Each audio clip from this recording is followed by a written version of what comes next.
Where there's a whip, there's a way. Where there's a whip, there's a way. Hello there, everyone. Hi, how's it going? Welcome in, Noxnai and Duke. What up? Guess who survived the flu? Despite the universe's best efforts, considering how annoying my home area has been. Also, and well, my home area, I mean, where I live right now. You sound under the weather. I am recovering. Like today is the first day without a fever since Saturday. Saturday I started having a fever.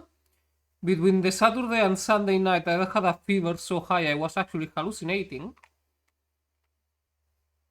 And then these past days have been kind of just pain and suffering. And now the only thing left is the fucking annoying cough. But that's why we have the cough syrup for my beloved.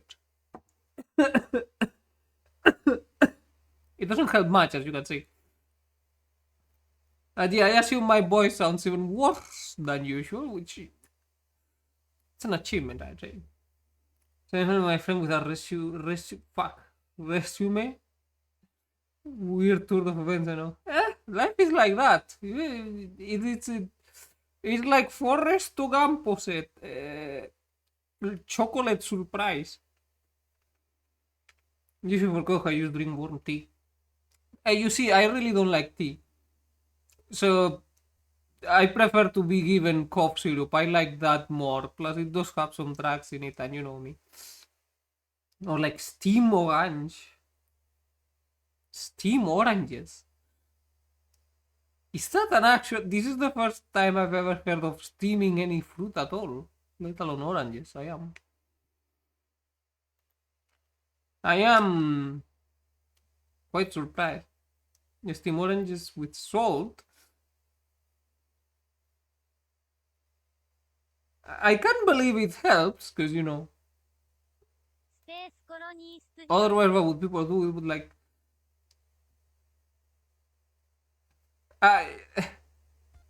I'm trying to parse the fact of like not only is it news to me to steam the orange. Mierda. But on top of that, to maybe a bit too loud now. To add salt to it. Yeah, well, you know, I've heard weirder things. Anyway, don't worry, whatever I'm doing just fine. My thumb is still not properly recognized by this shit. Plan to get another 209 from a raft of... Wait.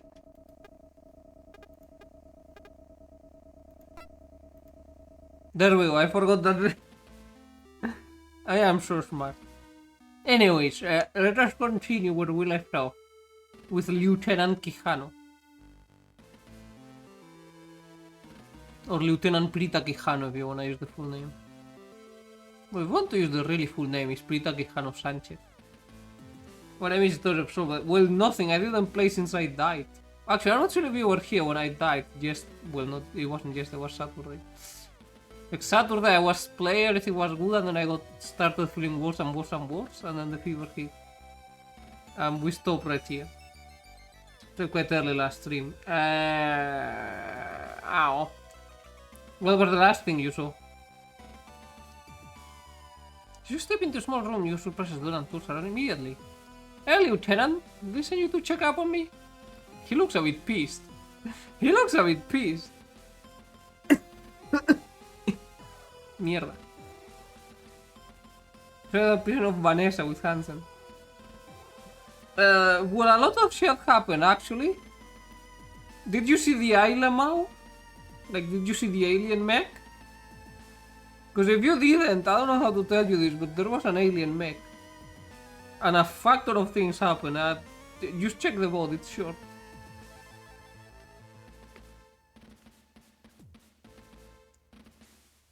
You thought it good too. Well, I wouldn't. It was more like we survived it for long enough. Good. Did you go for me? Is the standard security patrol this? How's it all going? Normally placid warrant officer rolls his eyes, theatrically slumping back in his chair and gesturing to the monitors all around him with visible frustration. Oh, you know. Great. In order to remain on high alert, but the issue with the long-range targeting system is even worse than before, so I can't actually do anything unless we got a target in visual range. Which means I've got to keep looking at every one of these screens all the time and nothing else. So, you know, living the dream. What's wrong with the long-range system? As if I know, same thing as before, just worse. That's how the enemy got the drop on us. We didn't know they were there until they were right on top of us. Otherwise I might have been able to get some shots in from the main guns. Yeah. Give me a second.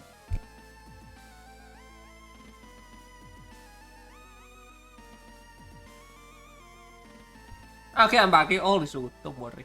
It's all good. Yeah, do something as that machine at least. I have been able to do something as that machine at least. Not like the point defense cannons were any use. I swear I almost got it so many times, but it moved faster than the cannons could, and even when I tried to lead the target, it was too erratic to figure out what it'd be. Ugh. With a groan, Dylan slides further into his chair and kicks off the floor, sending the chair spinning in a slow circle as he rotates the glance. He glances over all of the monitors before turning back to you. But yeah, anyway, the long-range targeting systems are almost completely useless right now. It's been fuzzy since this morning, what the way it was when that thing showed up. I tried to ask the chief to take a look at it, but she's still busy with the engines and nothing else going on, so like... looks over the top of his blast view and strikes. This is what it is, you know? Dylan makes another rotation, this time gently brushing his hand over the targeting system controls. His fingers focus slightly as he rotates past them. What's up with you, Lieutenant? Got pretty gnarly out there, huh? You alright?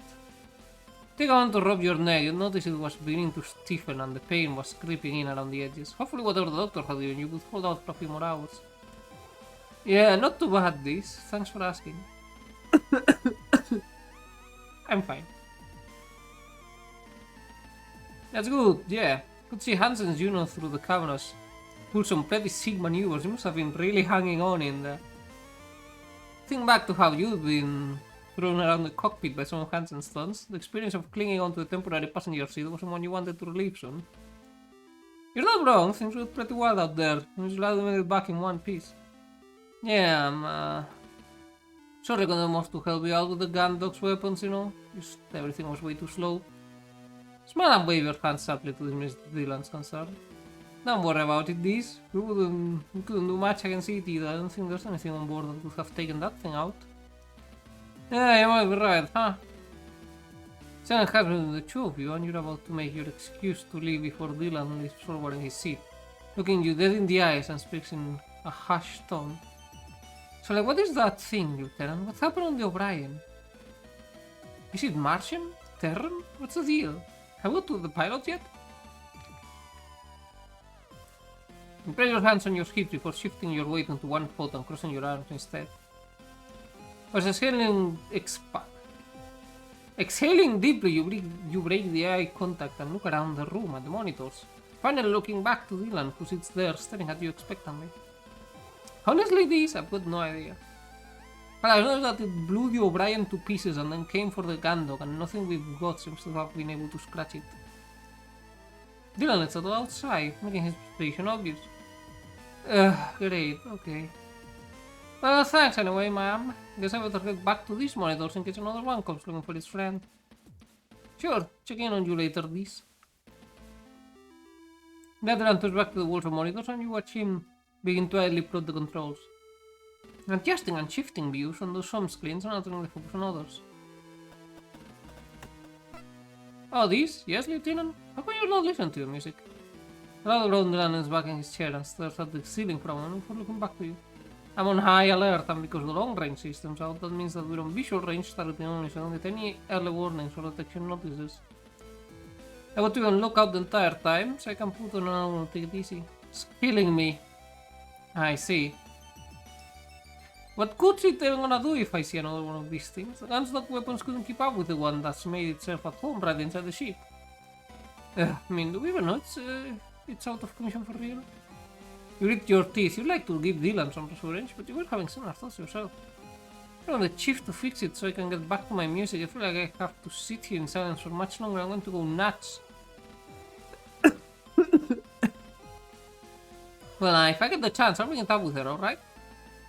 Nice, thanks, Lieutenant. No problem, this.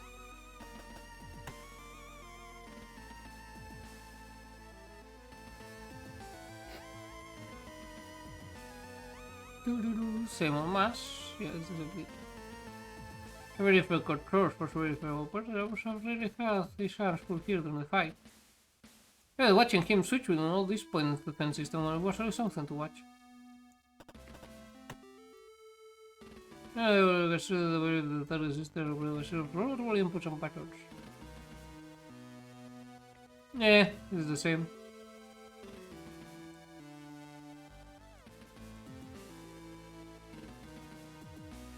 Oh, wait, never mind. I'm taking out the 8-ball now. Don't go into helps here, this is. Hey, can you help me there, Lieutenant? Look at the 8-ball for a few more seconds before looking at the line, turning your hand to show him the ball. What's the deal with the 8-ball, these? Oh, that thing, that's my lucky 8-ball. I'm actually pretty good at pool. Back before I was in the JCF, I used to make my living that way. Hustling in pool halls, the occasional tournament with a cash prize, that kind of thing. Oh, yeah, that's pretty fucking cool. Took this work from the table at the first tournament I won. Kept it with me ever since. Guess you should good luck, it's the exact same size as the rollerballs the mono targeting system uses. You inspect the ball one more time, rolling it over in your hand. It's not a trick ball or anything. Not any good for aiming the weapons otherwise. It's a standard 8 ball. Ah, I agree. Just put the ball back into the recess and step back. Alright, this, well, I'll leave it with them. Your thing, Lieutenant.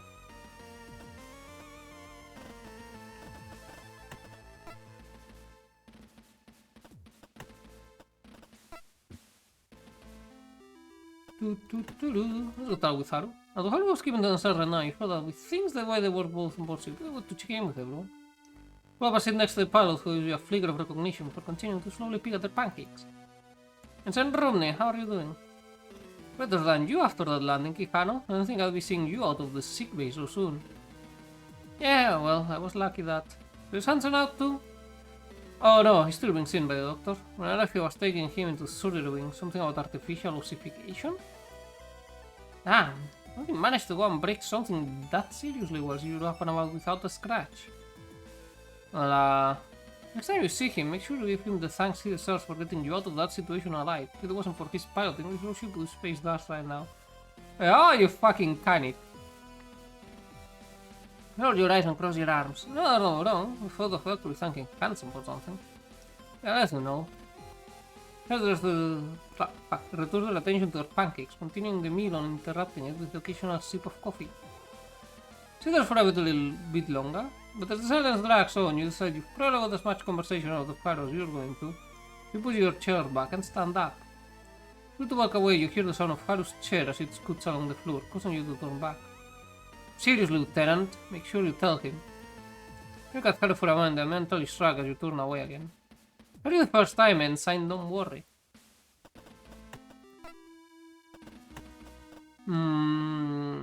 Crew quarters.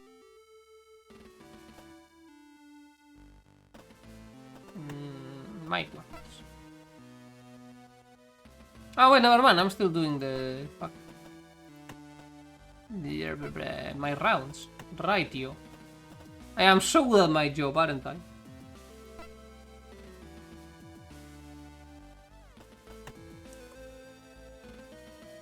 Yeah, stop by the sick bay. For the elevator door open, your hand is raised to preempt the harsh brightness of the sick bay's lighting. First one around disinfectant walls into the elevator, the doors slide open and the light shines brightly through the widening gap. Accustomed to these features of the sick bay, you're no longer bothered by them. So, everything appears in order, although you quickly notice the doctor isn't at his desk. Toward the door of the room, you see a light illuminated with the doorway leading to the surgery wing, with its large gallery window light having taken enough for us to the effect, obscuring the view of the inside beyond some vague shapes. After having able to patch you up pretty quickly, leaving Hansen to wait for the necessary procedure now seems to be underway. Came back to the bed, you see Casey dozing and turning comfortably. Even fasterly when you and Hansen were brought in to the point where you wondered if she'd been sedated. Now she was fidgeting and groaning, apparently enduring discomfort. Casey? Casey, is everything alright? You lay your hand on her shoulder and take her hand in yours.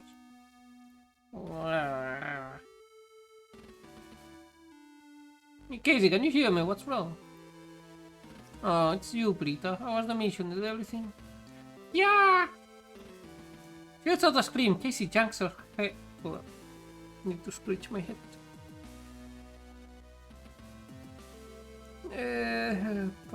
Janks her hand away from yours, bring it up to her head and using it alongside her free hand as if trying to hold her head together.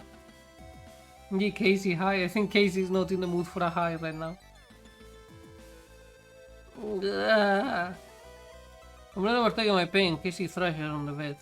It's all you can do to stop her from throwing herself off it. Casey, it's alright. It's gonna be okay. You're in a panic, unsure of what to do. Your first instinct is to get Dr. Rosario, but assist in the middle of a surgical procedure. Anything to do to group everything used to come to Casey. Casey, did the doctor leave you anything? Any instructions? Any tablets? Yeah! Casey, come on, anything? Pills on the counter. Yeah! With the sensation, you dash over to the countertop where you can see a half-spent blister of tablets atop a box of more of the same. You grab a nearby small glass, fill it with water from the hand washing station, and take the tablets over to Casey. Hey Casey, Casey, wake up! And take this, come on! Slide your arm under Casey's back and gently bring her to an upright position.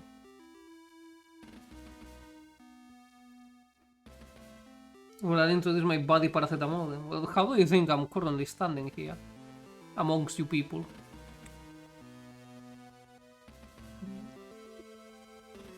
Yeah, keeping your eye in place to prop up. Oh, hey, honey, I was... So the tablets you mentioned, right? Sandra Strand Days blinks at the glass of water and pills you hold up to her. So reaching out to take the glass and then some tablets. Oh, yeah. The doctor said that helped with the headaches. I've had some headaches that are like intense like that too, that you're just... a wave of pain that just leaves you bent over in agony. They're not fun. Grimly, she places two in her mouth and you help her with a glass of water. You drain it and after you take it off her, you lower her back down onto the bed. Thanks, sweetie. You remain standing over Cassandra for a few minutes, but it looks like she's fallen into the same heavy slumber that she was in when you were brought down here earlier. You squeeze her hand before turning to leave. Before you can step away, you feel a gentle grip on your wrist. Hey, come back in a bit. I want to hear about the original sentence gets thrown back onto the bed, releasing you. Sure thing, Casey. Casey, where's there something good for you? If I can't be here when you wake up, use something that you know is okay. Yes, I know. The choco. Into your jacket pocket, you pull out the chocolate bar you borrowed from the machine and you release it to the mess hall. You furtively look back to the frosted glass of the sorry wing and assuming that the doctor is still occupied with all procedures he's carrying out on Hansen, covertly slide it under Casey's pillow. It's not much, but it's the least you can do to keep her spirits up. Don't let Dr. Rosario catch you with that, okay? He knows how much junk you've been eating from the vending machines, he'll probably get the captain to block your access. A soft smile on your face, you gently move a few errant strands of hair from her face before squeezing her hand again and moving away. Choco. Exacto. Yeah, well, they're probably for the best. Yeah, there's left Cassandra's medication out of the countertop. She had locked them back up and may have been forced to break into the cabinets. As you was Hansen on one and Casey on the other. I had to make do with being propped up in the doctor's chair. Yeah, maybe I should make cup noodles. That was my breakfast. My lunch was sardines in between two loaves of bread. I am living la vida loca, if you're wondering. I will have to go aft. What is this, the armory? No. want to use the use command. It makes me feel like I'm moving. We need food to recover. I did have food. That's more than I've eaten these past days. Well, yesterday I also had that whole big fuck of can of beans. Before that I was living off of like maybe 1 cup noodle a day at most. I was sick and I have been abandoned. What was I supposed to do? Get cooking? With what food? I also had no grocery. Shut up. I'm fine. I will endure.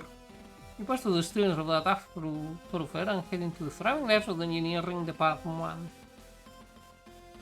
As you make your way through, you look around for any sign of the chief, starting with the catwalks and workstations above you, then the machinery that fills the level you're on, and finally finishing your search with scanning levels below you. Hey, Chief! Chief, are you in here, Chief? Take a deep breath, you cup your hands around your mouth and shout, Chief! You for a moment, with no response for Tony, you said that you can be sure the Chief isn't in engineering. But the level of noise coming from all the value systems, it wasn't like engineering was that loud. Instead of carrying on your search for Chief Cathays... Wait. Instead of carrying on your search for Chief Cathays, you turn your attention to the engineering department in general. Quickly going through your mental list of checks that make up your patrol reports. Probably you can tell everything seems in order when you without much to do. Anyway, she's obviously an engine. Where is she gonna be?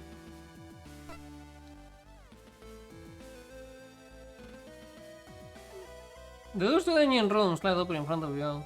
You're met with the disheartening sight of the huge engine remaining totally stationary, devoid of its normal rotation. The sense of stillness that permeates the vast area you... Wait. Are the scan lines gone?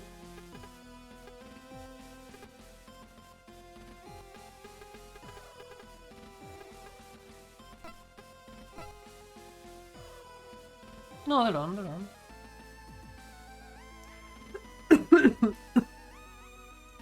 Hey there, T, how's it going? The presence of the vestry you're studying is disconcerting. Everything letting the all-engulfing silence, a constant grumble coming from the lone figure of the chief leaning over a control panel in the distance. So good having you. Well, I'm no longer having fever, so I'm much better than the past days. Chief, everything alright? Look out as you approach her. No, damn it, Lieutenant, it's not.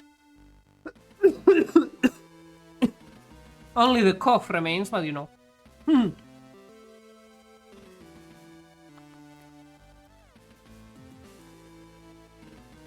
I always had a bit of cough on me.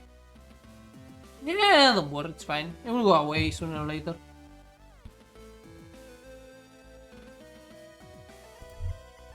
Why, tell you it's fine.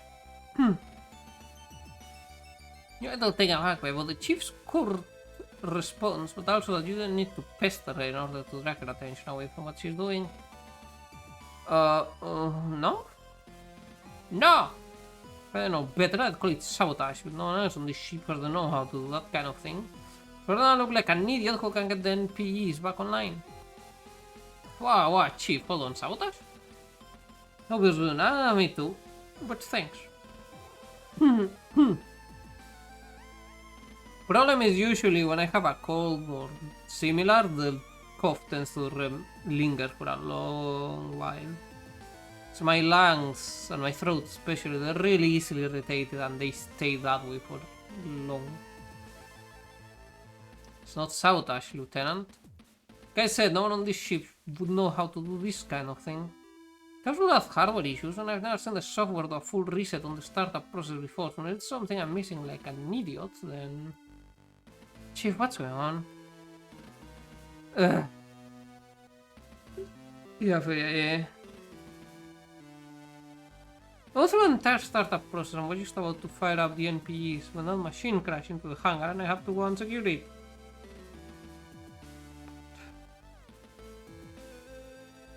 Status of everything you should have held at that point until I got back and it would have been straightforward to send a few commands and restart the engines, but...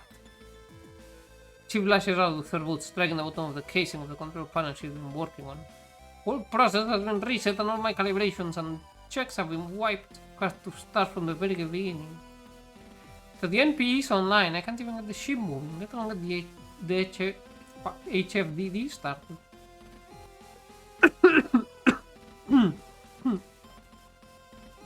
And until I can get the HFDD up and running, I'm stuck here instead of being in the hangar figuring out what's going on with that machine.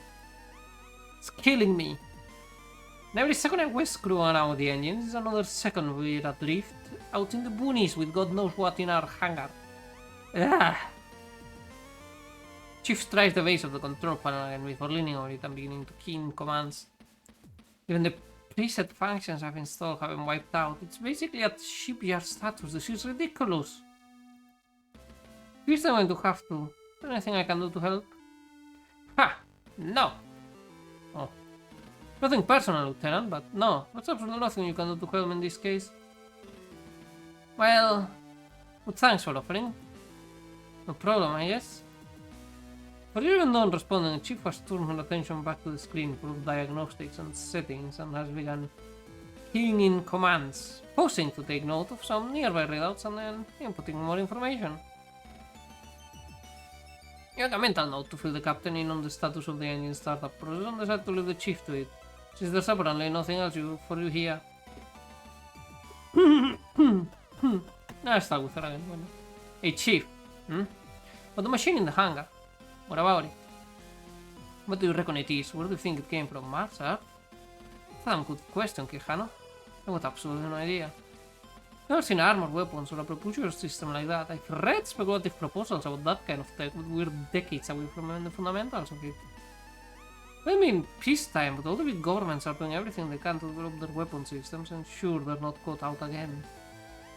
If anyone had anything like this, even in the testing stages a few years ago, the war would have been over a lot quicker one way or the other.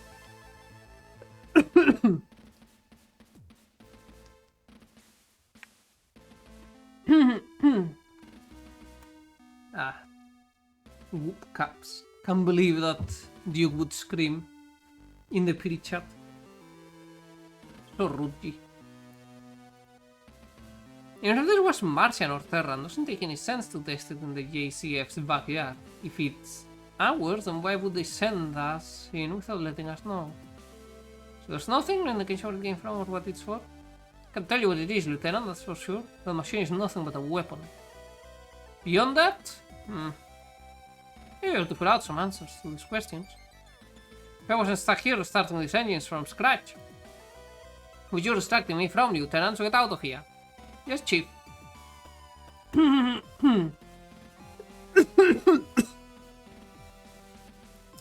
Shut up, Paul.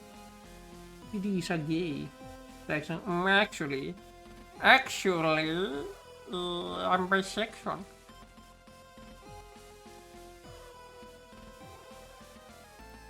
I guess one of the Chief says it's going to be a while before it's back up and running too. I mean, I could, but I'd probably have to go through the Chief to do so, which doesn't sound like a good idea. Well, I have taken a look at everywhere I need to. I guess it's time to report the captain. Not yet. There is. Something I missed. It's not on a schedule or anything, so I'll check a few more things out. We're going to the central computer.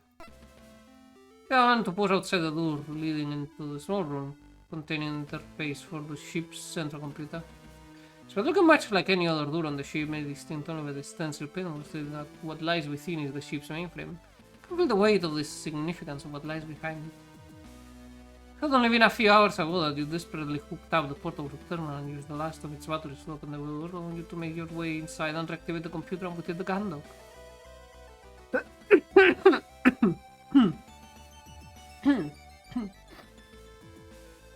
You find a small amount of dark humor in the fact that you'd rather be dealing with those circumstances rather than what was happening now, despite the stress you'd felt at the time. You'll never know what you've got until after it's gone. You run your hand over the cool metal of the door. It's not like I can get in there anyways, access to the captain and Casey. Oh wait, you go around your pocket and pull out Casey's keycard. Totally forgot I had this. Put the car over in your hands a few times. Think about how since it wasn't your car and had access beyond your rank, you should have really handled it in earlier. However, given the circumstances and everything that's going on today, you got a feeling that may be worth hanging on to. With what happened with the central computer, it's probably worth checking up on it. You run the card through the card reader to the side of the door, and after a brief delay, the terminal flashes a message access granted, and the door begins to slide open. Even reveals a glimpse into the room, you spot a hint of movement within the cramped interior. Without hesitation, you draw your electroshock weapon and aim it into the room, waiting for the door to fully open to reveal who is inside. Hold it! You step into the empty room and look around. The room is so small that you could already see the majority of it through the doorway. There was nowhere that anyone would be able to hide. You stood alone in the room. The only thing that was moving was your hair, which was being gently flown around by the overhead ventilation. You look upwards. As small as it was in terms of floor space, the room ceiling was so far above you that you couldn't make it out in the gloom. You knew that there was a ventilation duct above, due to the constant cool breeze. Must be starting to think. So hell, you were getting space crazy.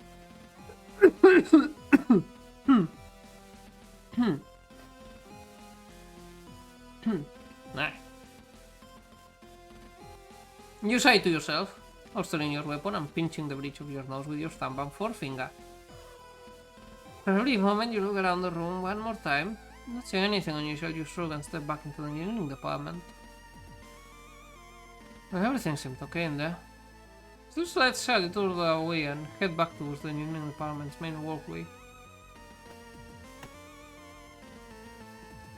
That was the secret police well, I suppose the charcoal battery is at least. That seems it's very important, let's leave it at that.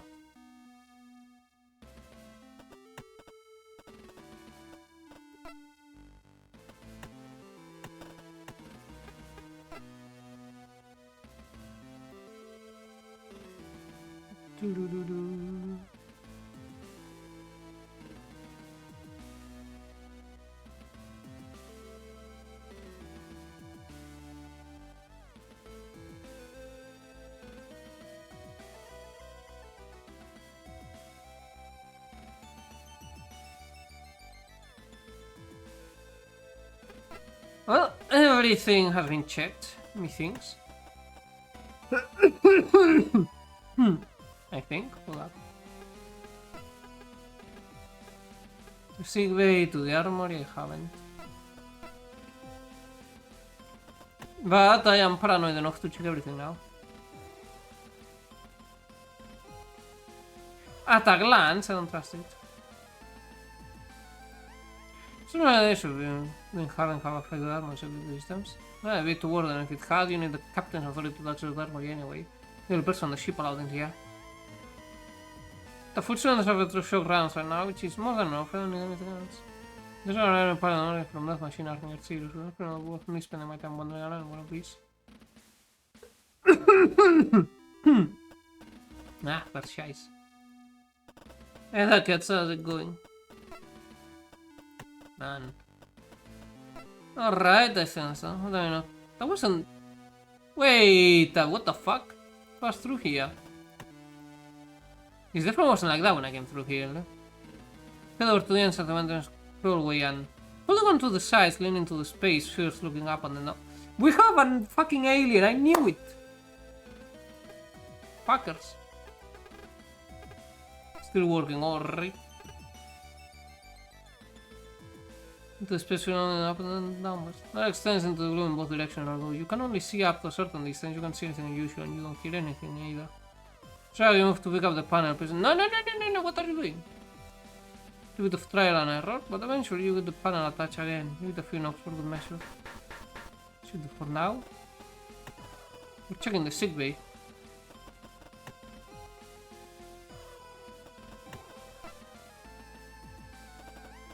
Okay, so that is...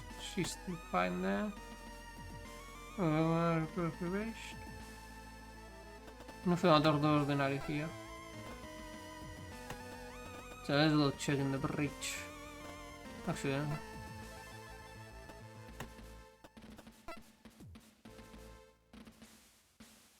was that like that before? I think so. So we're going to do anything. Then we'll go back to Europa the better. We already talked to Dalton. I don't like how this woman was just like, nah, that'll be fine. Give me a second.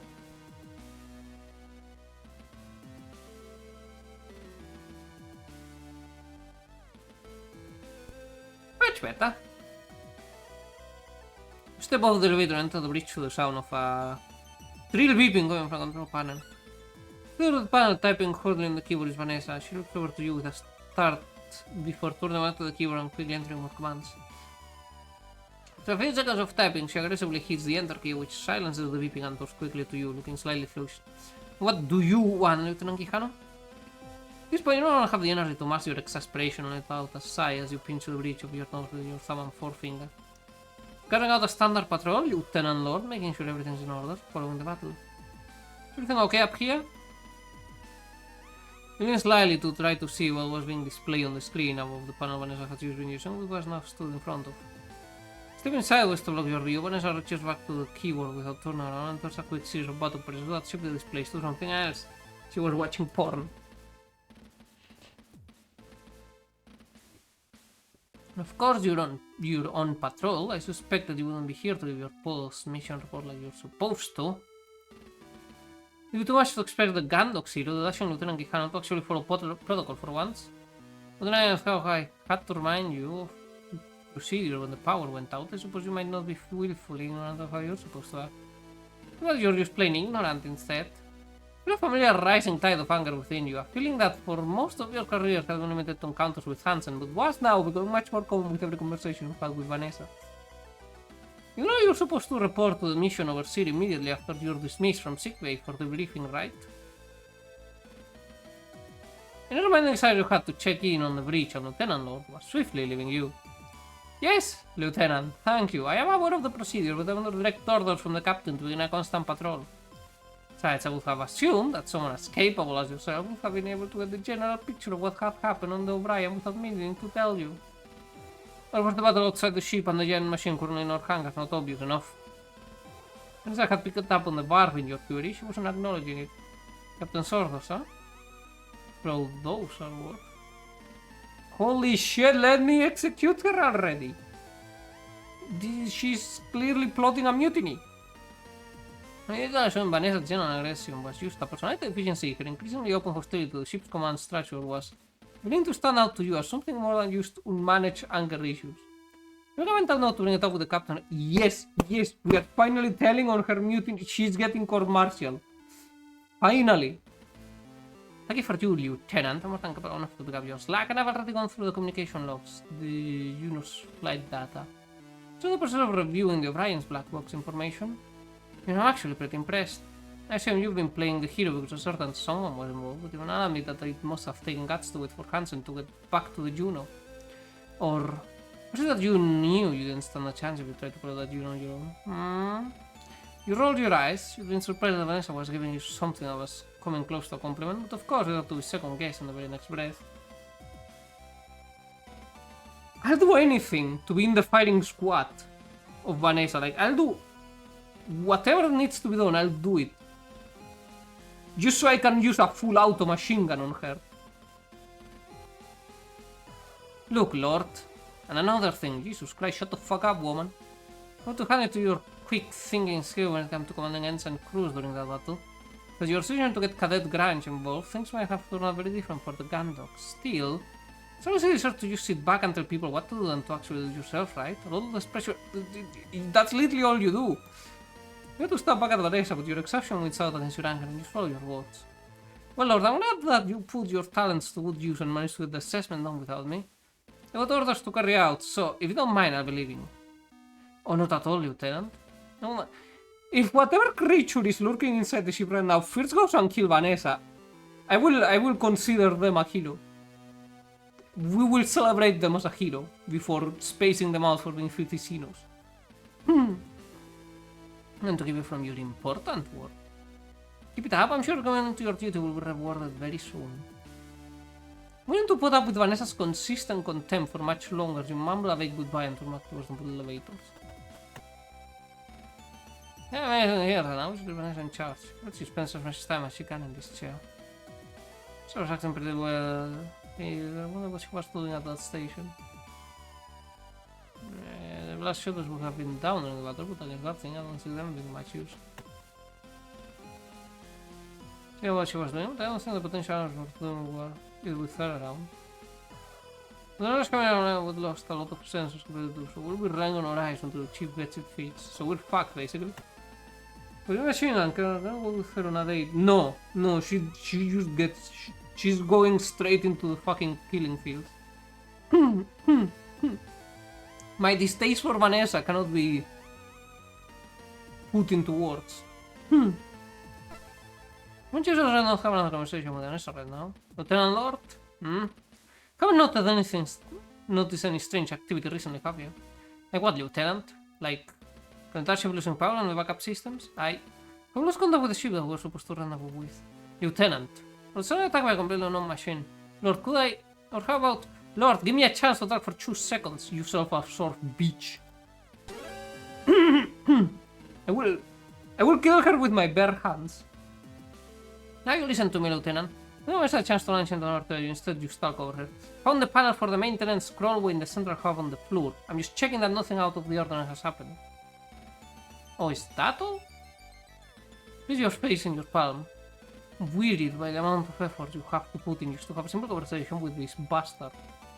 I've not seen anything unusual going on. The Tidal Cadet must have put it back on incorrectly. Tell him that, alright, thank you, Lieutenant Lord. And so that you've been after obtain, you quickly shut down the conversation before your patience can run out. Huh. Jesus fucking Christ, kill yourself. Anyways, let's go look after the... That's the wrong way. I am so smart. Let us look for the Capitan.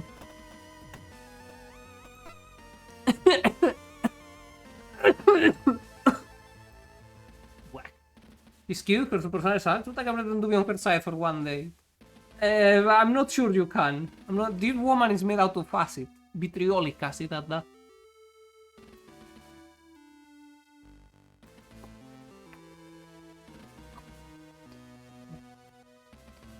Delicious water. I finished checking out everywhere the captain wanted me to. Since I'm here, should I report to the captain? Yeah, I have to report to the captain. No, I've not found anything that's really reporting. There's nothing else I need to do right now, so I should let the captain know I finished my patrol. You're briskly making your way to the captain's quarters. You find yourself stood outside a familiar insignia marked door. Fair enough, I'll trust you. I mean, you've been around in these streams, you know how she is. Insufferable. Ignore that. You're about to knock to announce yourself, but before you can, you instead move your hand toward your mouth as you let out a loud yawn. Stop midway through your exhalation, interrupted by a twinge of pain in your neck as you raise your arm. You roll your neck a few times, but it does nothing to shift the discomfort that you're not feeling. Seems like the painkiller the doctor had given you was beginning to wear off. You sigh, quickly towards into the previously interrupted yawn. The awareness which you've been doing your best to ignore since you returned to the gun was now hitting you hard, and you were suddenly very aware of the physical and emotional toll the past few hours had taken on you. As you feel exhaustion spread through your body, you hope that after reviewing your report, the captain would command Haru to take over the security detail whilst you got some rest. Being mindful not to aggravate the pain in your neck further, you slowly raise your hand and tentatively knock on the captain's door. Enter. Here the captain announced from the other side. Ah, Lieutenant Quijano. Have you finished your patrol? You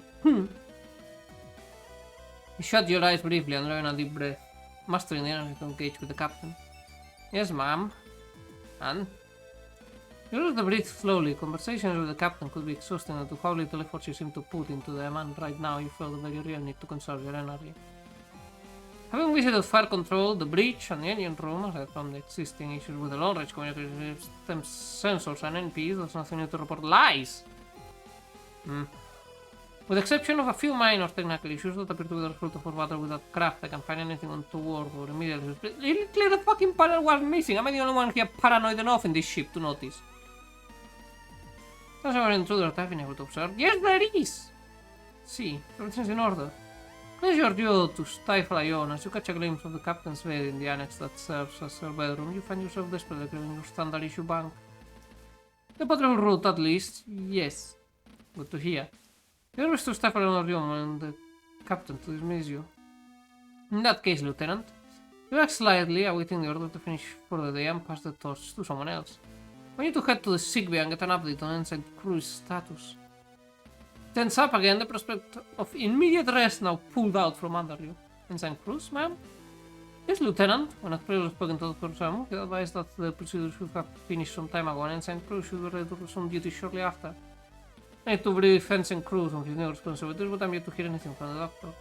Lieutenant, I need to head to the sick bay to find out what the delay is. Understood? You allowed your weariness to creep over you, but it had been bearable because of the expectation that once you reported to the captain, your duties will be done. Now, though, with another task foisted upon you, it felt almost overwhelming. Oh, I've been in that situation many times before. With a Herculean effort that you hide from the captain, you throw a swift salute to acknowledge your new task. Yes, ma'am, understood. Very good, dismissed, Lieutenant. Now wait! Neither your posture until you've left the captain's quarters, but as the door closed behind you, it's all you can do to not slam to the floor. For the last things he has for me to do, there's no way. Sigh deeply and pinch the bridge of your nose. Take a moment to wallow in your exhaustion until you feel ready to face this latest challenge. Alright, let's go. No, we need to get back to the captain. I stay any longer than needs to, the sooner We had to report the dead panel. Vanessa is a traitor and needs to be court-martialed. That's actually priority over the missing panel. So what's going on with Hansen this for today's end? God damn it, woman. You are jeopardizing our everything.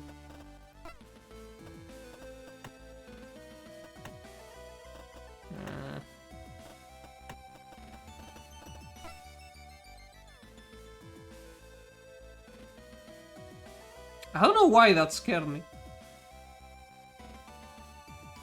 You lean back against the rear wall of the elevator and shut your eyes, savoring the brief moment of relaxation that comes from resting on the cool metal of the wall and listening to the gentle hum of the elevator's movement. Stay this way, seconds away from drifting off to sleep until you feel the elevator being too slow. You really open your eyes and push off the wall, standing upright. You lazy bring your hand up to your eyes to shield them from the harsh glare you know will come from the sickbay lighting. As you raise up to the light, the first thing that catches your attention is a glitter-like shimmer from the floor at the far side of the room. Oh, that's not good. As soon as you just complain, realize that their sparkles are caused by the high power lights reflecting off fragments of broken glass that are scattered all over the floor.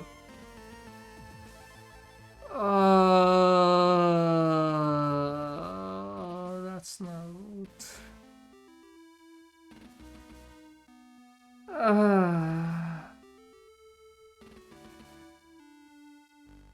I fucking knew it.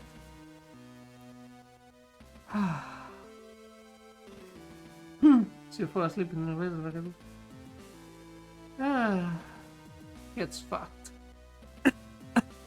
Doctor! Slump over his desk is Dr. Rosario. As you approach him, the dread is replaced with nausea. You see his one organic eye remains open, staring straight downwards with the void of life. Doctor, damn it! Quickly draw your electroshock weapon as you look over to the bed with Casey on it. Casey! Seeing her lying still, you move swiftly over to check that she's alright and feel a rush of relief as you see her chest rise and fall. Shiver runs up your spine as you hear the sound of someone stepping on broken glass behind you.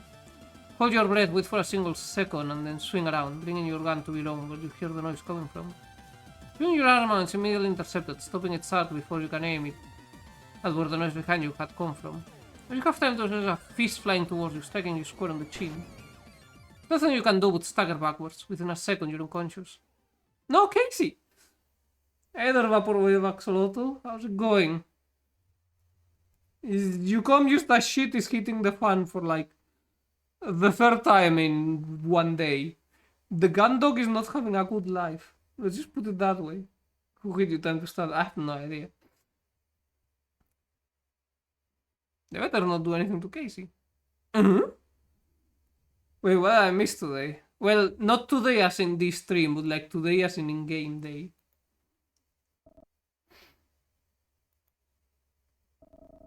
Wake up, Lieutenant. I said wake up, Lieutenant. Sleep on the job? You and your girlfriend are too much alike. Oh my fucking god, why does it have to be Lord? Wait, wait, what?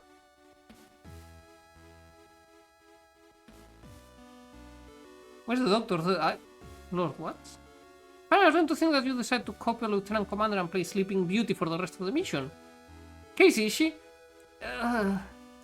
So when as you sit up quickly, a glance of pain strikes you in the base of your skull and you wince, gritting your teeth and squeezing your eyes shut.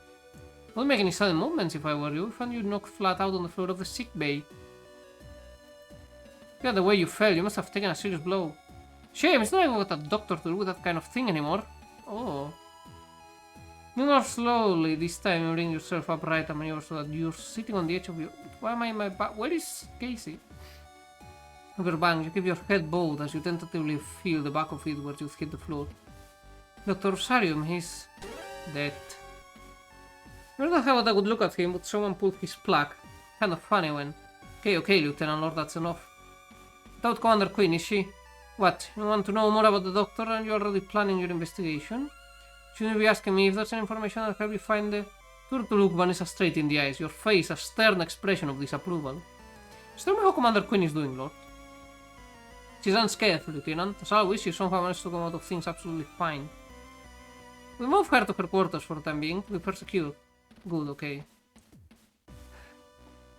You rest your elbows on your knees and place your head in your hands, massaging your temples. Attempt to reduce the pain that had traveled up your neck and into your forehead. What happened? I went into the sick bay and saw Dr. Osarium at his desk, went over to Commander Queen and then... You remember spinning around to him your electroshock weapon at whoever had been behind you, but you hadn't managed to get a good look at them before they knocked you out. Knocked out? What happened after that? Well, lucky for you, Ensign Cruz was in the sorority wing waking up after this procedure, so the silhouette of your fight through the glass and hit an emergency alarm. Although whoever it was managed to escape before Cruz could make his way out of the sorority wing or anyone else could get there. That makes it twice that he saved this mission. Maybe we should be promoting him to head of security instead.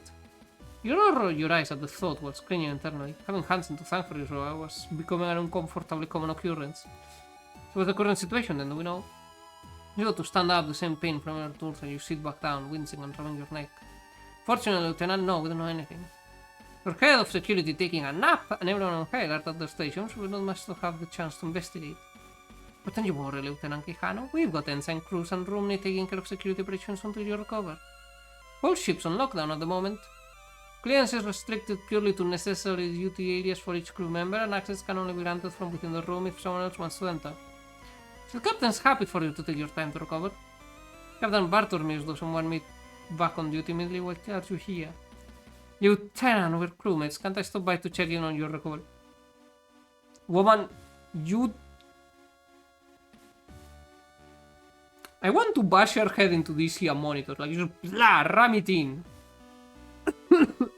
That's what I wanna do with her.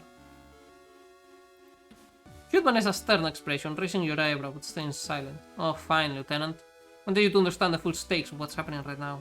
We're stuck out here with no communication systems, our doctor is dead, our Lieutenant Commander is inconveniently out of action for the foreseeable future. We've got a hostile craft sat in our hangar. With all this going on, our captain's guidance is to just lock things down and carry on. Consider the circumstances, you think she'll go with a bit more of a proactive approach, wouldn't you say? Lord, what are you getting at? Nothing, Lieutenant, don't worry about it. For now. And to make sure you were up to speed on current events, in case you need to make any decisions, that's all. You are as subtle as a fucking brick through a window. It's clear you're talking mutiny. Do I look stupid to you? She thinks she's on the team. The only team she's seen is team getting bented. Anyway, take this and get some sleep. You react with a start, as Vanessa throws a small packet of painkillers to you.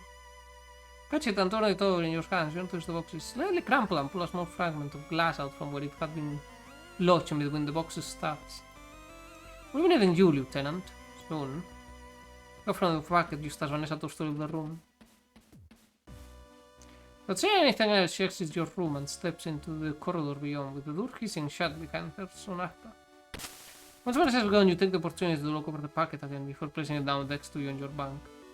You make another attempt to stand up, although you're more cautious about it this time. Despite how gingerly you risen to your feet, the pain in your neck has still reappeared before you were even upright. But I don't want to tie up the captain. Yeah, that's... Look, I'm sure if you ask her, she strikes me as someone who's into that, and if not, someone who would do it in exchange for a bottle of whiskey.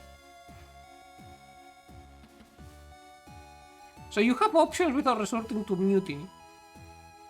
With the sign of the feed, you open the box Vanessa when you and extract 2 tablets from the packaging, quickly tossing them into your mouth and swallowing. You lie back down on the bank, resting your head on your pillow. You lie there, you go over with Vanessa told you. Dr. Sanem was dead, but Cassandra was fine.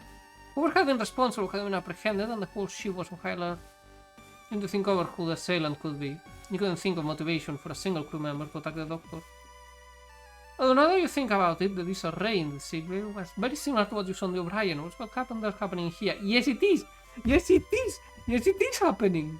Yes, it fucking is happening! It literally looks the same! It's not paranoia if they're out to get you. Is it sound similar to you? No, I will...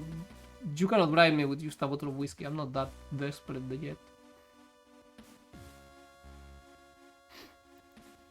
Plus, what was Vanessa talking about making decisions for? Her mind slows as the minute. Plus, I'm trying to severely reduce on my alcohol intake. I'm being quite successful, aided by the illness. I don't actually want to become an alcoholic.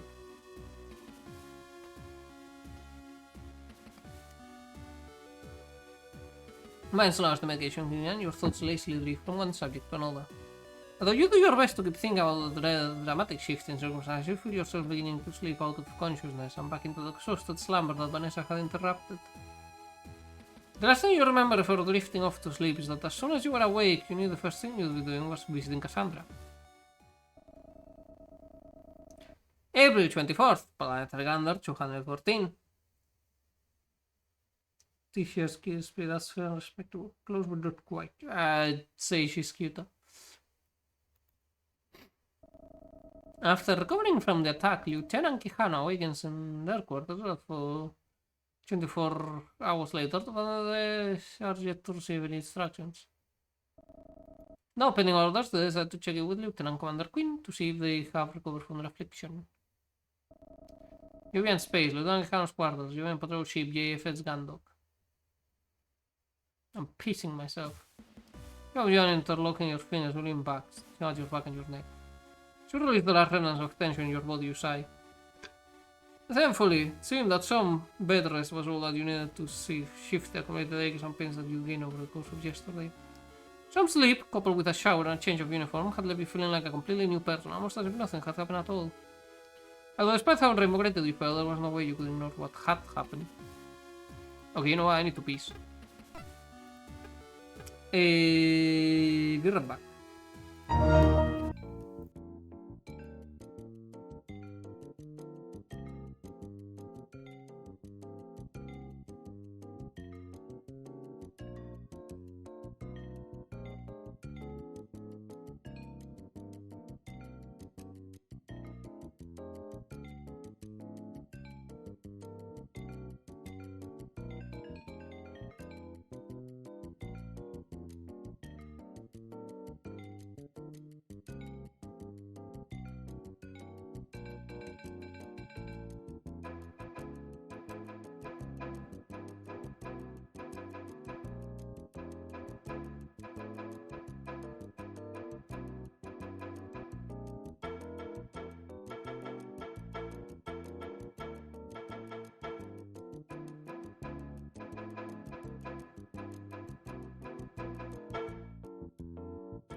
I return.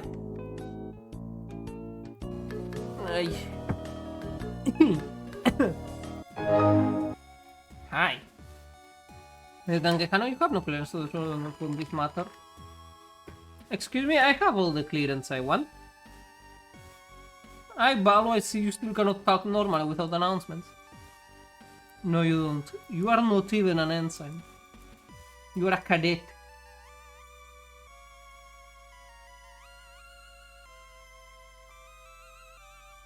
Still, there have been no more alerts and you did not receive any orders via your terminal sign. You hope that everything was going well. Now you are fully recovered and had resolved to start the investigation into who had murdered Dr. Rosario and attacked you. First you will be visiting Casey. First we're playing Snake. Do you have any orders, ministers, that have come through with when you check after you woke up and now? Nope, nothing. Still under the corridor beyond your quarter, you will make it halfway to the fourth side thoroughfare for announcements sounds over loudspeakers. Still recognizes Vanessa despite the slight distortion caused by the speakers. Attention all hands, I repeat, attention all hands. Now here it is. All hands man your battle stations. This is not a drill. Spades, yes, shooting, buddy. This is Lieutenant Vanessa Lord. All members of the crew are to assemble on the bridge for an emergency briefing. Attention all hands, I repeat, attention all hands. Swings a few more times until eventually you hear the subtle pop of the speakers and Vanessa has stopped broadcasting. Emergency briefing? Going through the ship towards... No! We check on Vanessa first. Godverdammt.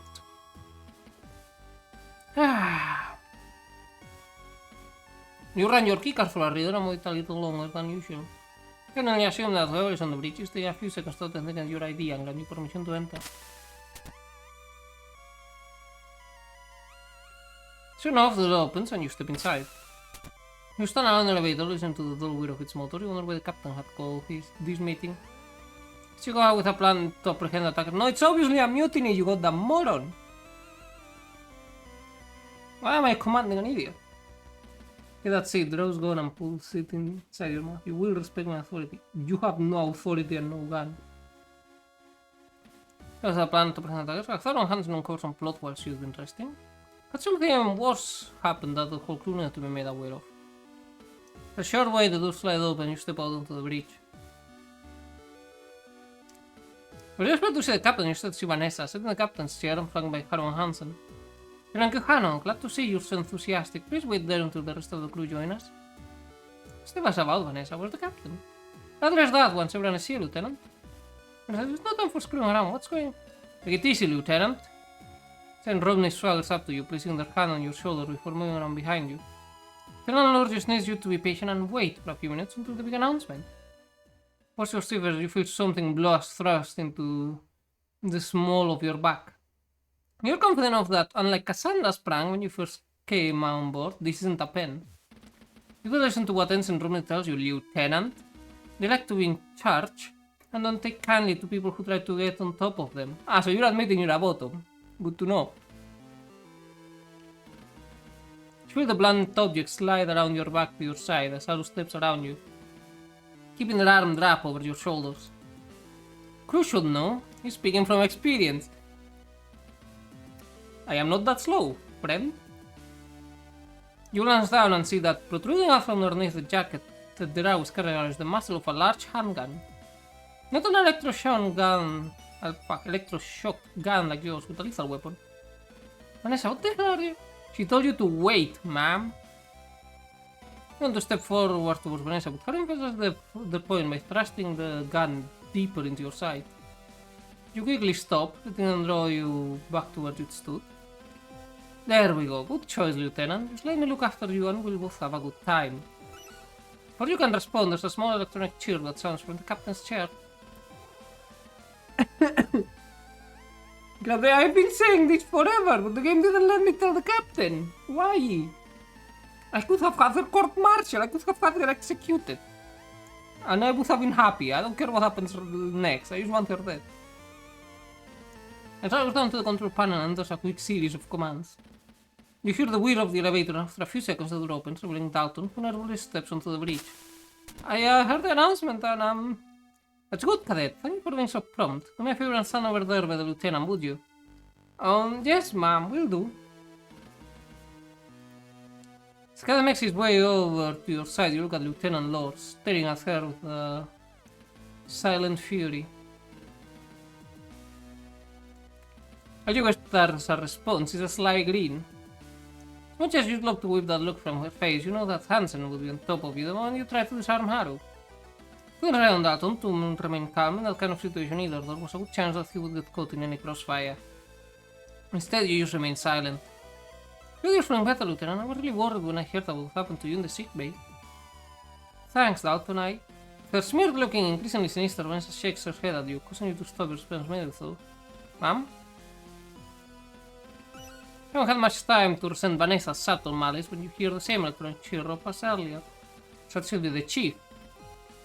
Vanessa repeats the previous process. Oh no, right, there's also Dayland. Soon appears. Ah, great atmosphere in here, huh? Nila looks to all of you, but after receiving no response, he brings his headphones up over his ears and reaches into his jacket pocket. Hear the click of his cassette player and watch enviously as he drifts off into his music. Motherfucker is just over here vibing while we're having a mutiny. There's no after that for the chief to arrive. He's like, where were you when there was the mutiny in the Gandok? Oh, I was just listening to music on my Walkman. Much like Dylan, she takes stock of the silence and doesn't interrupt, instead standing silently on one of the control panels. You all stand in this awkward silence with no one either daring or willing to break the quiet that fills the bridge. Although you notice a few furtive glances from the chief as she surveys the room and some looks shared between her and Hansen as they keep the rest of the crew under close surveillance, everyone remains relatively still. Getting back into the chair and crossing her legs, Vanessa positions her elbow on one of the armrests and rests her head on her hand. Don't worry everyone, we're just waiting for the captain to arrive and then things can begin. There's a round of uncomfortable looks that pass between Dylan, the chief, and Dalton. For a moment, the chief steps forward to say something. Lieutenant Lord, what are... Before the captain to get here, chief, it will all make sense then. Let's say the chief went over this response, and although it takes a few seconds, she steps back, taking her previous position by the control panels. Sailors on the bridge, which had clearly never been designed to hold this many people at once, continues to drag on until it's eventually broken by the non-familiar chirrup of an access request.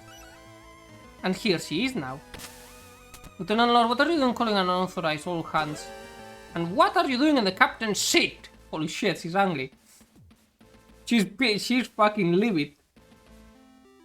The level of tension that was already present suddenly explodes. Suspense saturating the air.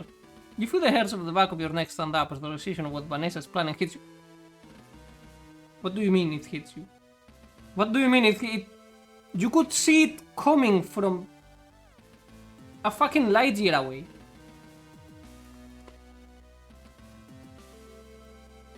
Just like the chief, Dalton and Dylan, your eyes flick from the captain to Vanessa. Well, it is my seat after all. What did you just say? Vanessa already invited you to the party. Yeah, I just told her to fuck off. Striding forward with intensity and purpose, the captain raises her right hand across her body and swings to strike Vanessa. Holy shit, she's going for the kill. Hell yeah! Ah, why do you interrupt, Cruz? Careful, Bartholomeus. You don't want to get beaten up for striking a superior officer, do you? The last moment Hansen's had reached out. Viper quick and he'd grabbed the captain by the wrist before she could bring the back of her hand down on Vanessa. What? Cruz, you release me immediately! Cruz, you idiot, you... Hey, how about everyone calms down for a moment, huh? Stepping away from you, Haru reveals the handgun they've been hiding under their jacket and waves it around lazily before walking over to stand on the opposite side of Vanessa from Hansen. Now we'll understand who's in charge here. This is mutiny! Wow, you don't say. Yanking her back from Hansen, the captain turns to face you, while pointing at Vanessa. Lieutenant Quijano, detain these three immediately. Move your hand towards your holster electroshock weapon, find yourself hesitating for a brief instant. Death or glory! You grab your weapon, but before you've drawn it halfway out of the holster, both Haru and Hansen are pointing their guns right at you. With you as I can! Admirable, Lieutenant, but you're not that stupid, are you? Don't worry, I know you're just following orders like any good member of the ACF would, so I won't hold it against you. If you holster that weapon right now, you must remind to Hansen and Haru, whose weapons are both trained on you. Although Haru's expression is hard to read due to the shades, you can see a steely coolness in Hansen's eyes, telling you that he'd have no hesitation to pull the trigger at Vanessa's order. Knowing that you wouldn't be able to draw your weapon before you'd be gunned down, the two pilots are clearly willing to do so. You raise your grip on the weapon and slowly raise your hands. Good choice. I won't stand for this, all of you are... Bruce? Yes, ma'am? In the blink of an eye, Hansen steps up to the captain, balls his hand into a fist and swiftly strikes her in the stomach, causing her to double over. Shit's getting bad. If you're nice to him, well, yeah, what do you expect? Still a tsundere. Causing her to double over. Can lead a horse to water and such. Look, this would have not happened had they allowed me to go with my initial plan of just shooting Vanessa in the head for being an annoying prick to my wife.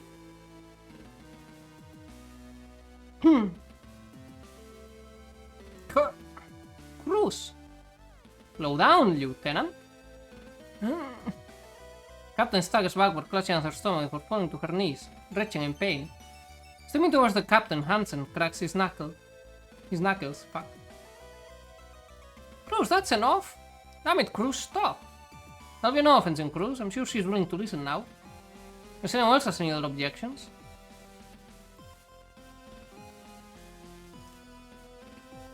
Ah. That's what I thought. Crossing her legs and rising from the captain's chair, Vanessa takes on a formal posture and walks into the middle of the breach. I, Lieutenant Vanessa Lord, as of 1700 Jovian Standard Time, April 24th, Planetary Calendar 214, in accordance with the Jovian Colony Fleet Convention, Section 16, Article 7, announce myself the new captain of the JFS Gandok. I justify my announcement through Section 16, Article 9, on the grounds that neither the captain nor her second-in-command are fit for duty based on medical circumstances. If I don't currently have a doctor on board, I am forced to make this assessment based on my own discretion. In addition to this, under Jovian Colony Fleet Commission Section 16, Article 12, I am limiting both the previous captain and the lieutenant commander to their quarters on the suspicion of treason. Lord, what the hell are you? You sprint forward to grab Vanessa, your hand ready on your electroshock weapon, but before you can get to her, you're immediately stopped by Haru, whose pistol is crammed deep into your stomach. It's only so many times I'm gonna tell you to stay cool, Lieutenant. Looking past Haru and smack Vanessa, you can see that Hansen has similarly leveled his gun at the Chief and Dylan, both of whom step backwards. If you dare to let me explain, we are currently in the middle of a situation that goes beyond negligence and incapability. Lieutenant Lord! Captain Hiss is staggering to her feet with one arm over her stomach. You stop this now or... Ugh. With a slap that echoes around the breach, Vanessa sends the captain, who was still unsteady on her feet, reeling. That's Thomas on boost. That's very bad for her, that is also true. She is a motherfucker. As she falls back to the floor, Dalton moves to help her, but is quickly blocked by Haru. As I was saying, it's clear that both Mary's Bartholomew and Cassandra Quinn are traitors. Explaining to believe that the captain and her second-in-command are both incapacitated exactly when their clearance is needed to maintain ship operations, and that somehow an unknown craft, clearly made by our enemies, managed to make its way into our hangar, having already destroyed the O'Brien from within and killing its crew. Don't tell me it's a coincidence. Clearly treachery. The only treason here is you, motherfucker. You leave my wife out of this, or I will kill you myself. I don't care if they shoot me. The Gandok and the O'Brien are obviously both being offered up as test data for a new enemy weapon, and Bartholomew and Queen are the traitors who sold us out. Why would they keep us from reactivating the Gandok? How else could that craft have gotten on board without help? What do you mean the craft got on board? The craft fucking ram in here! Would Queen be mysterious out of sight when that happened? And if Dr. Rosario's not there when she's in his care, what did he find out? Did she decide he knew too much? Not only is Queen a traitor, she's a murderer too. Lord, that's insane. How the hell could... You want to be careful, Lieutenant. I give you the benefit of the doubt, since you were the one that brought the Gandok back online and were with Ensign Cruz during that attack.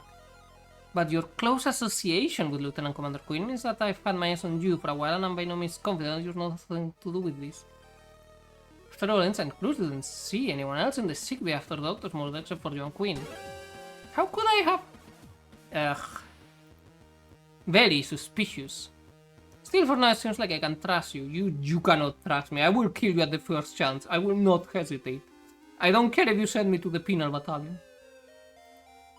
So, as per section 16, Article 12, announcing that all crew present, with the exception of Melis Bartholomeus, have the choice as to whether they wish to continue to serve under my rightfully mandated authority, or would like to maintain their allegiance to a traitor and be treated as co-conspirators when we get back to Europa Colony.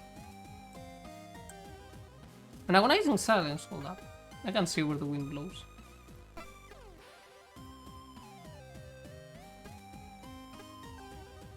An agonizing silence fills the room as Vanessa stands proudly amongst the crew, who shift nervously. Both Hansen and Haru keep their guns trained on the crew on each side of the room, compounding the uneasy quiet. I'm more than happy to take any lack of response as affirmative. Silence drag on. It's clear that none of the crew are on board with the idea, but at the same time it's obvious that none of them have enough loyalty to the captain to justify the risk of being charged with treachery. For you, though, this isn't about the captain, it's about Casey. Lord, would you think about what you're doing? Taking medical command is one thing, but accusing the captain and Casey of treason is... It's not an awful load like a no, Lieutenant. You read your teeth and breathe in. It is a no. There's no way of joining with your scheme. It's nothing but your personal grudge. You saw a chance and you took it. There's no way the JCF would take your side on this. It's a shame, Lieutenant. I really thought you had more sense than that. You do not know me at all, then. Hansen was there when it happened to you. Yeah, but he hates me, so you know. I suppose this is no surprise. At least it resolves matters. Cruz? Nothing personal, Tijan. Orders are orders. Yeah, sure thing, buddy. Nothing personal, my ass. Shifting his weapon focus from the Chief and Dalton to you, Hansen walks across the room, stopping only to sweep an arm out from underneath the slowly recovering captain, push again to her feet, sending her back to the floor. Make life easy for both of us, huh, Lieutenant? Turning on her heels, Vanessa returns to the captain's chair, sitting down with a smug expression on her face. Chief Engineer Cathays, Cadet Grange, I want those engines online now. As soon as they're operational, we'll be heading back to Europa Colony. Warrant Officer Dees, I want you back in fire control and to remain on high alert. We're going to assume that we're in enemy territory. I want you on the lookout for any hostile activity. Understood? Yes, ma'am. Yes, ma'am. What's that, Chief Engineer Cathays? Yes, Captain? You're all dismissed. With that, the three crew members... I think Cathays was in the know. That's why she was always so afraid of Vanessa. Well, the three crew members quickly departed from the in a single elevator. Leaving you with Vanessa, the two pilots, and the captain. Sim Romney, you take care of Miss Bartholomeus. Sure thing, Captain. Shooting her gun in the back of their waistband, Haru walks over to the captain and lackadaisically delivers a kick into the captain's stomach, causing her to heave and cool into a fetal position. Come on, Bartholomeus, let's get going. Getting the captain upright, Haru holds onto her until she's able to stand, shoving her towards the elevator as soon as she can stagger forwards. Once they're both on the elevator, the pilot turns to you, looking over the top of the shades as the door slides close. You made a bad choice, Quijano. Yeah, but I made a choice.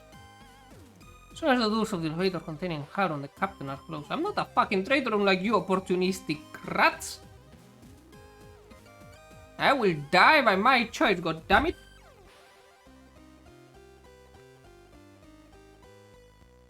The elevator and Haru and the captain close the doors on the other open.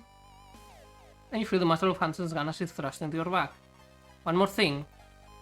When Haru fell in place into the small of your back, Hansen leans around to your side and draws your electroshock weapon from his holster. Same way he slides your weapon into a pocket within his jacket before gripping his gun with both hands and returning its muzzle to the small of your back. Don't want you getting any ideas. Take her away, Ensign. Yes, ma'am. And then shove his gun harder into your back and you reluctantly comply, walking across the bridge and into the waiting elevator. Once in, you turn around. Hansen keeps his gun trained on you, and behind him you can see Vanessa sneering at you from the captain's chair. It's really a shame, Lieutenant. I had such high hopes for you. Well, you know what? I always disappoint.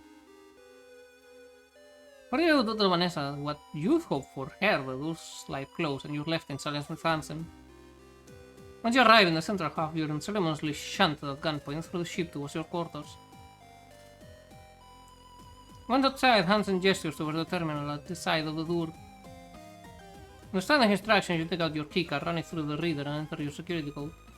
As soon as the door opens, Hansen snatches the card out of your hand and shoves it into the room, causing you to stagger your way inside. Leaning nonchalantly against the door frame, his wood positioned to stop the door from closing automatically, Hansen looks at you wordlessly. He remains silent for a few short seconds with a ruminative expression on his face until you manage to stand back up and turn to face him. As you regain your composure, he straightens up and angles the gun towards you. You know, Quijano, I was beginning to come around on you. What's that supposed to mean? Hansen smirks. The stuff you've done, you're actually kind of alright. You may not be the coward you were back on the Kalite anymore. Thanks. Don't know if you changed your mind. Hey, don't get too ahead of yourself, Quijano. You may not be a coward, but you're still an idiot. You have gone with the rest of the crew and sided with Lord. Now you, Bartholomew, and your girlfriend are gonna get pulled up on treason. There's no way the JCF can to leave her. You, Lord Ramney, you're all going to get court-martialed for mutiny. I know about that, Quijano. I've got some pretty serious evidence. He's got it all figured out. This is how it ends, Lieutenant. You went on for some third-rate captain and your airhead girlfriend. Hope it's worth it. It's a shame. I was kind of looking forward to having a drink with you and Ramney back on Europa. Whatever. Fucking tsundere, man. We'll pour one out for you. Ah, thanks. Hey, don't worry about it. Now get comfy, Lieutenant. You're gonna have a dull trip back to Europa. Vincent turns to walk away. You leap towards him, aiming to get your hand in the way of the door to prevent it closing. When you get to the door, Hansen pivots and once again levels the gun at you. Stop inches away from the door. Hansen, you prick! You're banging your fist on the door. You can't do this! With your head in your hands, you turn back away from the door and sit down on your bank. Your mind racing as you think about Vanessa's mutiny, the prospect of the court-martial and what might happen to Casey. You're so angry that you can barely think straight. Different thoughts rush through your mind, but you can't focus on one for long until it's replaced by another and your mind becomes a rolling storm of emotion. Eventually, after much pacing, sweating, and occasional kick delivered to the new stubbornly shut door, you manage to calm down enough to formulating a plan. I still have Casey's keycard. You're not going to get away with this. April 24th. Planetary calendar, 214. Following the murder of Dr. Rosarium, Lieutenant Lord takes command of the JFS Gandog on the grounds that both the captain and her second in command are unfit for duty. I'm sure you will also start something nice. No, I didn't.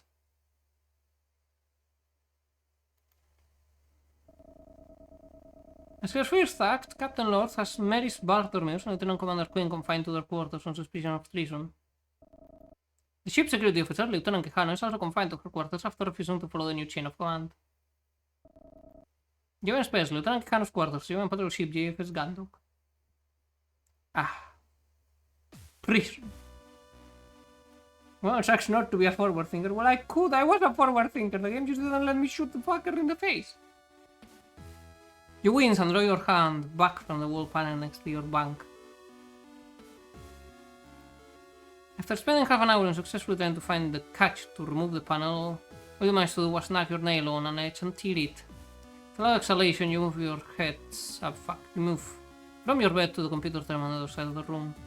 You already hit a few keys, but the only response you get is the screen displaying the same familiar text as the last few times you tried it. Access denied, insufficient authority. Since it was to hate her, you had to give Vanessa credit. Her machinations are clearly well thought through. Nothing had been missed when it came to making sure you would remain in prison. I didn't notice it when you'd awoken earlier, but someone must have gone through your quarters while you were unconscious. Small items like your nail scissors and metal bookmark had been taken, leaving you with nothing to pry open the access panels. Sitting down on the chair in front of the terminal, you wonder how long she'd been planning this and how much she'd accounted for. Placing your elbows on the keyboard and your head in your hands, you sigh again. Go through every trick you'd learned in your time as a security officer, and none of them were helping you get out of here. Leaning back and looking at your watch, you see it's been nearly 6 hours since you've been in prison. You heard the rumble of the Gandog's engines come back to life about 3 hours ago. It'll only be a matter of days now until you arrive back at the Europa colony. Waiting for you there, if Vanessa was successful, was a trial for treachery. You put your head in your hands again at the thought. There was only one outcome for a guilty verdict on that charge. Execution. Ugh. Lean back in the chair, you stare listlessly at the ceiling. Got to be something you could do. There is. But the game won't let me use it right now. Okay, let's see. Typing a few commands and further into the terminal's interface. With the reaction you carry out is met with the same response. Yeah, I thought so. My Tales of the Cosmic Champions books are not going anywhere, so I could always take a break. Say, where was I? Ah yes, Fleet Commander Wang has been imprisoned by his own side because... You know what, I don't feel much like reading, actually. You're down by the stores that are set in the frame underneath your bank and push on one, causing the door to spring open and slide towards you. Going as far as it will go, you shove your possessions to the side and lean into it and have a view of the inside. Rats. You suspected the underside of your bed is sealed off with more metal paneling and the drawer is designed to catch on the inner flame wall before it slides all the way out. With the main material in its construction being steel and everything being welded together, you know you've got no chance of pulling the drawer out and crawling through. Scratch that idea. Let's give this one more go. Cover up your bed and once again run your fingertips around the edge of the panel, trying to find any give or sign of a catch that you can use to remove the panel. You covered for the emergency mechanism of the airlock. This panel is clearly designed not to be removed using bare hands. With a tool, there's no one getting this panel off. Great. I have a tool! A key card! I wish I could have a few minutes longer in bed each morning. Your thought wishes come true. Spend a few moments examining the control pad next to the door, tapping on the casing, pressing buttons and investigating the wiring that runs out from underneath it before settling on your course of action. Hey! Hey Ramney, are you going to let me out or what? Ramney, can you hear me? Let me out! Shut up, Quijano! Yeah, that went as well as I expected. Sighing, you run your hands to your hair. I don't know if there's anything left for you to try. You're just about to make another attempt leveling the panel next to your bank of the wall when someone knocks loudly on the door. Step back from the door, Quijano! What do you want, Ramney? Just shut up and do it. So you move back to the far side of your quarters. You moved? Yeah. Now you just stay there, Quijano. You roll your eyes. What did you think you were going to do? You're lucky the captain's so generous. You got room service. Several steps back, down comes around the corner carrying a tray of food from the vendor in the mess hall. Hey, Lieutenant, how's it? Whoa, let's chat there, this. Tray on the ground and walk away. Yeah, chill out, Romney, whatever. Muttering under his breath, Dylan lays the tray on the ground halfway between you and the door and walks out of the room with Haru keeping their gun trained on you the entire time. Good at the tray, you see, it's a fairly standard meal, burger, fries and soda from one of the vending machines. Had to assume that Dylan had chosen this for you as you couldn't imagine either of the pilots being so generous. Stay where you are. Free hand Haru reaches for the control panel on the opposite side of the door. With a second the door slides shut and you hear the click on its lock. Say to yourself, you're unhappy about the situation you were in, what is they were feeding you?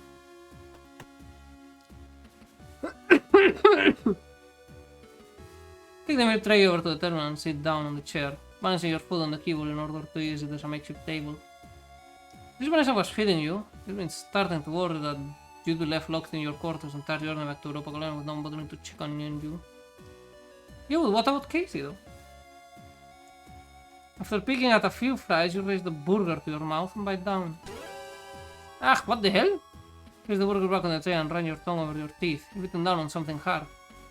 Come back to the top of the don't stay my friend until you expect an ingredient. Ha! Dylan, yes! The stem imitation lettuce and beef is a small pocket screwdriver, used short enough to weaken within the burger. With a napkin you suspect it, not is it small enough to wedge between the gaps in panels that make up the ship ceiling walls and floors. It's also got the right size head to unscrew any fixtures you may come across.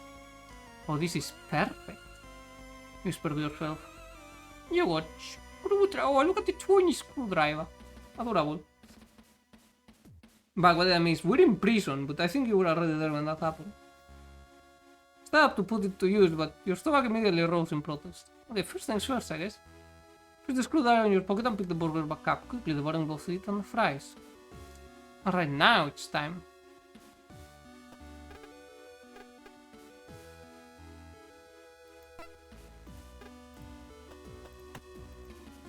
Ah, let's see. Wait! Grid di gose pirita 1 real tip grid di gose. Shit, that's scary. Hey there, Mimi. Fuck, thanks for the sub. Shit, 6 months. It's been a while, huh? Oh, yeah, thanks. This, my brain is scrambled. I'm trying to escape prison. Because they mutinied and I stayed loyal.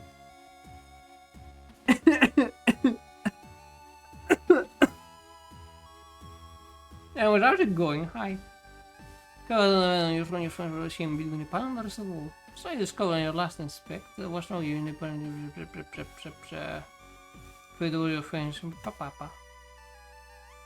You screwed out of your pocket, you walked into the small gap in the panel from the wall.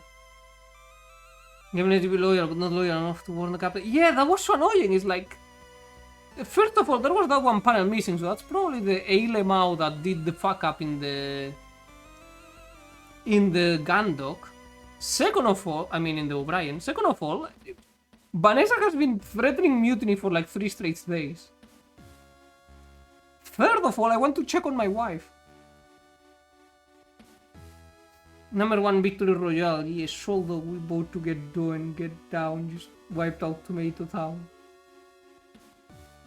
What? I don't wonder how different it would have been had I gone along and joined the mutiny. But that's not my... I ain't all about that life. You know me, I'm all about the penal battalion. It calls to me.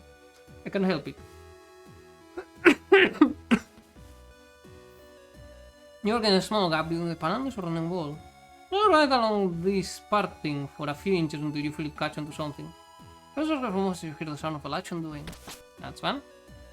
It's action a few more times on different parts of the panel. Eventually the final latch is undone and the whole thing falls towards you. Nice, let's go. Would stab Vanessa in the eye with that pocket screwdriver, yes, exactly. Drive it through. Though we'll probably encounter whatever Ailemau it is in these vents. So it would be very comical if we end up like escaping the vents rushedly in the middle of like a room with them. It's like, what the fuck are you doing escape? It's like, there's an alien in there. And they're like, yeah, we're not buying it. It's like, no, for realsies, there's an alien. Kill Prita from another time, yes. Sadly, I don't think it's the case. They're just gonna execute me. And my wife. So if they execute me, it's like, okay, whatever. I can live with that. Well, not really, I'll be there, but like, you know, my church and whatnot, but they want to execute the waifu. That's not, we're not letting them kill Casey. For once, I get a girlfriend. I'm not losing her. Nice, let's go. Roll over the panel of your bed and place it on the floor so as not to alert Haru before returning to investigate what you revealed. Damn it! Goes under your breath. You'll hope to see a large space that you could crawl into. You were instead met with a solid steel structural wall with only a few inches of space within where the panel had been affixed. Grip the screwdriver tight and suppress the urge to pound your fist against the wall in frustration. You'd been so close. With a follow-up examination, there was no way you could get into the newly revealed space. Now it looked like it led anywhere anyway. A deep sigh, you step off the bed. It looked like you'd have to find another way out there. Okay, but can I like rebuild it?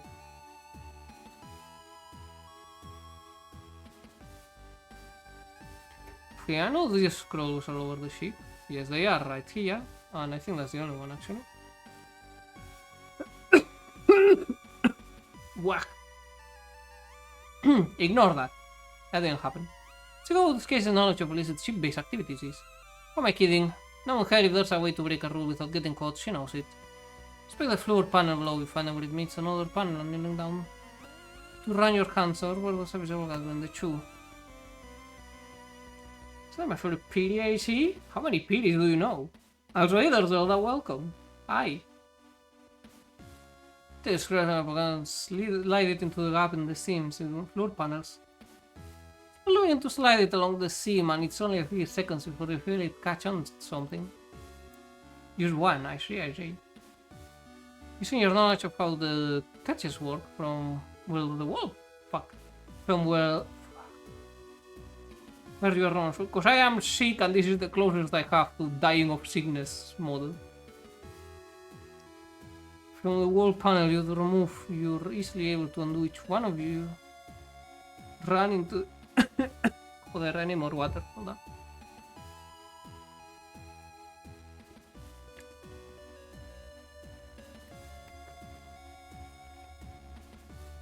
Into the panel, noticeably lifting away from the floor with each catch that's released.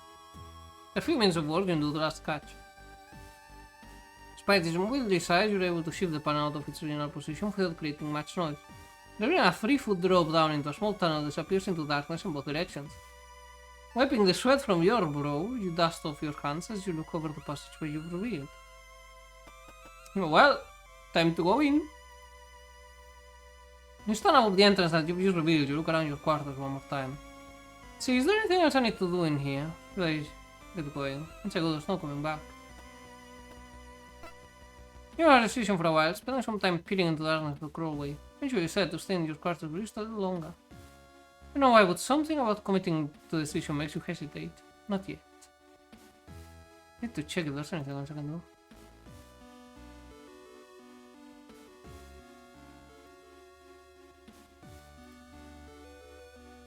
I think I'm running my time destroying the terminal. Can't afford to waste more time though, so I should really get moving.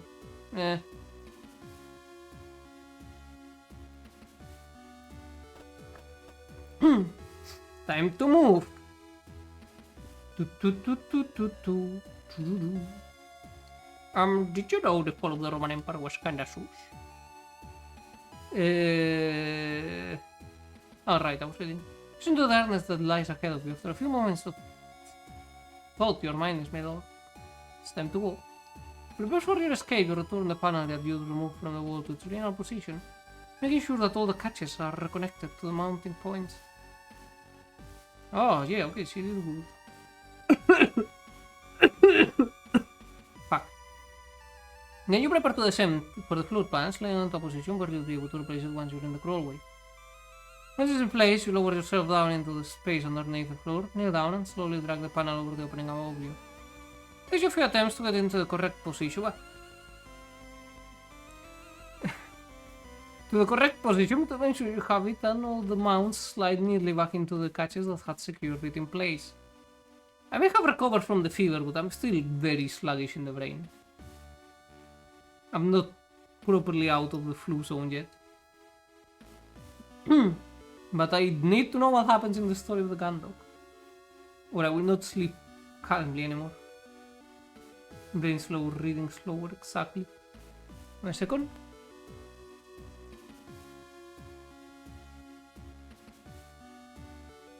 Alright, I'm back. Now after darkness, drop to your knees and reach out with your one hand groping at the darkness. You know the only lies ahead, but you begin to crawl forward. The absolute darkness of the crawl will leave you disoriented as you fumble your way forwards. Now and again you hit a corner, a drop, or a rise that adjusts your trajectory. Hearing nothing but the gentle hum of the ship's systems or your own awkward shuffling. Wait, what plan do I even have other than get out of my room? I mean, I guess I could always go and break into the armory, grab a gun, shoot Vanessa, and then the rest doesn't really matter, does it? I really won't. Please remember, don't rest and reset until she's done with this game. Please venting now, always. I was being a bit sushi in it. Actually, I've never played Among Us. So I'm running into some gears. I'm gonna end up running into the alien that is stalking us. You know him at the gentle hum of the ship system, or your own awkward shuffling, unable to make out anything except for a dry, musty scent that has replaced the sterile smell that permeates the gun dock. You quickly lose your sense of distance and location. There's nowhere to go but onwards. You continue slowly. You have no idea how long it's taking you, but you realize that you're able to distinguish the vague features of your surroundings. Sharp edges are now ever so slightly visible, and the seams and bolts that makes up the inside of the crawlers have faded into view. Renewed by the potential that light coming from somewhere must mean there's an opening leading into some accessible part of the ship. Up ahead, you speed up, taking advantage of your store vision to make your way forward without incident. Turn a corner and are met with a shaft of light that is broken up by the slow and lazy rotating of an overhead fan. Probably the canteen? I'm always at work 2 times because I was targeted and killed. I think my coworker saved me. Oh my.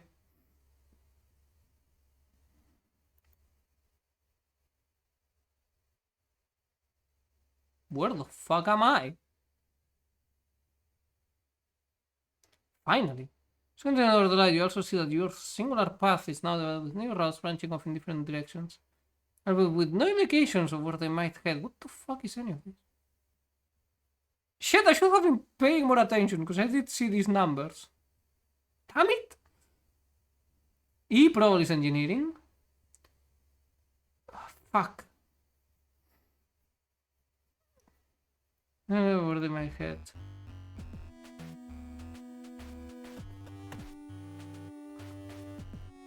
Look up to see the source of the light and shoot your eyes as it dazzles you. Spin here to add that whatever is illuminating the area of the crawlways, find yourself in, sits on the other side of a large spinning fan blade roughly 15 feet above you. I don't know where that is.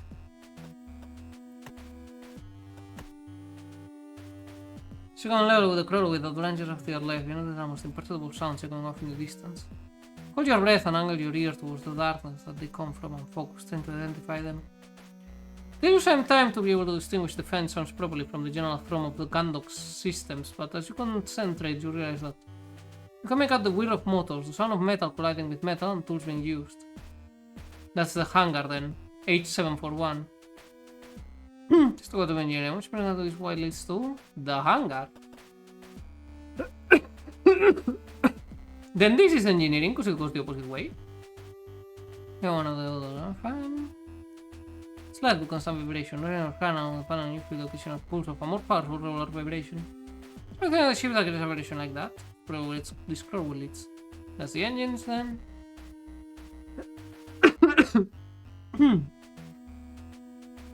That's the hangar. So that means that one goes to the aftways or whatever, and not to the aftways. So which one is this?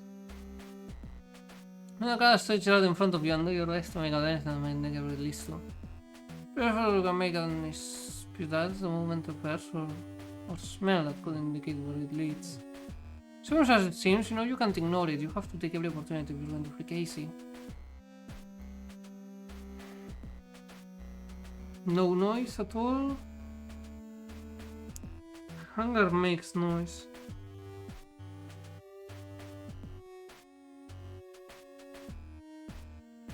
Maybe it's the medical bay where there's no noise.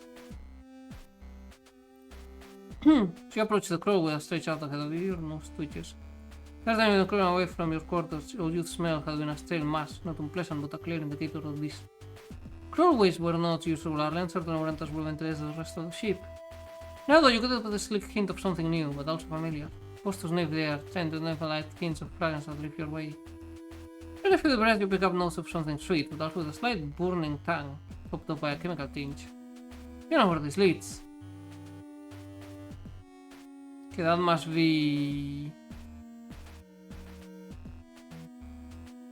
Forgot the name, the canteen, I'm screaming the medical bay.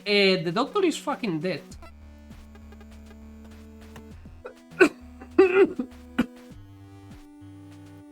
We're going here. You crawl through the cramped passage away from the light being cast downward from the shaft containing a large fan. Then look for you to find yourself in complete darkness once again. As you work your way onwards, your hands stretch out in front of you, allowing you to tell where the direction of the crawlway changes. So you find yourself in what feels like a dead end. You run your hand to the right and left of the tunnel's terminals, but from what you can tell, there's no alternate route to take. Maybe you missed a turning earlier? Sort of awkward process of orienting yourself to head back where you'd come from, you reach up, feeling for the top of the crawlway to ensure that you don't bang your head. So the smooth paneling you'd expect to place your hand on, you control what feels like a lever. Alright then, let's see what this does. Crossing your fingers that you're not about to open a hatch into space, you grip the lever and push it. It would be so funny if we open a hatch into space though. Stop dying, you coward. I'm trying. But someone gave me the flu, and now it's my problem to deal with. At least maybe by tomorrow I feel good enough to go grocery shopping, so I don't have to live off of instant noodles. Yeah, makes sense. Can make patience game if you are dead. Exactly. Surprising is the lever moves and with it you feel a mechanism slide from one position to another. One above you shift slightly, revealing a thin crack of light. Okay, now where are we? No, the airlock. Well, that was makes sense why it's so silent.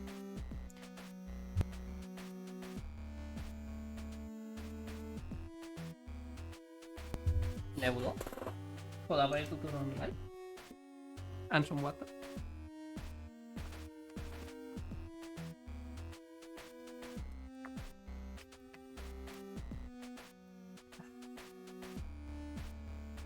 Putting on the shovel and standing up, you look around to see that you've emerged into the airlock.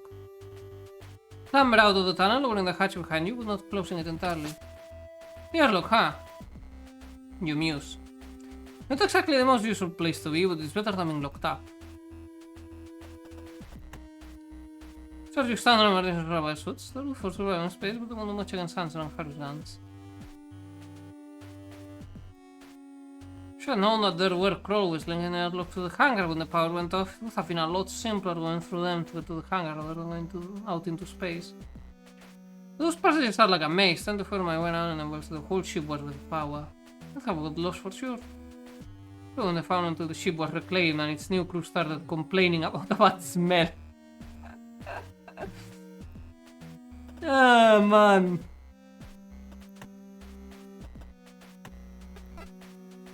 Explore the crawlways. Out of order. System officer, please contact your system administrator. What are the odds that they're waiting for me in the central hub? Nah, they definitely have someone in the central hub. We're going back into the crawlways. I'm going back into Ratchy. Let's go this way. Yeah. Away from the middle section of the crawlway as you went a step out, you soon finished on complete darkness once again. In frustration, you will twist around another corner.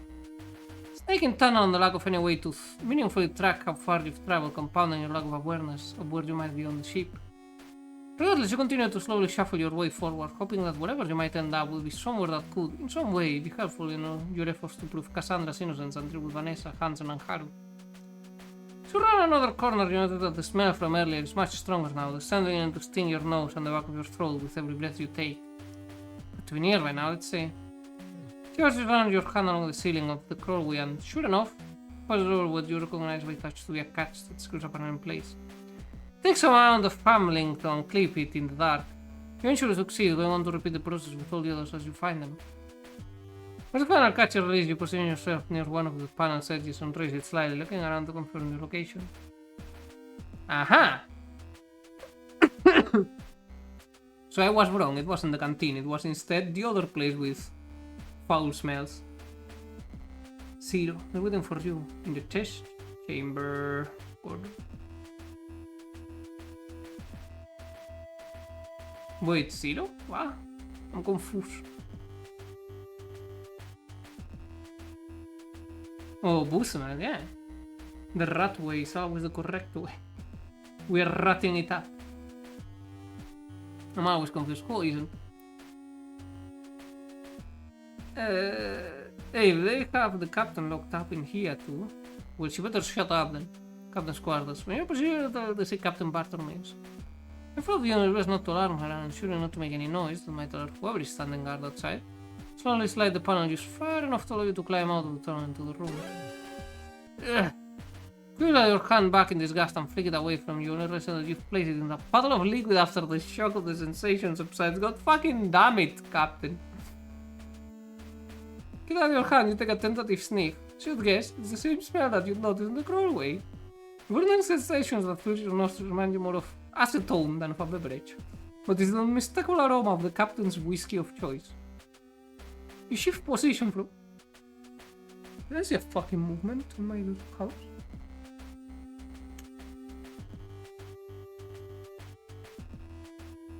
No, I think I'm just going paranoid too. In the room, you're far enough away that you won't accidentally douse yourself in the spillage. As soon as you stood up, you look around but don't see the captain anywhere. Captain? First loudly as you dare, doing your best not to be heard in the confines of the quarters. Captain? You hiss, slightly louder this time.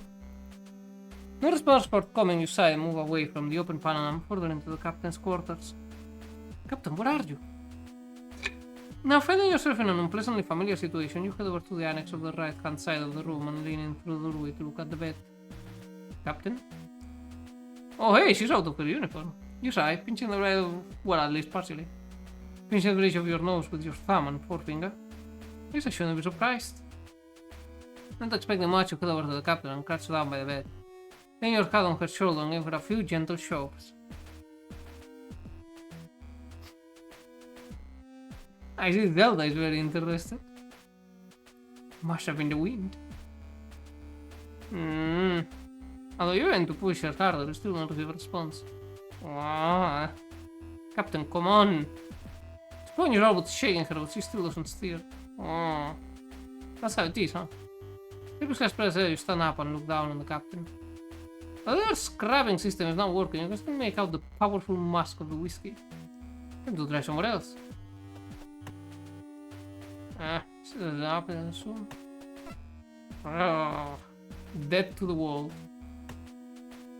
Yeah, it's anything like last time, all the doors are probably locked, and I bet they took the captain's key instead of control master switches for ship functions. See. Like I thought, all locked. The inspiring painting, but I don't have the time to stand around contemplating it right now. For the captain's right now, I don't want to risk it. If I wanted to drink any of this, which I definitely don't, the captain hasn't left any. Like half of it ended up on the floor. Wait, crew quarters corridor. Hold up. What happens if I could open the door? Hands in his arm and stood right outside. So the only place that stood right outside must be Casey's. Well, you know me. Hey. M2, whatever we call it. Man, I see we have like the captain fan club over here. I ain't complaining. I already have Casey, I don't need more. Back into the Crowley ways. We got the hangar or we got the engineering? I don't trust the chief anymore. She seemed to be too in the know with her. I trust the cadet. Met the nexus between various crews, you fall on a twisting path by entering this short tunnels, and it doesn't take long for you to find yourself in total darkness once again. You have your quarters to the lit segment. Lit. And then her executing me because they got me somehow sleeping in bed with the captain. I don't think the captain is in any condition to do anything other than sleep it off. Either gate or where are you going? You're not from your quarters to this and you're taking a break up. You were confident of where you were heading as the previously muffled sounds were louder with every corner you turned. The erratic noises of different pieces of machinery and equipment punctuate your journey with irregular rhythm. Like the constant background noise of the engineering department, this was the sound of someone hard at work. You continue to move through the twisting shaft, you know there's a strange sense of lightness to your movement, which you initially dismiss as numbness from the time spent hunching and crawling. Gently you push against the floor with one leg and inadvertently send yourself gently gliding forwards to as you're leaving the area under the influence of the ship's gravity net.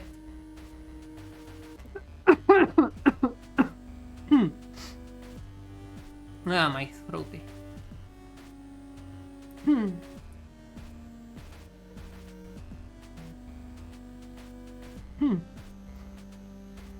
hold your arms out in front of you to ensure you don't slam face first into the end of the current length of tunnel. Thankful that you hadn't pushed with much force when you feel cool still on your palms. Feeling around to determine the direction you'll be heading and next, you eventually identify a turn to the right and carefully propel yourself off the crawlway wall. Fuck, crawlway. Shit. Crawlway wall, yeah. Crawlway wall. Yes, I am sure that English.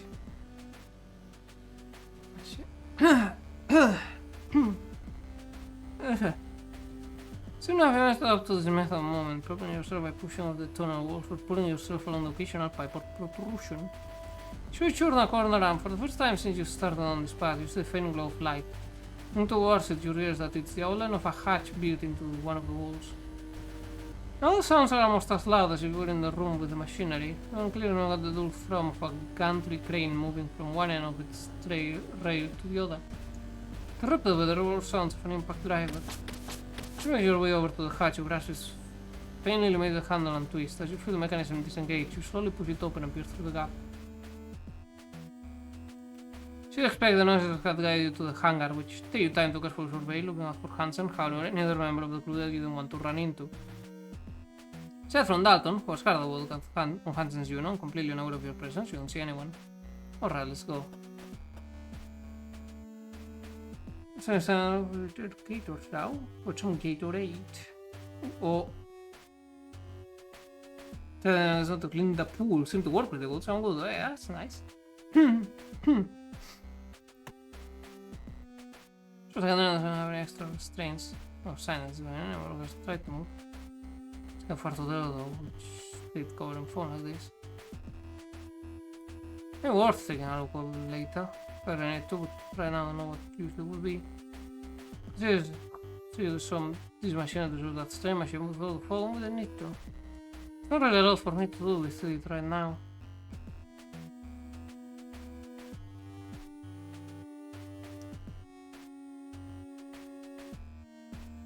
Being in a hangar wouldn't be that much helpful though. Sure, I'd have the after thought away.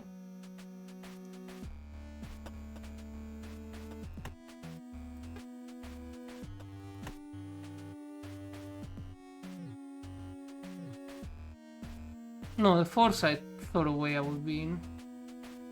Counterpart. I could access. It would be risky, that's nothing I can do. Only ways to the central hub. No, I know what I need to do. I need to go to engineering. I wanna get a weapon. We're going to the engine.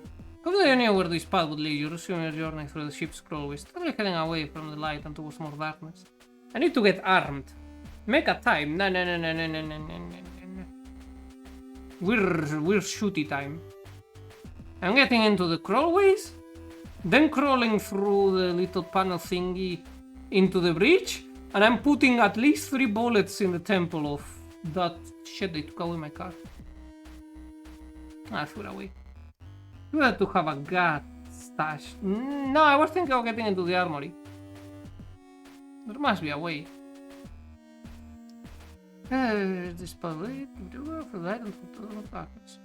In which you told you're once again enveloped in the blackness of the ship's inner workings, and you carefully shuffle forward, making sure not to let any sudden obstacles or ships in direction catch you off guard. At first, the constant vibrations were only noticeable when you made a special effort to feel for them in the walls or floor of the crawlway. As you continue, you start to sense them passing through you. Eventually, it turns from a physical sensation to a constant noise that fills the dark tunnels. Find yourself moving in time with the rhythm that pulses through you, inching forward with each beat you feel.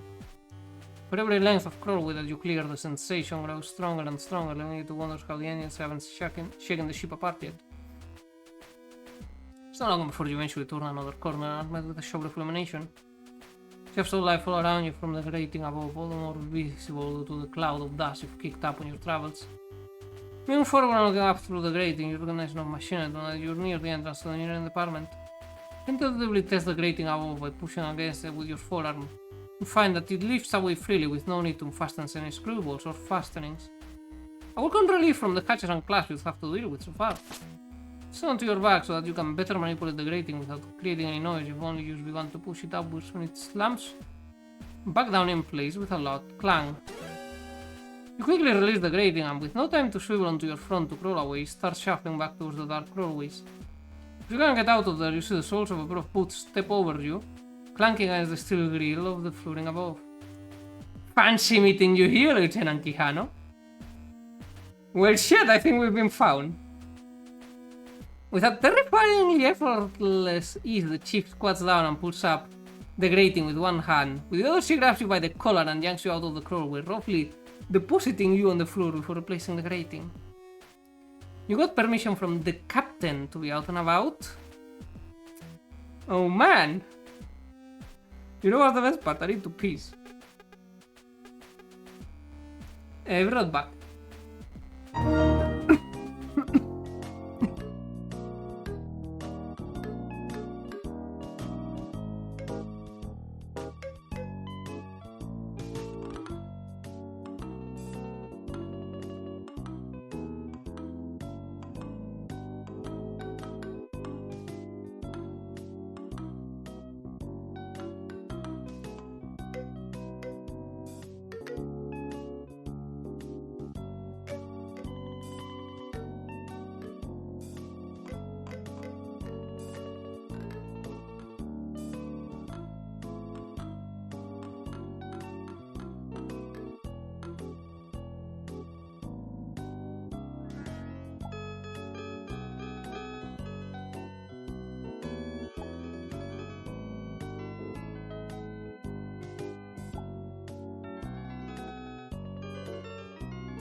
I'm back.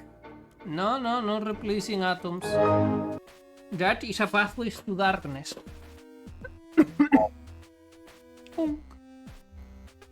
Let's do that in order. Yeah, that's first. You'd pressure from the captain to be out and about. If I... Hold that thought, Lieutenant. Come here. This is gonna end so badly. Things on the wrapper are with a grip far more powerful than you could have suspected. Chief didn't drag you away. You struggle to try to free yourself, but the combination of her raw strength and you being constantly off balance makes escape impossible. Chief, hey, give me a second to explain, Chief. Chief, come on! Stepping on to swipe her keycard through a terminal next to a door, the Chief continues to drag you behind her as she marches on into the new unlocked area. And once she's put some distance with her and the entrance, does she stop throwing you in front of her as she does. Alright, Lieutenant, we can talk now. Well, she saw the atom posting. I see everything. You cannot hide it from me. Anything that happens in this chat, I know. Chief, I was trying to explain. Why do you think I brought you here, Lieutenant? The entrance to this department's wide open. I don't want anyone catching sight of you somewhere you shouldn't be. Especially not if it gets me mixed up in this whole class stuff. Plus, you managed to find your way into the crawlways, to be honest. I don't know how you got in there, though. Just from the quarters, but... She's rather pull away from you to the hypothetical of it. She's fucking nerding out. Yeah. Nah, my face. Why is she angry? No, that's just how she looked like. At the door of your escape, you assume that even she's not raised the alarm, she's not going to be dragging you back to your quarters or handing you over to the ensigns. Oh, someone hit this in my mirror, I used it too. Aha, so that's what these wanted for. I told him to replace the batteries on his cassette player. I told him bring it to me and I could install some extra long life military issue once. Wasn't that guy so insistent about anything the entire time I've known him though, so you sent it over in the end. It was strange, no way would he pass up the chance to exchange his players' less fun. Should have known that he was planning something. Well, I have no idea how screwed he is if he gets found out. Chief, listen.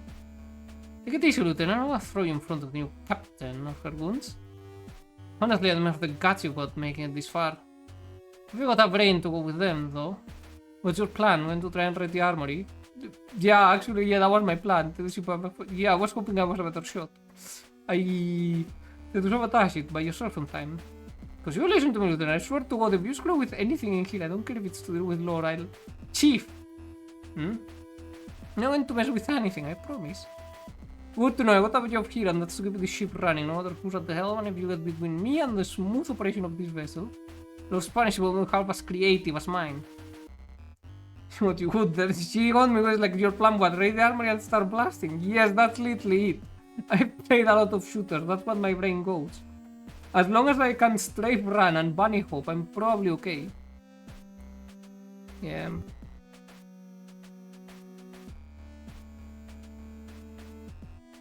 I'm back.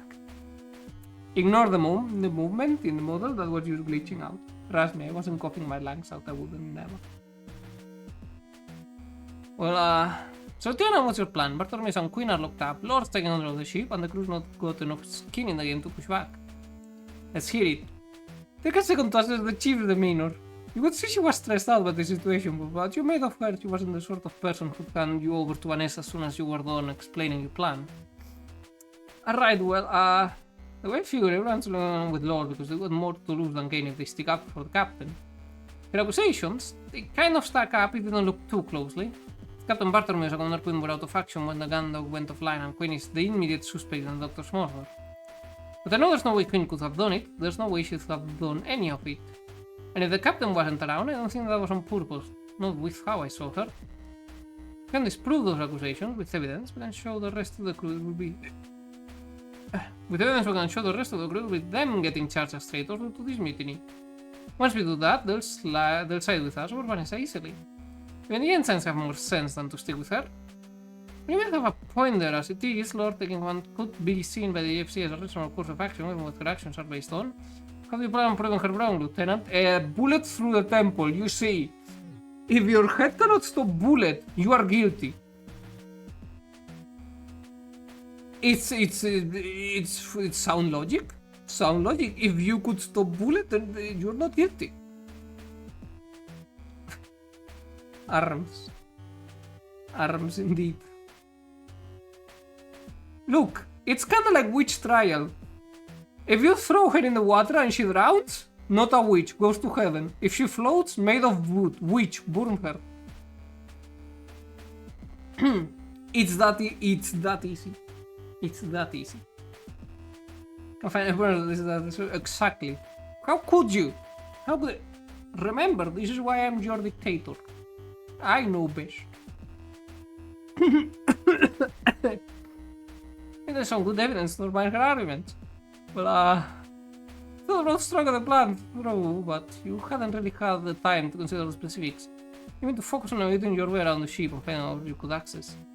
So hoping I'll be able to get some help with that one, Chief. From you. Nice try, Lieutenant, but that's not happening. Sorry to burst your bubble there, but there's no chance I want to get wrapped up in Lord's games. If you want help, you're gonna need someone else. Right now I've got to make sure these engines keep ticking over. If I'm lucky I can find the chance to get the long-range communication system back up running before we get to Europa Colony. Chief, wait! Give me a chance to try and convince her, otherwise the Chief has already turned her back on you and is striding out of the door. She dragged you through earlier. Chief. He's after her, pulling her through the doorway and grabbing her by the yielding muscle of her upper arm. Chief, wait, you hear me out! In an instant, Chief grabs your wrist, pulling your hand off her and angling your forearm away from you in a way that almost sends you to your feet. Told you, Lieutenant, I have one job, making sure the ship keeps sailing. Nothing against you, nothing against what you're trying to do, but just keep me out of it. Oh, but keep me out of it. The engines are still touch and go right now, so we want to make it back to Europa, they're gonna need my full attention. You don't have the time to get dragged into stupid little personal grudges or power plays. I'm literally getting executed, and so as whatever. Don't say it like we're just arguing over who gets like the nice seat in the Christmas party. 3 people are about to get executed. Yes, exactly. See? Zelda gets it. Zelda gets membership in the Politburo.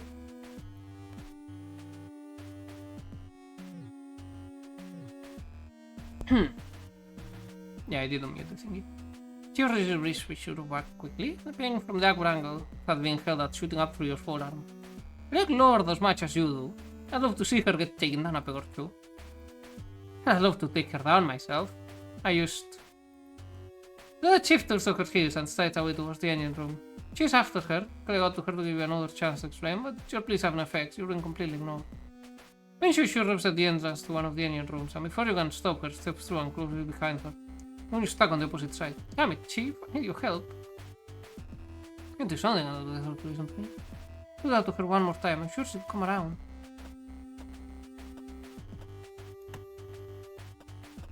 No, we're moving to computer. Ah, I do have cases. You step into the room. She said the door closed behind you and you're left back in the noxious glow of the monitor's light. Then lay your hands on the keyboard and think. Right now I'm here and I can... So it's like, haven't I got something here? He's here to turn around and leave the room. Well, this time I can get in if I need to, I guess. Yes, of course, please, I was right. I have a small explosive embedded in my skull that's can detonate at any time. Wait, I have those things? What? That's because no trauma from the trash cans that makes me say this. Good. Good. Finally, time to play some Hell Divers.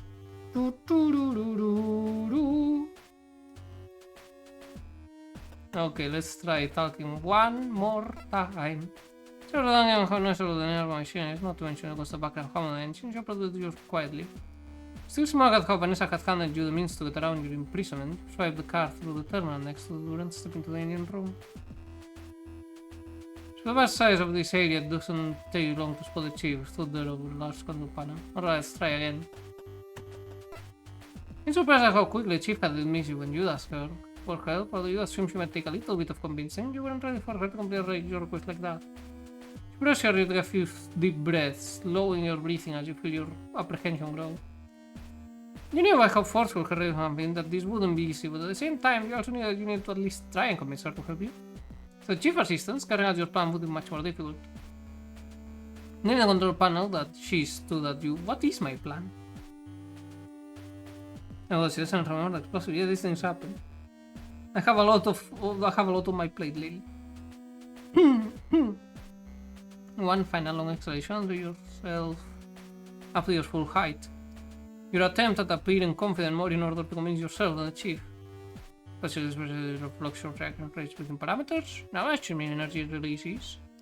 Chief, please, I really need you to hear me out. Should mean energy releases. For a moment you consider reaching out to turn her towards you, but you know better than to try to search yourself physically with the Chief. Step yourself closer than you're comfortable with and raise your voice. Chief, I know what you said, but please, I need your help. Lieutenant, I told you that I need to keep an eye on these engines. How'd you even get in here? Cruz not take your car? Hold that. Cruz not... ¿Cómo la puta, tío? Cruz not take your car? Your keycard? There we go.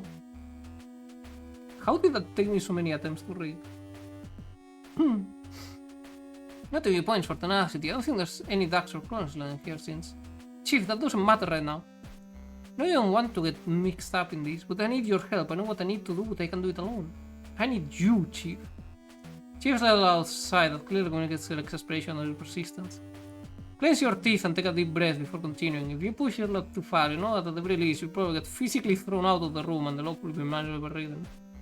At the same time, you're aware of how this isn't something you can simply give up on out of fear of upsetting someone, blabbering or what.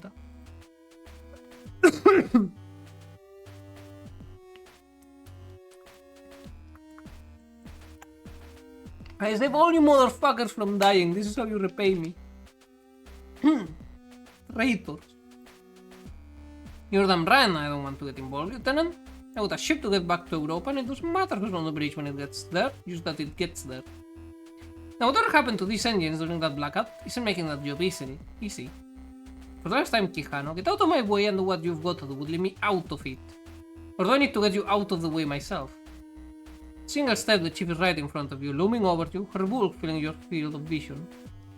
You instinctively go to take a step back, but stop just before you do, mustering all your confidence to stand your ground against the Chief's imposing physicality.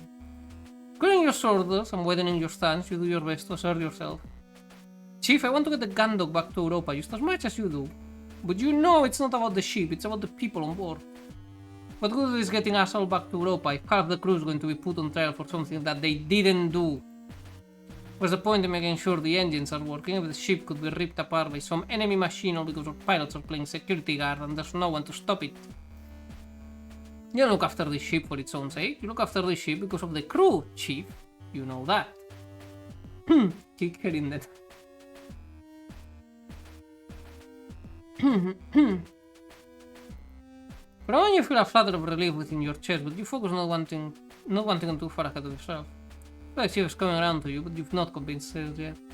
I know you got important work to do right here, but if we don't deal with Vanessa now, we can't guarantee that there will even be a Gandok to get back to Europa. So as well know your work is so good that these engines won't go offline if you leave them for a few hours. You have made sure of that.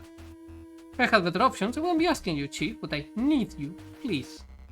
Tell me you're doing this for everyone on this ship, Lieutenant, not just you and Queen. I literally fucking risk my life for all of you motherfuckers. Twice! That's right, Chief. Obviously Commander Queen's important to me, but the ship security officer, it's my job to make sure everyone stays safe. I can let them down like this. I can't. Even hairs through closed teeth and furrows her brow. Things stable right now, sign of unusual output. I could... Why do this now, Lieutenant? If you think Queen and the Captain can be proved innocent, why don't you just wait till we get back to Europa? Bring it up at the tribunal. Yours is a good point. Your intent was to prove Casey, the Captain, and yourself innocent, but right, the tribunal that will investigate this meeting will be the perfect place for that. But you know it wouldn't be so simple. That's what you're saying, Chief, but Vanessa would have thought of that already. She wouldn't have done this if she didn't think she'd get away with it. It'll be like that time on the bridge earlier. You know that her story won't line up with what happened, and I bet you that she will have adjusted the reports to support her case. That's why I need to find this evidence now, even if I can convince the rest of the crew. To get Bartornius back in the captain's seat, at least I'll have something I can use at the tribunal.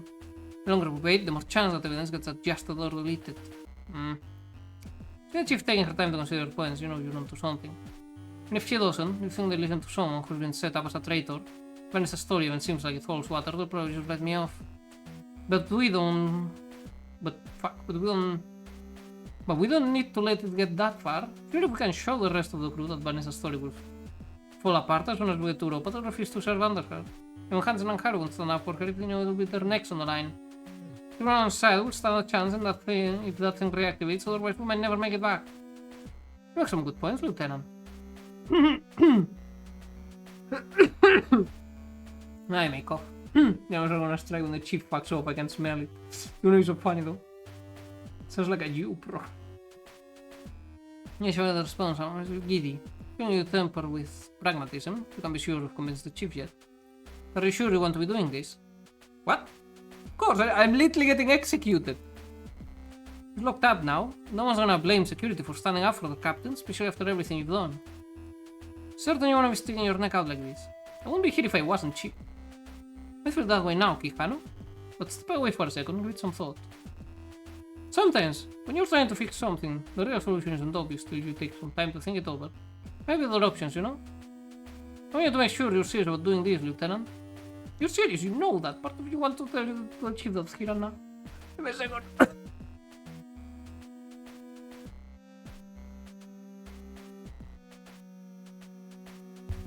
Okay, I'm back alive with my cough. Hey there, Tora. A pity. Hopefully doing better after seeing this. I still have a big cough, but otherwise I'm doing fine. I think. Not yet time for the third dosage of cough syrup, sadly.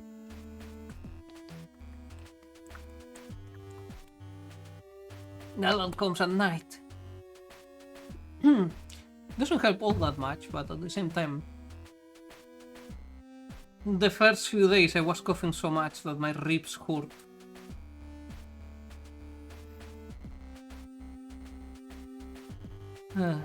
But at the same time, you know that you don't want to risk pushing her too far. You've almost won her over, and if you look like you haven't thought this through, you might undo all that you've done to convince her. You breathe out and let your shoulders drop, letting some of the tension that you've built up leave your body. Yeah, okay, Chief. I'm not sure this is what I want to do. Thanks for hearing me out. Now, said Lieutenant, sometimes your heart's in the right place. You need to make sure your head is too. Without hesitation, the chief turns back to the control panel that she'd been working at and resumes whatever it is that she'd been doing before you interrupted her.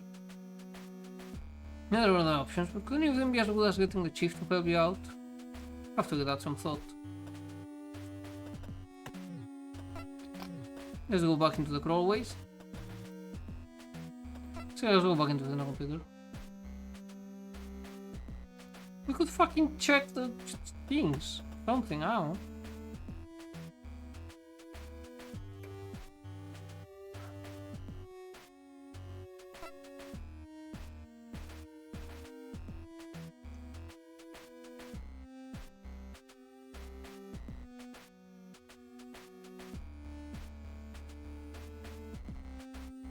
I guess.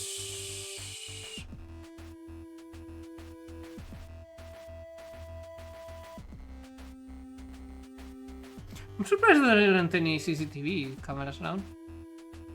We don't have any. Have a nice look, Tore. Thanks for coming. I'm just right now a bit. Yeah. Now send the captains.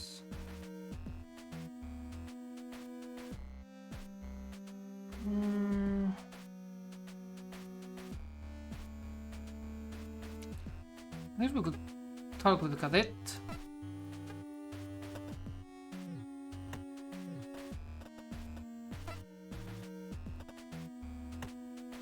Tempting idea of the one to risk damaging the gun dog by doing something stupid in one of those.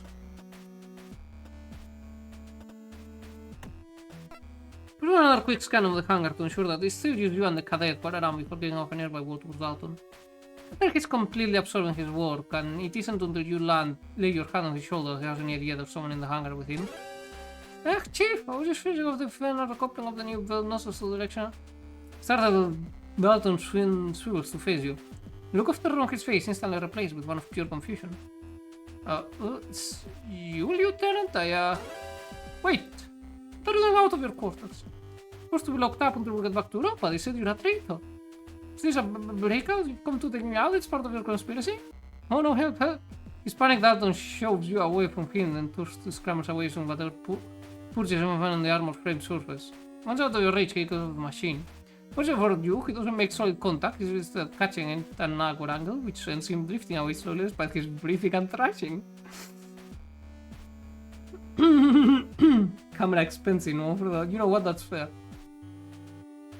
Dalton, shut up and get back here.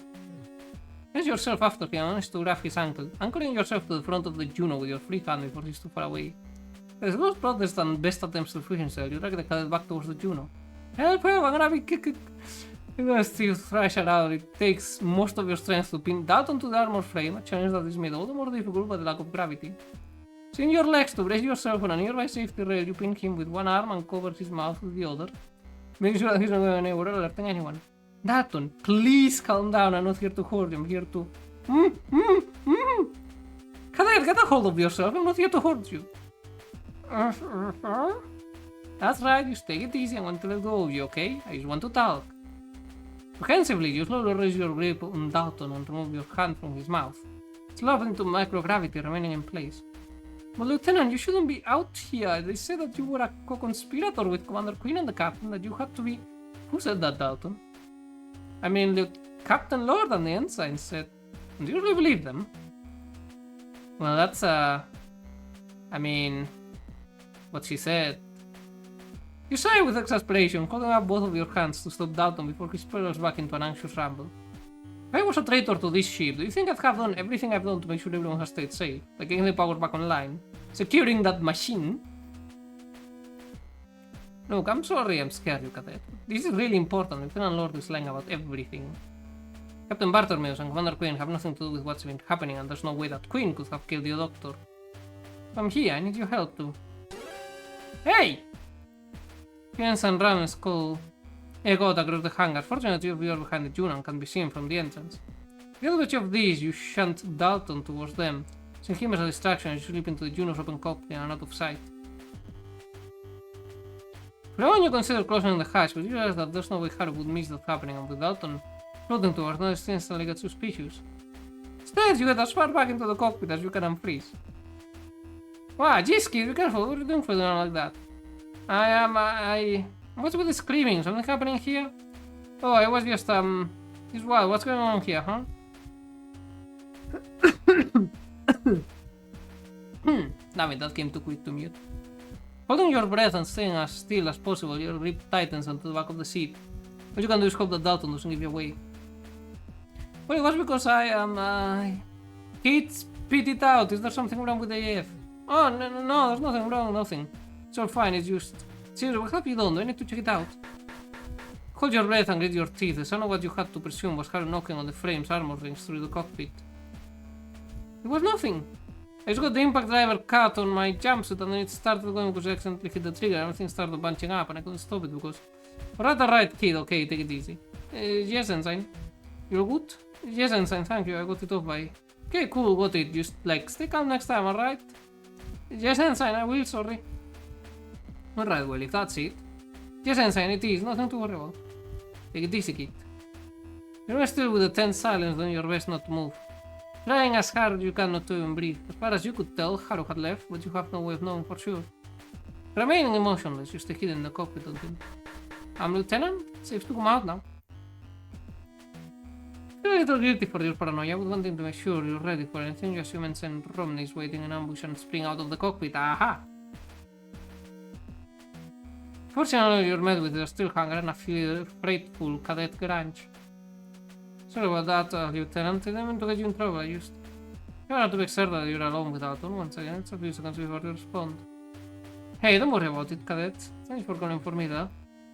No problem. But what do you want me for? Why are you here? I want to believe that what they said about you and the captain and the commander, but after they locked you up, I heard Ensign Cruz say that... Dalton, hey, calm down, it's okay. Sorry. Take a deep breath and close your eyes. Sign before you begin. You were asking the cadet for his help, seemed wrong. We were working on a JCF ship, he was basically still just a kid. But you know that he had the technical skills you need.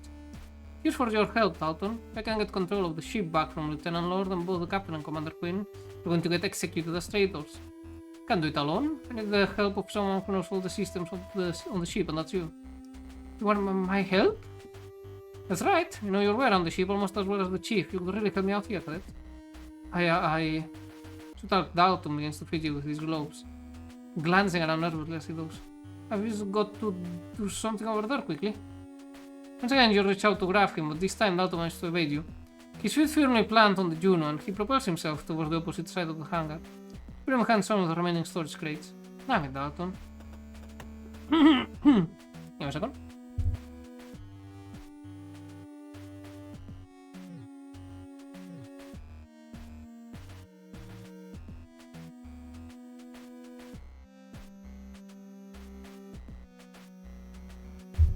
Alright, I'm back. Need more water.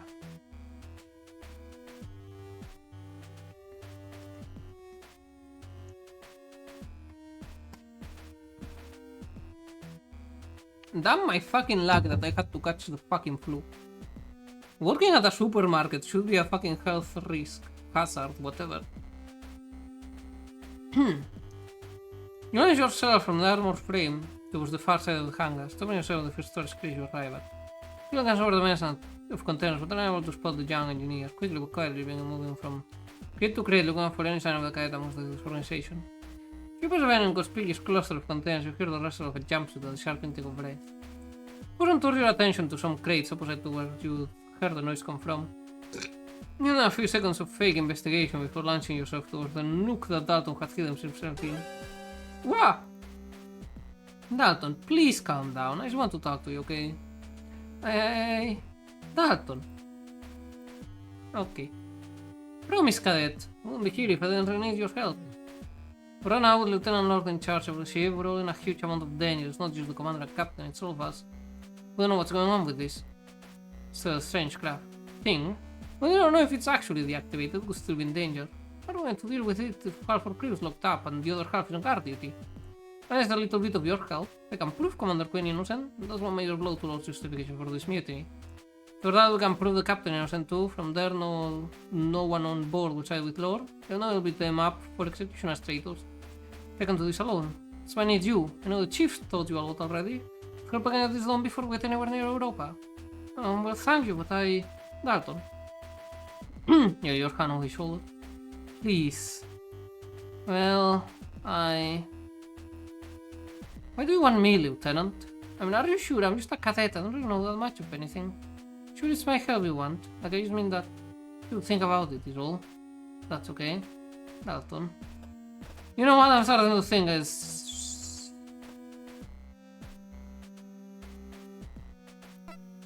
Fuck it, I have an idea. If the hand is in full view of the force thoroughfare, Hansen and her would spell me in an instant if I left that way.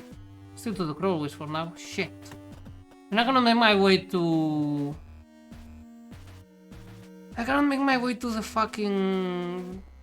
Or maybe I can.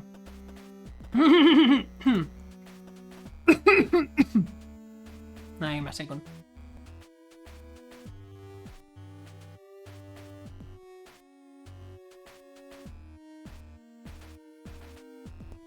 I survive. Damn flu. This is 1 month left, right? February is basically over. I get back to work around like the 1st of March. Yeah, use the month of March. And then that's my last month there. Tread lightly, doing your best to keep your step as silent as possible as you approach the central hub. Proceed to rest the pressure within the airlock and the hub. Holding your breath, listen for any sign that Hansen from may be nearby. You know how you can hear the tube until landing from the direction of the port-side thoroughfare as they stand watch over the tube crew quarters corridors. Okay, but seriously, Lord has got it down bad for you. Yeah, I'm not stupid, trust me though, someone like her, no thanks. No way, Cruz, easy promotion right there, one and done. With the you could get her to say anything you wanted when we get this ship back to Europa. No thanks, she's not even my type. Oh yeah, who is then? Asif. The captain? Shut up, Ramney. Commander Queen? Shut up, Ramney. It stops there and a silence follows. Then the weather voice that there was stood in the foresight thoroughfare, which gives them a clear line of sight straight through the central haven towards the thoroughfare. If you left where you were stood now to head further into the ship, there was a good chance that you'd be spotted. Slowly you make your way back towards the airlock. What the fuck? Fuck.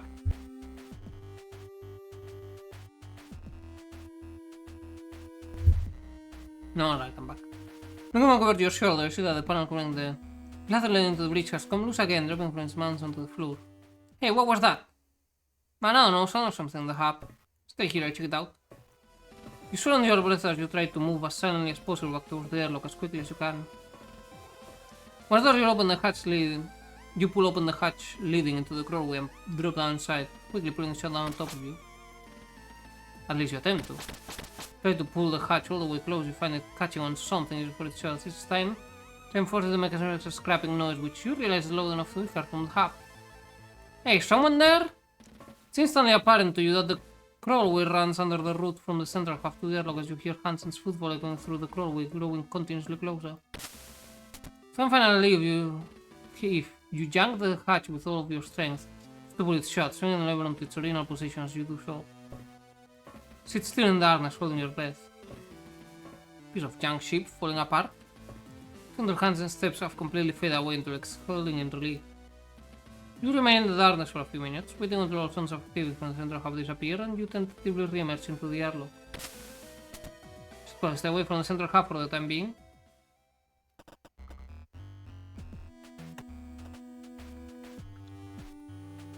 Okay, so we're completely out of options.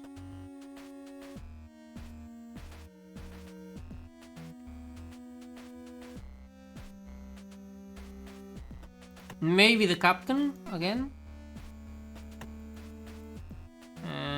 It's not gonna happen on its own. Maybe there is like any in the floor, anything, fucking nothing.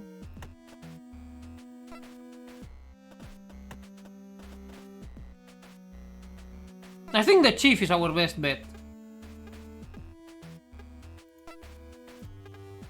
There is no other way I can see out of this. You eating sandwich. Oh, I can do that. I can actually draw my lunch today. Of what I did. Give me a second.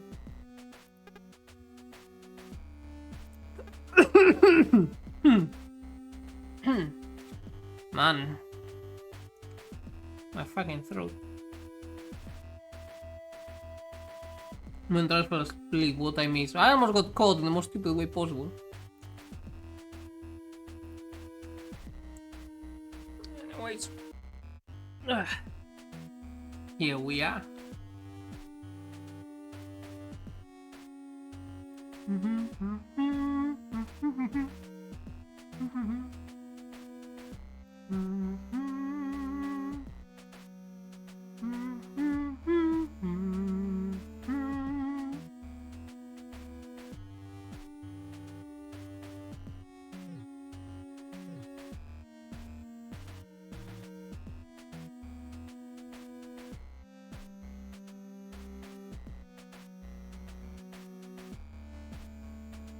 Yeah, that's kinda close enough to make her color.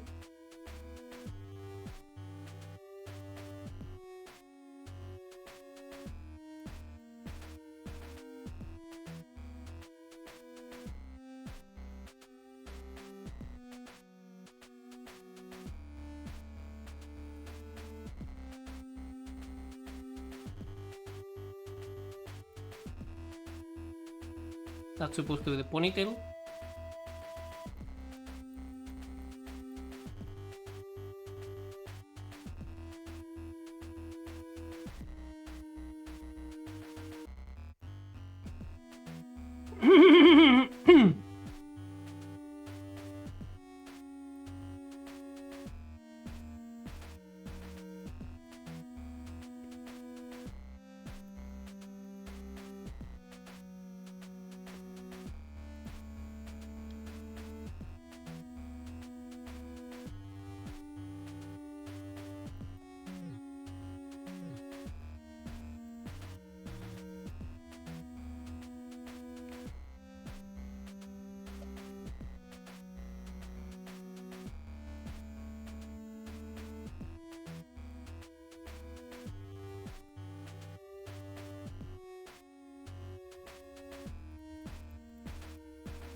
Le Baguette.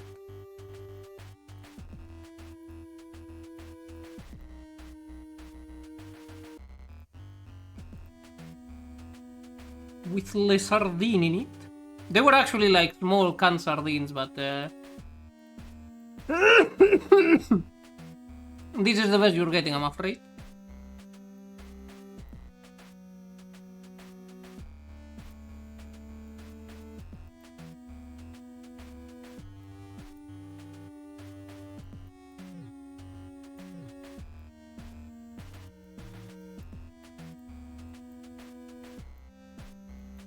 That's supposed to be an arm.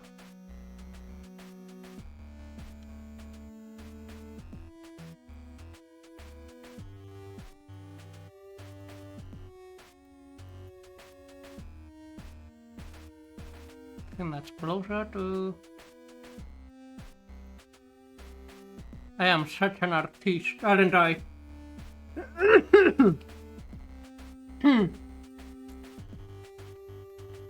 No, that's how I'm supposed to.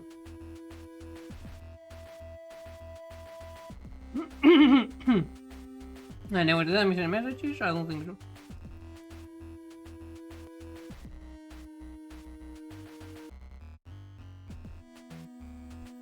There we go. But this one is there's a bit of a lot of redeems, yeah. Anyways, it is done. I hope it is satisfactory. I can maybe zoom in a bit. Okay, I forgot that the zoom in the paint of this area is a bit. Hold up, I can use zoom in the thing itself. Yeah, give me a second.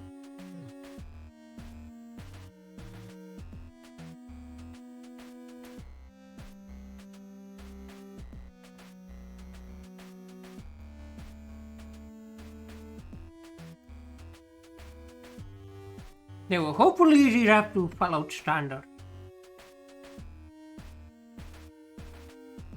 Pretty sure I don't forget any of the details. Anyway, let me scratch my eye. Ah, so much better.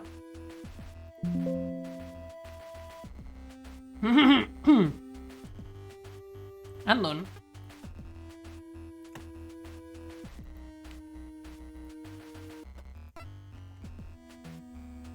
Alright, Chief, I'm shit out of luck. I need you.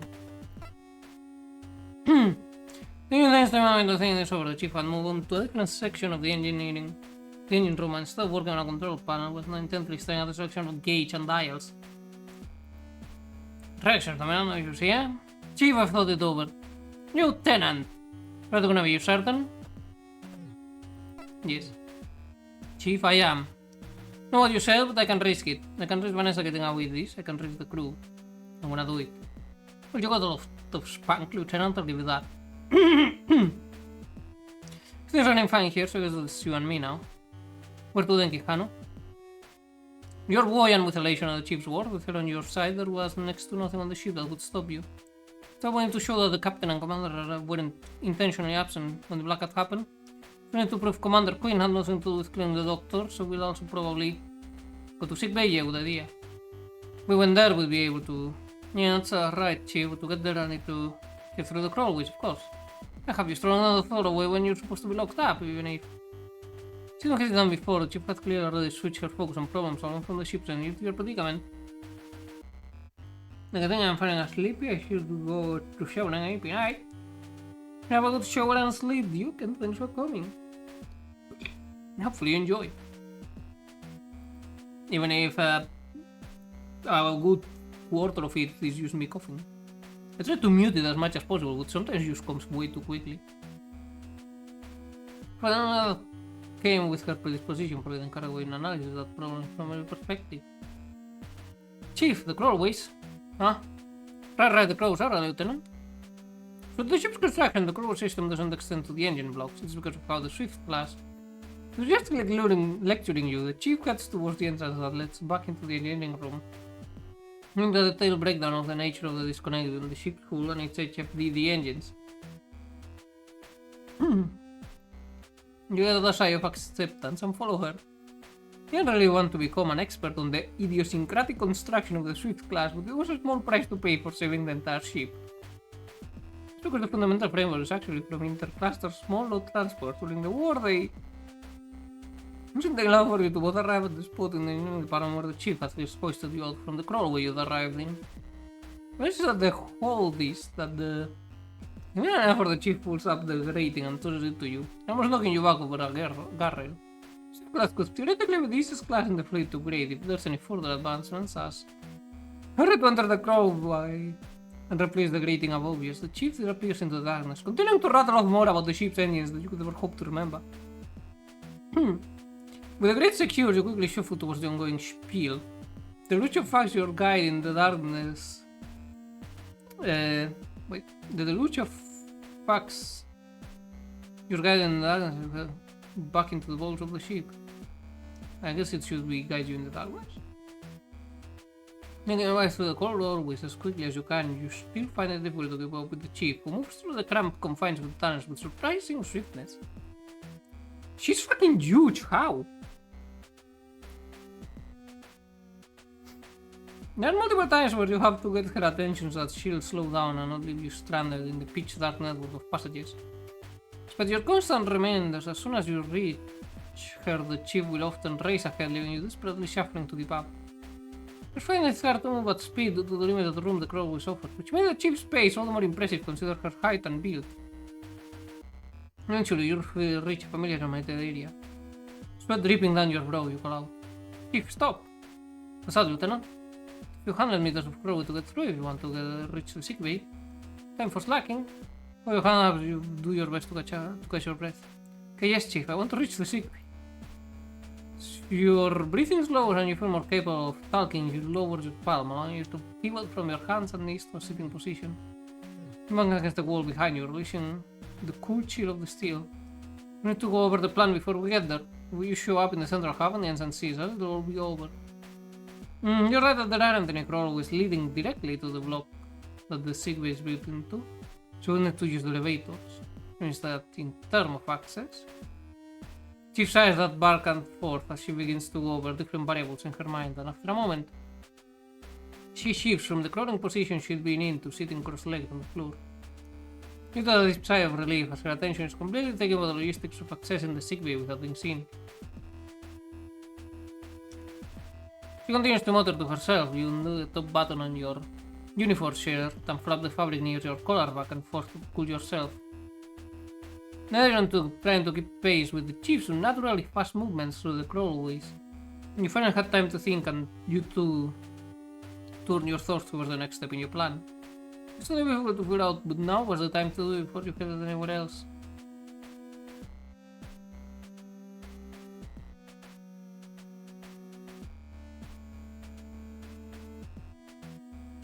You need to go to the airlock.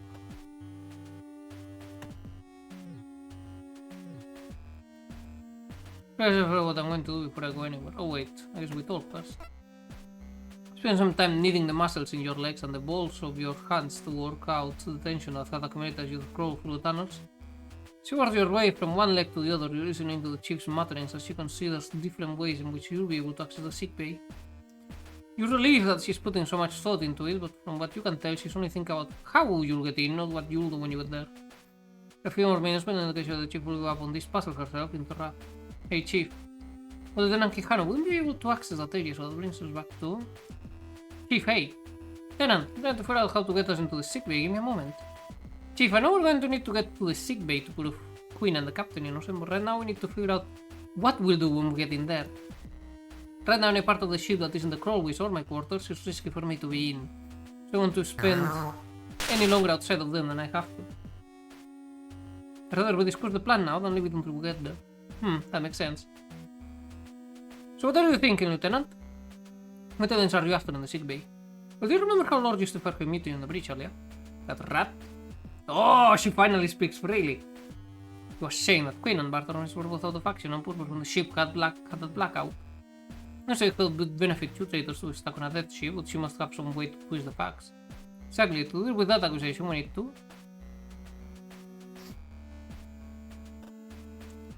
prove they were actually unwell. So John were actually sick when the blackout happened. To show they weren't faking it, then I would blow a huge hole in Lord's justification. And now the rest of the crew see that they're in danger. What if Lord killed the Doctor? No, but then that doesn't explain the falling panel and the exactitude with the way it happened in the Orion. No, that's still the alien Mao. Somewhere in here. Okay, now the rest of the crew see that they're in danger. Just residing with her, and Hans and her won't risk it. Don't convince them, with no one to back her up, Lord's meeting will be finished. Well, sorry, Lieutenant, but how are you going to do that? Well, I was thinking that there will be records. There will be medical records, right? Since the power was back on, I took the commander straight to the sick bay and told the doctor about the captain's conditions. So I was making notes on that tablet of his. He was treating me after the crash, he was logging his diagnosis and medication used onto it. I've definitely done the same for Captain Bartholomew and Lieutenant Commander Quinn. Hey, good thinking, Lieutenant. Medical record software is like what I used to log repairs, and it's pretty watertight. Time, date, sensitive information will all be there. Exactly. So we're going to have to get our hands on that, easy. Keep from your sitting position back to your hands and knees to begin crawling your way through the tunnels to your next destination, but the Chief remains sad what he is. Come on, Chief, we need to get to the sick bay. You're fighting something important, Lieutenant. What do you mean? The Doctor's murder. You get this shit back to your sitting position in the excitement of thinking of a solution to this whole problem. You've completely forgotten that Lord had the accused case of the Doctor's murder. And if you could prove you have been unconscious at the time of the blackout, no wonder she would take the side of a murder suspect. You know where they put the Doctor's body, Chief? I was knocked out when that was being dealt with. Did they leave it in the sick bay? Of course, the surgery room has a storage unit for them. Why? Then nothing's changed. The proof is that the captain and the commander weren't absent on purpose, they want to be in the sick bay and the Doctor's bodies too. If we're going to prove that Commander Quinn didn't kill him, that's probably the best place to start, right? Can't argue with that, Lieutenant. Guys, I thought we would all figure it out. Ready to get moving? Ready when you are, Chief. It's what I like to hear. Just make sure to keep up this time. Yes, Chief. Brody, no one can keep up with you. You're a speed demon. You're the speed energy that the Chief demonstrates in such a confined space as she springs forward from her sitting position and disappears down a dark doorway.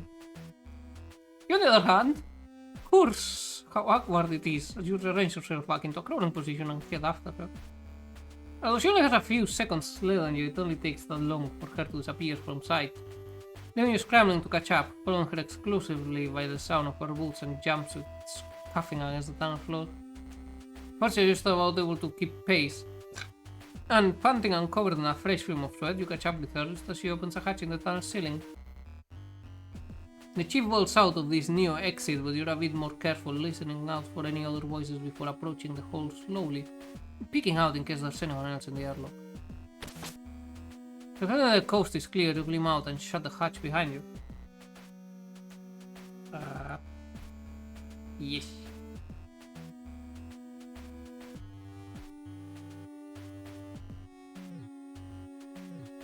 Hold on, my eyes hurt a bit. I'm still a bit exhausted from all the being sick business, but I want to see what happens. Not bad, Lieutenant, you kept a pretty good pace there. Maybe I'll get you up to maintenance team standards yet. Smile, I know that, Chief. You like to respond, but you're breathing too heavily due to the exertion of keeping up with her and the cool air of the airlock catches in your throat. Instead, you wipe the sweat from your forehead with the cuff of your shirt sleeve and lean against the main airlock hatch, trying to slow your breathing. It comes to the crawlways that you can access. Closer to the network within inside will take you to sick bay C, the airlock. So others that could take us right there, but none of the access points are places that you could get to without being seen by some other crew members, so... Again, you simply smile and nod, taking the opportunity to compose yourself as the Chief fills you in on all the different paths that the crawlways run through the ship. Eventually you're ready to move on, but the Chief is deep... Move on, but the Chief... Okay, yeah, that's just a typo. But the Chief is deep in another lecture, growing increasingly absorbed by her own subject matter. Sailing deeply, you stand fully upright. If you want to get moving, you need to snap the Chief out of it. Hey, Chief. Now you are ready to move on. Do your best to nudge the chief out of her latest mental distraction. The thing about that approach is that it doesn't consider chief. What is it, Lieutenant? What are you considering? Try to push your chief, but we need to get going to sick bay now. We've only got a few days until we're back at Europa. The sooner we deal with this, the better. Right. Well, Lieutenant, how are we going to get past the ensigns? You remember nearly being caught by Hansen the last time we were in the airlock, but in the brainstorming session you had in the crawl was with the chief, you completely forgot to factor them into your plans. You need to concern with where you needed to in order to prove case innocent that you hadn't thought about when you get there. Plan for this, right? Of course. Just run through some ideas in your head. Here's what we're going to need.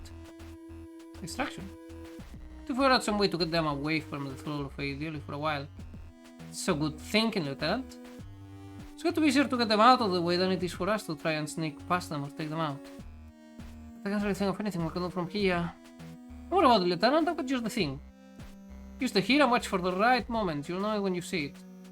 Okay, but let me scratch my nose. Thought pausing to listen to your concert, the chief turns away from you and strides down the hallway towards the central hub. Like you, she still has the freedom of the entire ship as long as no one realizes that you're both working together. You watch as she was nose channeling to the hub and then turns right towards the upper of her. Since notice her, there's no indication that they care as she casually walks away.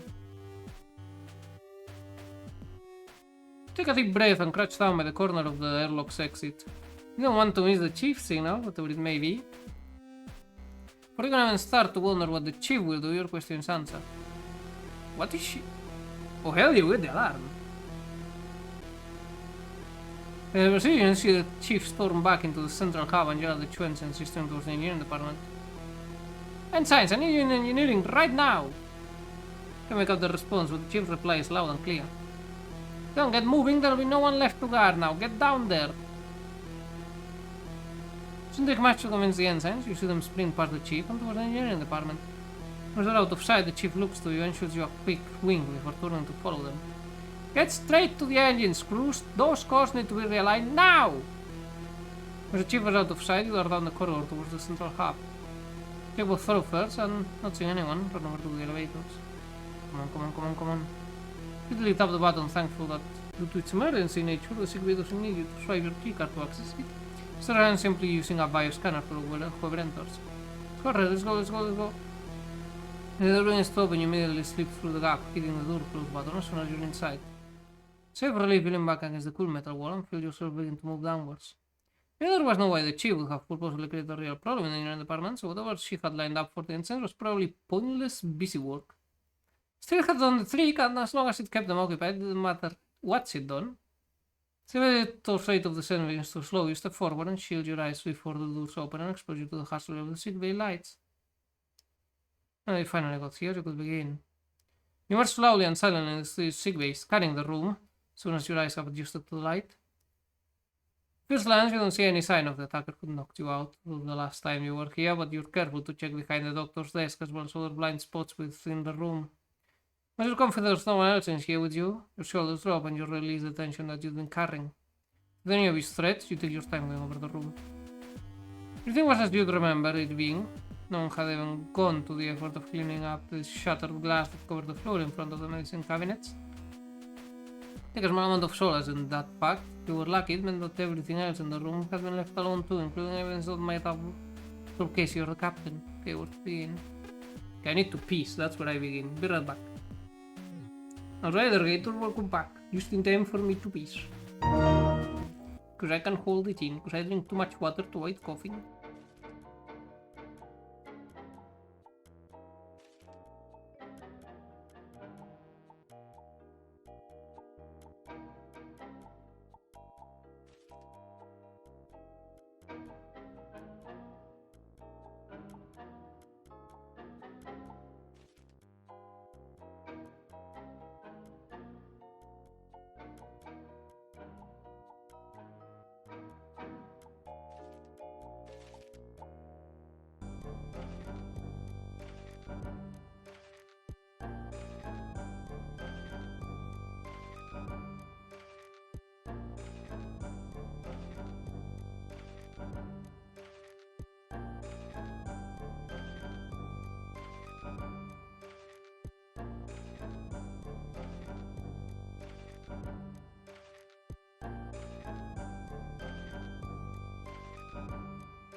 I return. Hi.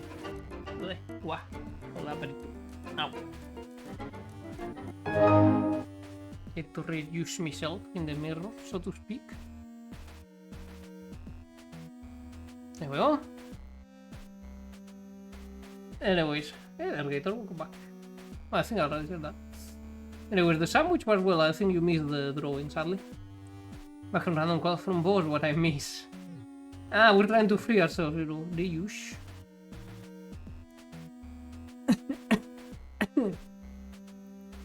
These things do be happening. And now we investigate. We are Columboing it up.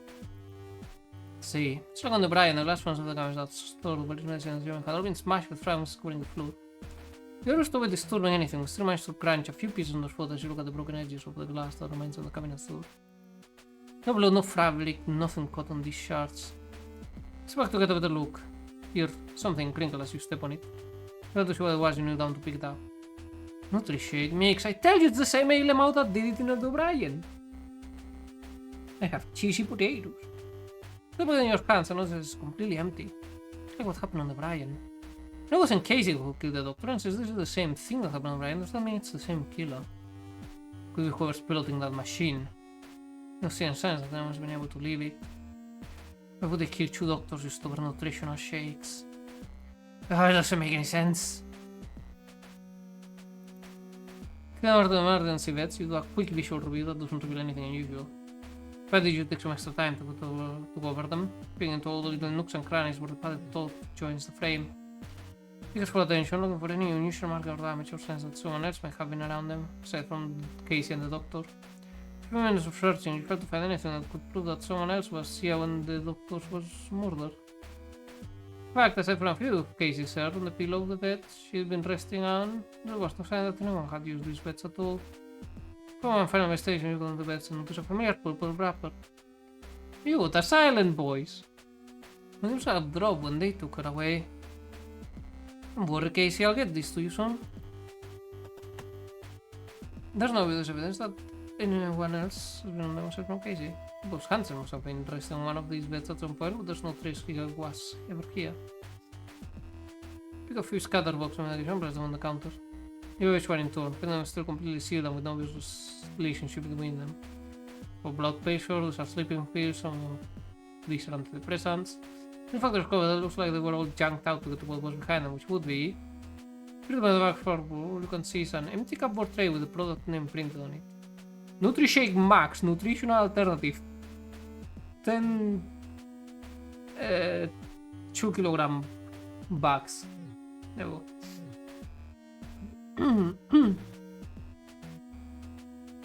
And I'm getting hungry now, my food is about 2 hours away. It could be worse.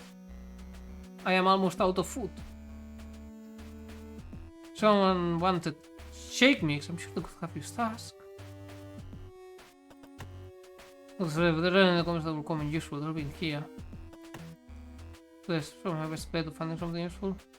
On the side where Dr. Rosarium typically sat, you look to find that the drawers are unlocked. Take a thick pile of files out of the top when I'm making flicking through them and looking for anything useful. It's got to be something here.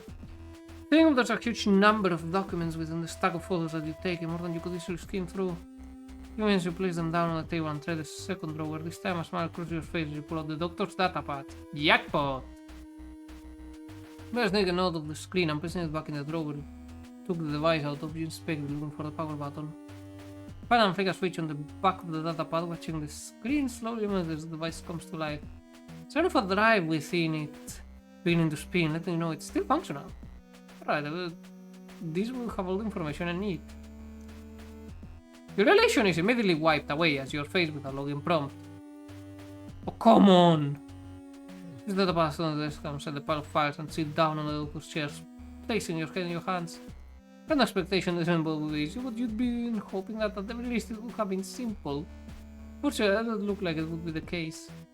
Taking a few moments to suddenly fume at the challenges that were being thrown your way, you realize there's nothing you can do but move forward. This can't be. There's got to be something I can do.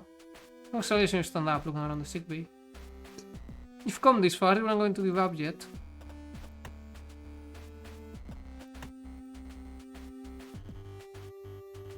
If I can figure out that password, the way I have to use Stinky Seeds written it down. Please don't come to that. Take forever. So you walk over to the entrance to the sorting room. The first thing you notice is that the typically clear glass panel that lets you look inside still has the frost effect that's reserved for patient modesty or any procedure requiring discretion. The rest of the crew accounted for and are available to do any surgeries. You can only assume that it was left in place because the doctor's body had been stored inside.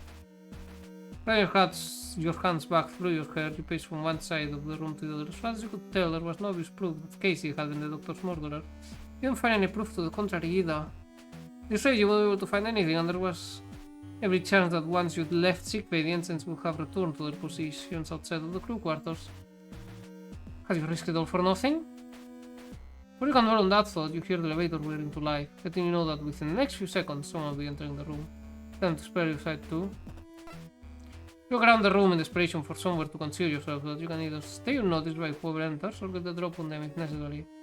Surgery room locked, and the emergency bed's nothing more than suspended platforms. You're left with one option. As the light opens, you dive behind the desk, trying to tuck yourself into what little space there is underneath it. Remaining as quiet as you can, you listen to the sound of footsteps, crossing the room towards your position. The footsteps coming from the elevator towards the desk fall heavily on the floor, each one causing a resounding thud. Whoever's entered the room stops right by you, and you hear a slight creak from the desk as if a great weight has been placed on it. Get out of there, Lieutenant, it's just me. Motherfucker. Well, easy to get the part. If it's 1, 2, 3, 4, I'm gonna be like, bro, pills. Oh, you got a pills now? Yeah, I don't have, actually, I have like 4 in my fridge. Lupsa, to be precise, the ones that kept getting advertised in that jalopy game. They're also pills. It's fine, actually. Kinda like them. Though they're not the cheapest pills I can get. Pretty clear work too, though. No. Unless you are just telling us your passwords. In which case I'm afraid that it's just like the old joke. If you write your password, it doesn't automatically put asterisks over it. Hunter Chew. The meme that keeps on giving. Chief appears in front of you, squatting down with one hand still resting on top of the desk. She reaches out to you and you take her hand, which janks you out onto your feet. No need to worry about Cruz and Orny. I got them realigning course on a deactivated secondary drive core with the false readings I fed into it. They'll be there all day. Told them I'd be working on the main coil in the other engine room, so they shouldn't figure I'm gone for a while. They realize the readouts they're getting on a loop, but with the 14 variations I plugged in. Just going in here. Find what you needed yet? Not yet, no. Damn Hunter should delay and for realsies. Gestured over to the doctor's desk. Found Dr. Rosarium's database I can log in. Surgery instrument's locked up and there's no obvious evidence that points to anyone else being here aside from Commander Queen. So you've been having a tough time, huh? Yeah. You run your hands back through your hair and lean back against the cool glass that separates you from the surgery wing. Yeah, I hope I can find something obvious, but there's nothing useful here. We can get to the doctor's body or into his notes.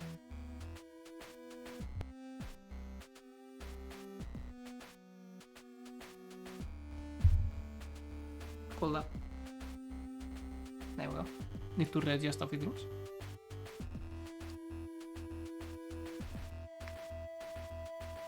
Hey, don't worry about it, Lieutenant. You've got me here. Think the ship does anything but what I tell her? No chance. I get it sorted. Where are we gonna start? Well, I guess first thing would be to start with the corpse. In front of a closed doorway to the surgery wing, a tap on the frosted glass. Here the glass used the same kind as what's used in the window on the bridge and would be pretty much impenetrable to conventional weapons, let alone what you had at your disposal. Not being able to find the doctor's key, and without it you wouldn't have much of a chance of getting it. It's okay. To make sense of satisfaction, you swipe the card through the terminal next to the door and wait for it to open. Instead you're made of a hard series of digital tones. Insufficient authority. Figures.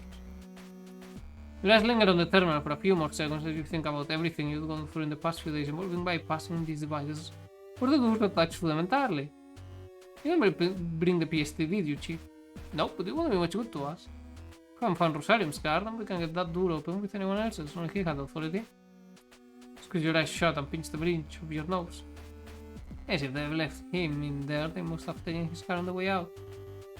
One evidence says probably has it, or Vanessa. No chance of us getting it then. And say that, Lieutenant. The level is right and you turn back towards the mechanic. How can we get in without... I told you, Lieutenant, this ship does what I say. Nothing on board can get in my way. But you think I don't know how to get around every single system or device here? No, Chief, nothing like that. I just thought, damn straight. Now take a look at this. Chief moves you to one side and lays a gloved hand on either side of the terminal's casing. A swift yank is followed by the loud sound of snapping plastic, and the Chief pulls away the top of the device, including its screen, which is still connected to the inner workings by a long ribbon cable. It was you, Lieutenant. We don't have all day. Oh, so that's a... Oh my fucking god, it's a puzzle. It's a combination digital physical security unit JUCF used to manufacture loads of this back in the day. We produced them though, so when someone came up with a better system, there were huge amounts left over. It makes sense to waste them, so the JUCF's been using them in low security facilities on ships where they're not expecting any problems. I see. So there's something to get the door open. So your job, Lieutenant. See, the thing's work by redirecting power to the door whenever it scans the right clearance on a keycard. You can get the same thing to happen by rotating the nodes, so there's the power to where you need it to be. Easy. Chief, shouldn't you wish I could Quijano? If there's one of her thick globes and holds her hand up to you. Aside from the calluses on worn leathery skin on her palm, you also notice that the whole hand is shaking. The tremors are small, but constant. Oh. Damage to the nerve doing too much work with heavy machinery as a girl. I'm with military industrial grade machinery, because it's usually pretty chunky. Stuff like this, I don't have the dexterity for it. What are you waiting for, Lieutenant? Get on it. Right, of course. Okay, so,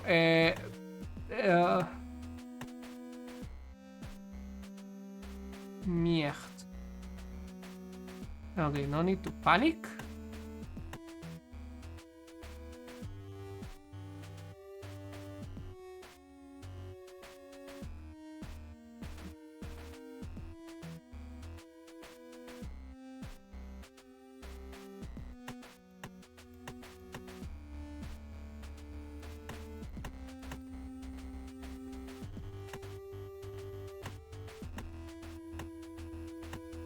Fuck me backwards. What the fuck am I supposed to do here? Ah, puzzles. Puzzles.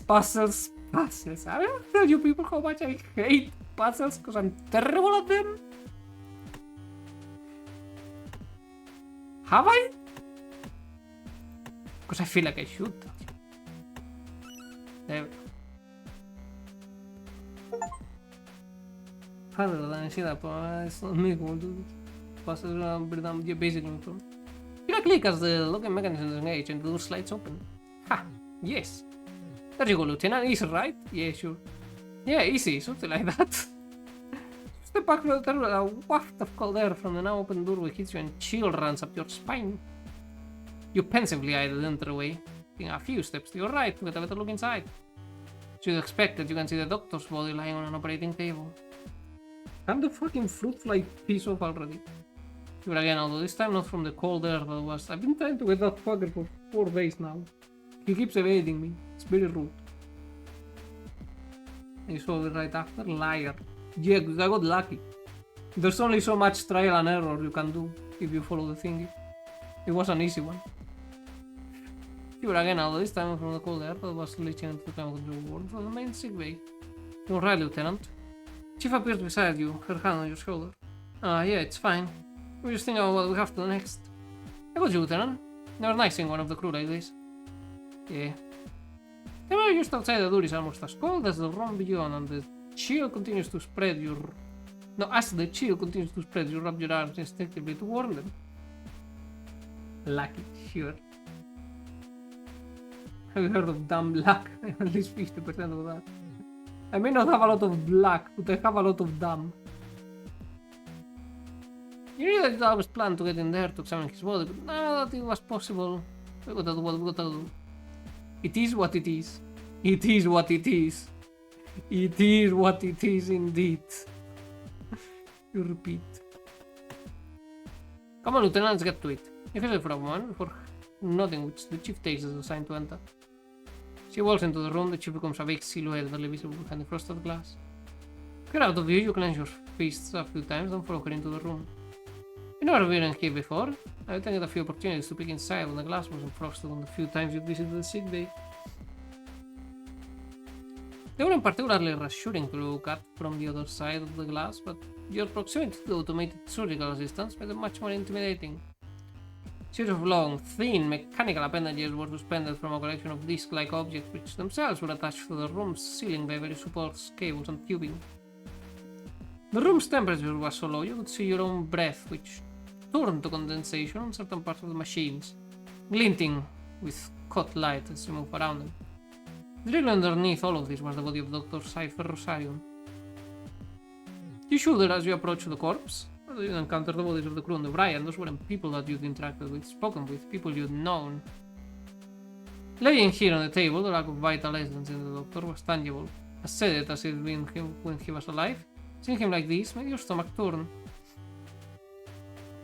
If the chief was feeling the same way, she wasn't showing it. Alright, Lieutenant, what are you looking for? Well, I guess I should.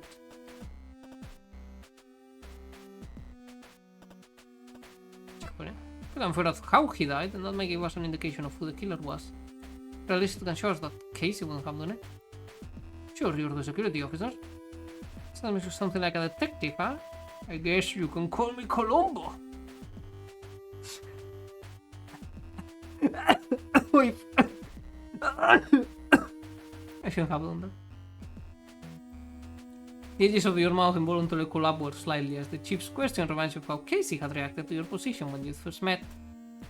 She was so excited about her misconception that you were on ships to solve crimes that you didn't have the heart to tell her otherwise until her fourth electronic mail asking you if you had any murder cases yet. Still, neither the chief nor Casey were entirely incorrect. The head security officer was responsible for gathering information and evidence prior to a case being handed over to internal investigations or the military police if something happened while someone out in space. Kind of, I guess. I haven't given training in assessing a body, but only for particularly surface-level things. Hopefully that'll be enough. Okay, let's see. Starting from his feet and working upwards, you gingerly assess for any signs of broken bones, swelling, dislocation, or wounds, finding nothing. As you move off his body, you still don't find anything except that his cybernetic extended further than you were aware of. The portion of his left leg and chest proving to be mechanical. If there's never continuing to be fruitless, you eventually move on to the doctor's set. Wait, hadn't that whore Vanessa said that someone flipped his switch?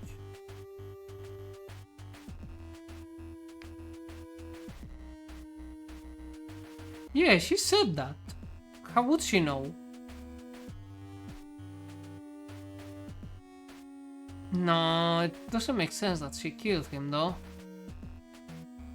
Because then, how does that explain the packages being broken? No. But the doctor on the O'Brien had signs of violence on her.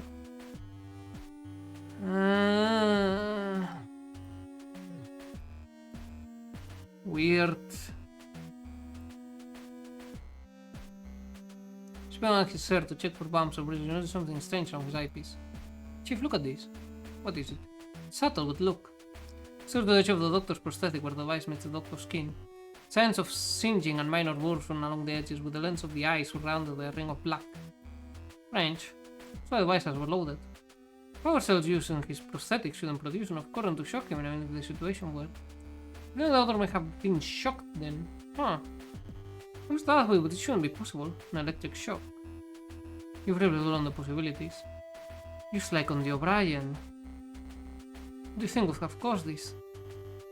Nothing in the other room. There's no obvious damage to anything that would expose any electronics with the power to do this. Can't see anything in here that would have delivered this level of shock. The 5 paddles are still on their mounts. No damage to the automated assistants. Had to have been something someone brought in. Like an electroshock weapon. What, Chief? You don't think I did this, do you? I don't know, Lieutenant, did you? No, came in, found the doctor dead and got attacked just before I could check on Casey. Why would I kill the doctor? Chief's hard glare drops the temperature of the room by a few more degrees as he watches you from the other side of the operating table that the doctor has been laid down on. You have to be pretty stupid to murder someone and break out and drag another member of crew to show them evidence we show you did, huh? You need to be like beyond stupid. I think at that point you are reaching a whole new level. Like, I don't think even harem anime main characters are that dumb. I should stop playing with a knife. An electric shock, yes.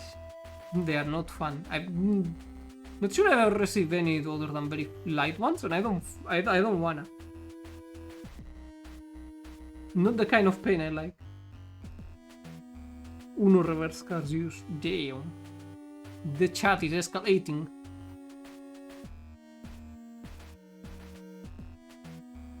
You raise a sigh of relief which shows a small cloud of vapor in front of you. Yeah, you would. Guess we have our answer there. And if it raises more questions, now that we've figured this out. Is there anything we can learn from his prosthetics? Would they keep any information about his condition or anything like that? Some segments are pretty old, but Chief reaches into one of the... Uh-oh. We better get prepared, because at this rate, that's where I'm ending.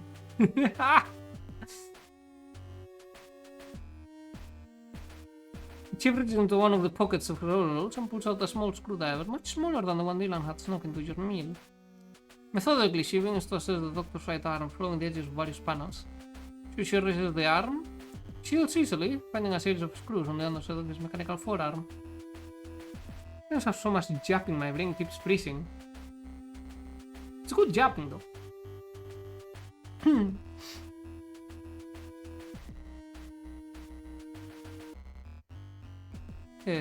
Screws on the outside of the mechanical forearm. Each screw is quickly removed and placed neatly into a nearby surgical basin, followed by a panel that the Chief lifts away. The Chief is simply disassembling a piece of machinery. You can feel a bit queasy as you watch her work, given the situation you're in. The air of a surgeon about her. She continues to methodologically. Say methodol. No, it is methodologically. No. She maintains the doctor's arm until she places the screwdriver down and pulls out a small circuit board which remains connected by a series of wires. This. She holds the board up and turns it to face you, showing that it has a small screen and a series of buttons on the other side. She looks a log of the doctor's vitals, but looks like the whole unit's been deactivated. Hold it for a second. You know, maybe it's a good thing that we brought over the Chief and not the cadet. It's only a plan for the next few months for that. A swing and sometimes not a miss. Look, what's more important? Brain power for work? Or for cool ass space mech anime story? I think we can all agree on which one. As it passed over to you, you can't help but notice the trail of wires and cables heading back into the forearm towards the doctor's elbow joint and breeze, like a series of veins and arteries. Cool ass space mech anime story, exactly, eh? You swallow nervously, as the Chief continues to dissect the interior of the mechanical arm. I'm just happy I started feeling better before it was basically time to get back to work again. So I returned to work on Monday, I think. Yeah, it's fine. Things are now kinda okay at work. I'm tired. At least I got sick. So nervously, looking where the Chief continues to dissect the interior of the mechanical arm. Unnerved by the procedure being carried out next to you, but still having to hold on to this component.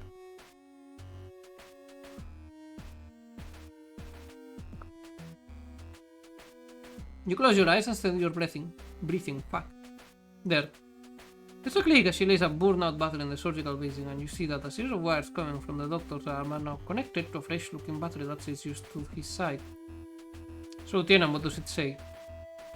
Fuck off, Fruitfly.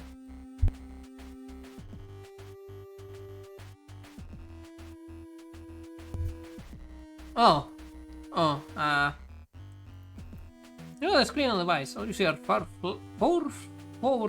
four flashing numbers separated by a colon. 2129. Writing that down just in case. I have long ago learned of the virtues of writing down.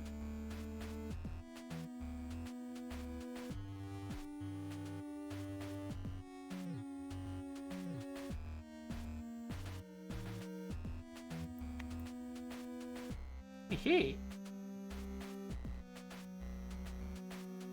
No, with outside the dashes, you see, it may be important. What is it, a diagnostic code? Ha, no, it's the time. But it's not. You have to look around at your wristwatch. Time the power on his prosthetic failed, Lieutenant. Ah, right, okay. 21:29, that's when the power on his prosthetic failed. Do you think that's when he died? Yeah, probably. These things run on power cells, but it looks like whatever got him took them out too. Even this the Commander Queen used after 21:30, so Corky the doctor must have got to him just before I arrived. Now we know when he died. Maybe we can cross-reference it against the ship's logs, see who was where and when. Something like that. Not a bad idea, Lieutenant. Hi there, 10-1-23. Thanks for the follow. Welcome. Hopefully you enjoy your stay here. You catch me recovering from the flu, so I cough a lot. I'm gonna put in nerd emote next. I was thinking of making having it be a Montigli with a huge back tooth, but I'm not sure it would look very detailed. Just to think about that.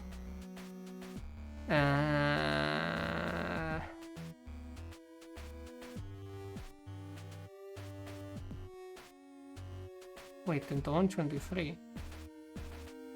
That sounds familiar. Anyways. Oh, we're right, it's a Digimon, that's why it sounds familiar. Okay, carrying on. My brain is very active, as you can see. Thanks, Chief. Alright, let's... hold on. Chief takes the small circuit board off of you and retorts it to the interior of the doctor's arm. Carefully replacing the wiring before attaching the panel with the screws you'd removed earlier. You want to leave him in pieces, you know? Doesn't seem right. Yeah, of course. Okay, let's look for clues to this killer's identity. There's nothing useful out in the main sickbay. I couldn't find any trace of anyone else being here but Commander Queen. We're lucky there may be some evidence of the doctor that we can use. As the training is handling what could be considered a crime scene, or evidence was brief.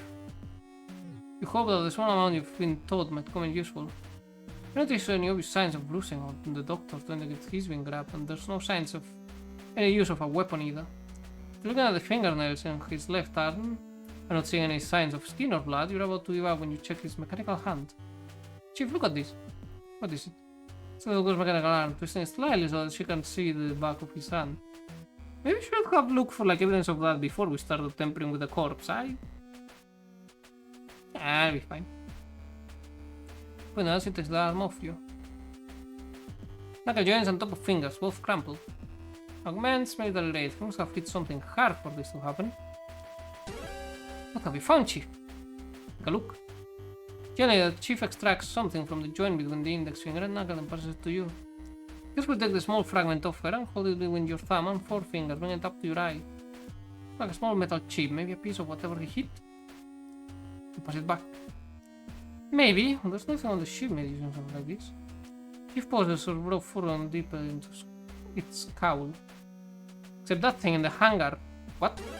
This is something that... Oh, I told you! It was the fucking Ailemau! I was until the end to the smart thing. Ah, that's basically a story about life.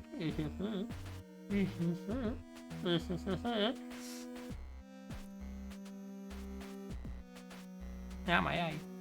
Ah, hold up. Ah. Traitor. A fucking eyelash tried to terrorize me again. Is something to do with that? Chief walks to the nearby hand washing station and takes a few sheets from a roll of disposable towels, wrapping the small fragment up before placing it into her pocket. Can't say for sure, but looks like it. Why the doctor though? No idea. Because of the Nutri-Shakes. They just crave Nutri-Shakes. That's why they're attacking us, to consume the Nutri-Shake. What have you considered this new piece of information? You need a fresh perspective on so if anything that you create more questions. So I can see that looks useful. I found that we should leave the doctor in peace. It's not got anything left to tell us. Yeah, I'm with you there. We achieve other rooms, so I determine to reset the components and replace the screen. Screwing the screen back onto its mounting, the door is shut. Stay on the floor of color, and slowly wing into the sick bay. Pretty close, you guys have one final glimpse of the doctor. I'm gonna think about as it appears from your view. Is that if you had got here a few minutes earlier, maybe you could have done something. Or maybe I would have been another corpse. Well, you had as many other streamers as they are. That's what I stream for. Or at least I hope I do. Like, do the way back. Cannot speak. What a way to go, huh? Even the doctor? Yeah, that's a sense of electrocution. It's changing. His prosthetics are being shorted out. Looks like he got hit with something pretty powerful. Looks like it's something else pretty powerful too. Wish his hand was all caved in and all. Someone did get him with an electroshock weapon. It looks like he got a good swing on where it was. A punch like that could take a jaw clean off. I wonder if you want to go over the potential there to explain what happened to the doctor. You think about what you found. It hadn't been just the injuries associated with electrocution. You'd be able to assume that it was one of the ensigns with an electroshock weapon. Given the condition his face was in, as well as the small fragment of black metal that the chief said matched what was in the hangar, what you were beginning to suspect was true. You had something much more dangerous than Vanessa on board. Yeah, I've been telling you people this. Look at the desk, which you retrieve the doctor's datapad from and pinch the bit reach from your nose. Seeing you nuts that such a potential battle piece of evidence will look behind a password. Has that got you down, Lieutenant? Just think about the doctor's datapad. Could have everything we need on it, but without this password there's nothing we can do. Sure, you've looked everywhere. Salim was good with medical equipment, but no good with computers. But you is writing his password down somewhere. Maybe there is something I missed. Make memory returns to you and you head over to the desk, opening at the top drawer, aside from a collection of plugs and cables. You've already emptied it of everything that had seemed important. Slide it close and move on to the one below it, opening to find that without the datapad inside, all it contained was the sticky note that you previously peeled off the screen. Could it be that easy? That is actually that easy. You temper your expectations, read what's been written. The device asks me to press any key to continue. Ask Cathay's location of any key not visible.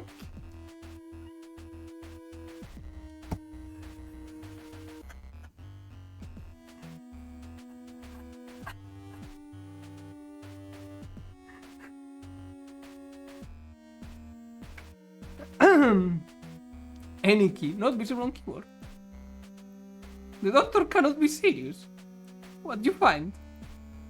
Just play that you pass her the note, and a slight scan the writing on it, a broad smile fills her face. I remember when he asked me about this, laughed so much I scared the hell out of the cadet. Had to explain to the guy that the computer's instructions weren't as literal as he was treating them. Guess he used one instruction and followed it. The password is password, isn't it? The password is fucking password. So, that was password, that was wrong. It's so literal about computers things like that. How has he managed all these years? Doctor's datapad. I wish he'd written his password down, left us a clue or something. Nice wishing, Lieutenant. Keep your head out in there, and now this problem's gonna get solved. It's gonna be by us. Yeah, you're right. Anything out the doctor that helped you guess his password. But this is extremely matter of fact to the point. Literal. I wonder. Alright, let's give this a try.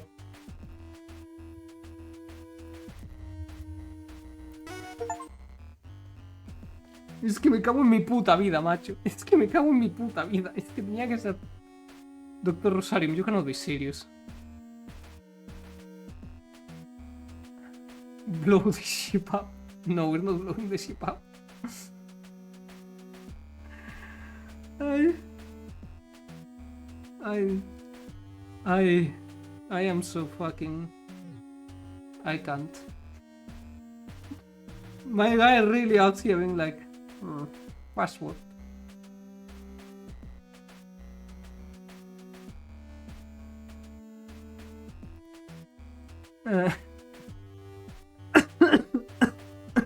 He did write password, greatest mind ever. He truly was the mind of his generation. So what was it, Lieutenant? Password, as in enter password. A huge smile erupts on the chief's face and she laughs loudly, and you such a hearty series of pats on the back that you almost launch the datapad across the room. Ah, good old Rosario. Maybe at ears from the corner of her eye, the chief maintains her green. Could always count on that guy to get straight to the point. Good work figuring that out, Lieutenant. See if you can find something useful on that device. Will do. Made it. So you continue the records of everyone on board the gun dock. If I go any further, I'll be looking at some really sensitive material, but there could be something in here that helps me. Need to make sure I only look at what I need to.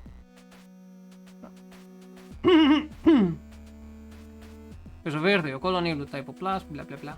There we go, Chief. So, yeah. Found records for the captain, says he found her unresponsive due to what? Something called Veisalgia.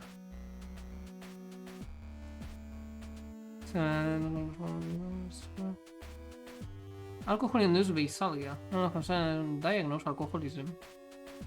Dylan D? Wait, did you only know now his last name? No, Dylan is cool though, so I don't do the joke in front of him. Nuts. But it says he wasn't responsible. That should prove he wasn't absent on purpose. Works for us. Well, there's just that on that tablet. There's some information that proves Quinn's got nothing to do with this too. Yeah, of course.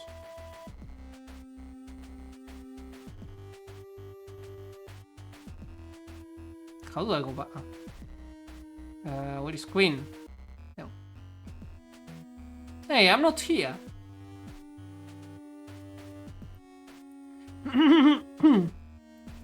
Doesn't doubt it. Patient letter say we're unconscious at. Oh, hey, she's O negative. So then I'm migraine, unconscious. So in conclusion, I have a neurological condition which requires escalation to the colon center. If can set free price now for effective treatment. Then of the gastro distress linked to synthetic ingredients in number of food stores. One treatment, standard meals to the sources of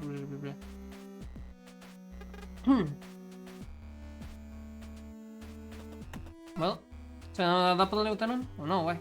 Because after that fast getting the doctor password, you might be a little more enthusiastic. We're putting Queen and the captain innocent. You gonna start taking a look, or do you have something more important to do? Yes, right away, Chief, but I just took a look. I took a look here. Chronic hypertension. I took a look here. Chronic shitting the self-tension.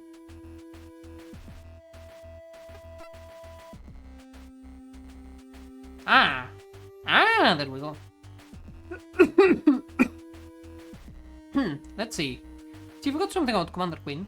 Yeah, anything good? Maybe says that here that he gave her sedatives at 21:22. So on 21:30 when I came down, and found the doctor dead before getting attacked. And 10 minutes before Rosalium's augments were knocked offline too. No way that she could have attacked him, he'd just been sedated, let alone kill him. He wouldn't have been invested too much of anything. So we got the Lieutenant Commander being dove-stabbed with sedatives and Barthel's having what the doctor called Veisalgia when the power was off. It was enough to prove that Lord's full of crap. The planet will be really useful. Yes. Yeah, that's the same. How to put that. Holy shit, we can finally get her executed. We're getting that motherfucker executed. No. I can't wait to kill Vanessa. Hey, well, Lieutenant, think that's it? That the path shows that Quinn and Bartholomew were without the faction when the blackout happened. You know the information on that path as well as what we found out from the doctor himself. That shows there's no way she could be the killer. You're pretty good for convincing everyone, right? Yeah. Tough, we're just excited about the solid alibis we've got for the Captain Commander. Thinking we can show that it wasn't the Captain, it wasn't Commander Quinn, but we still have no idea who it was, right? Someone in this ship is responsible for the Doctor's murder, and if we don't find out, they'll still be out there. You know, we got Captain Bartholomew back on the bridge. We're all targets, right? To figure out who it was. It's a good plan, Lieutenant. How do you wanna do it? Well, that got me thinking. The Doctor had his logs, right? Not different from the whole ship, almost everything is logged. If we look at the records, we should be able to figure out who it actually was by tracking the cruise movements. But with Lord on the bridge, she'd have the ensign on us before we got anywhere near the reports. Surprisingly, she's got a panic button or stuff or something. I mean. Then closer. Hey, no problem there. We don't need to go through the bridge. Everything on this ship goes through the central computer. Take a look at the records. They are easy. On the ensign's notice? Don't worry about it, I got them kept busy in one of the engine rooms. Take a look to make sure the coast is clear too. Thanks, Chief. No problem. Let's get moving. When the Chief leads you enter the elevator and the doors close behind you as soon as you enter. After a short journey in silence, slide open again, revealing the central hub. Follow me, Quijano. If I see anyone around, make sure to give you a heads up. You might shout out in response before the Chief confidently strides out of the elevator and towards the thoroughfare, leaving you to follow her out. She makes her way towards the corridor. That's a fucking thing. Without most of confidence. I swear something moved there, or maybe I'm just going crazy. You're more furtive, constantly looking over your shoulder and down the other corridors you pass. You get towards the nearly part and you to notice the terminal attached to the... One light turn. Oh no, it's just flicker, okay. Notice the terminal attached to the entrance into the armory and how it's identical to the one that you'd managed to hack into the sick bay. Chief, wait! So on, Lieutenant. Well... So many weapons. Plans to convince the rest of the crew and get them behind us before we approach Vanessa and the ensigns. But what if the ensigns don't listen to reason? As she's gone this far to the control, how much further do you think she's willing to go to keep it? Trust me, I don't want it to come to this, but if it does... I get you, Lieutenant, it makes sense. The ensigns should still be in the engine room, if they got any sense, and if anyone else comes along, I can deal with them. You know what to do, get going. Thanks, Chief. Chief's assurance that you won't be bothered by the ensigns. You get to work removing the top of the terminal's casing, expose the mechanism within. Oh, fucking boy. On the outside, I can finally start blasting at Vanessa like pa, pa, pa, pa, pa. No mercy.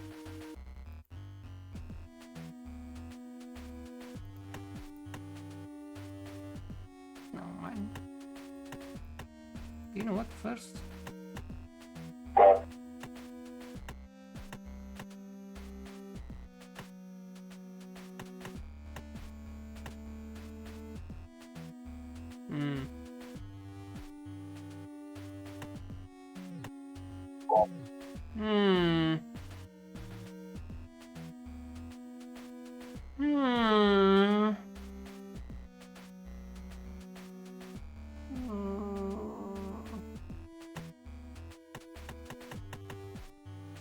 I don't think that does anything other than satisfy the clicky noise need in my brain.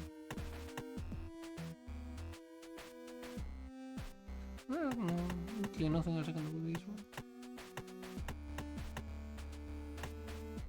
Maybe sending it round and round and round.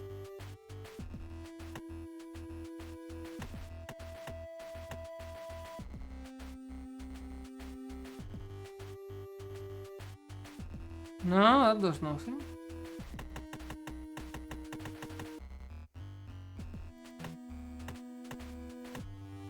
Wait, never mind, this was... I was overthinking it. You like clicking around, you like the clicky clack. I found out that this is better than the door slides open. You can just leap inside the room, follow with the Chief. Alright, fellas, it is time to get these ones. Because those ones are alerted. You don't know if I can talk about firefight. Yeah, but if we open those ones, the fucking breach will know. Here the weapons inside the locker, the side on a machine gun. Like the one currently in Hunter's possession. Not so much, but it was the most powerful weapon in the armory, and it would put you on a level playing field at the very least. People in our group could please stop. Lieutenant. Lockers are set up to alert the breach whenever they're open. If I were to use take a weapon, Vanessa would be on to us for sure. It's not for me to get it out without giving us away. Makes sense. Can mess around with the components on these systems, see they're much newer than what's in the terminals. Come on, Quijano. You watch as the Chief stares back, looking up towards the top of the lockers.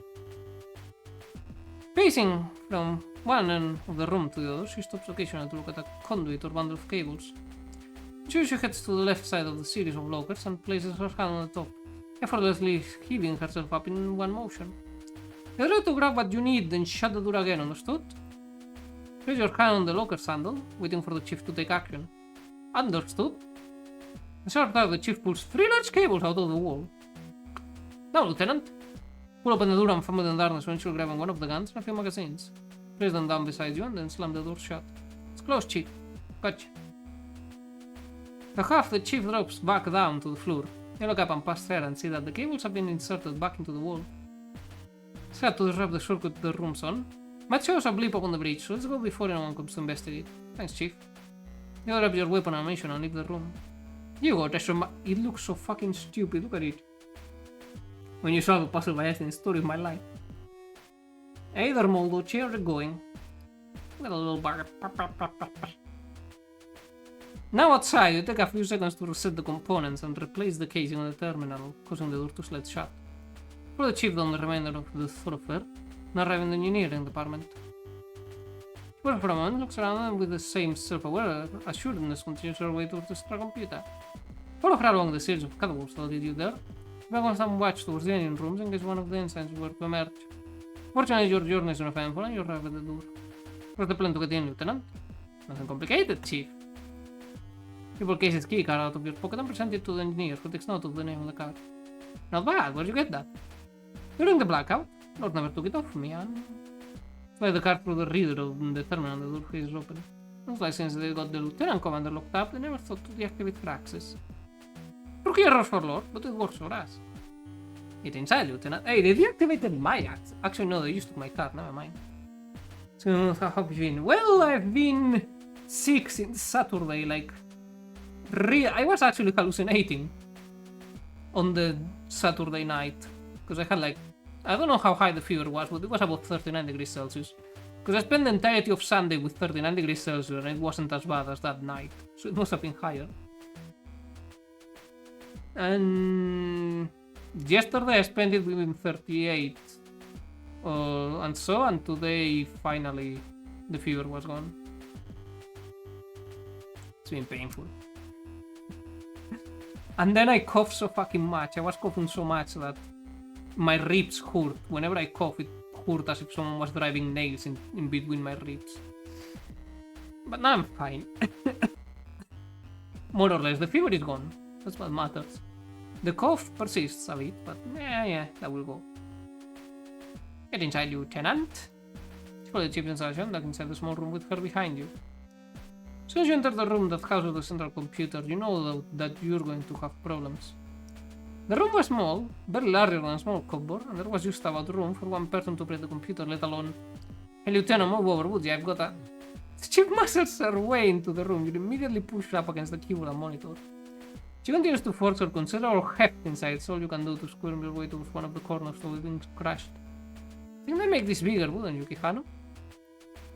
A smile, so about all you can manage as you continue to adjust yourself to try to find a position that you can actually breathe in. Right, so how do you figure we're going to find out who got to the doctor, Lieutenant? Well, I take a breath as the chief shifts around. We look up who went into sickbay immediately before me. That should give us an answer. Actually, let me just... She's carefully plucking parts out of a toolkit. I know who it was. It was the alien. He took the fucking paneling. That paneling goes to the bridge and to the fucking sickbay. I know this because that's how I got in the O'Brien. I still remember. As if carefully plucking part out of a toolkit, the chief's typing is slow but methodical. Does she do the little boomer typing with both index fingers going ta ta ta ta ta ta? Because that's adorable. Or the keyboard scans the letters and strikes the one she's after within the whole process again for each one. She does! She does!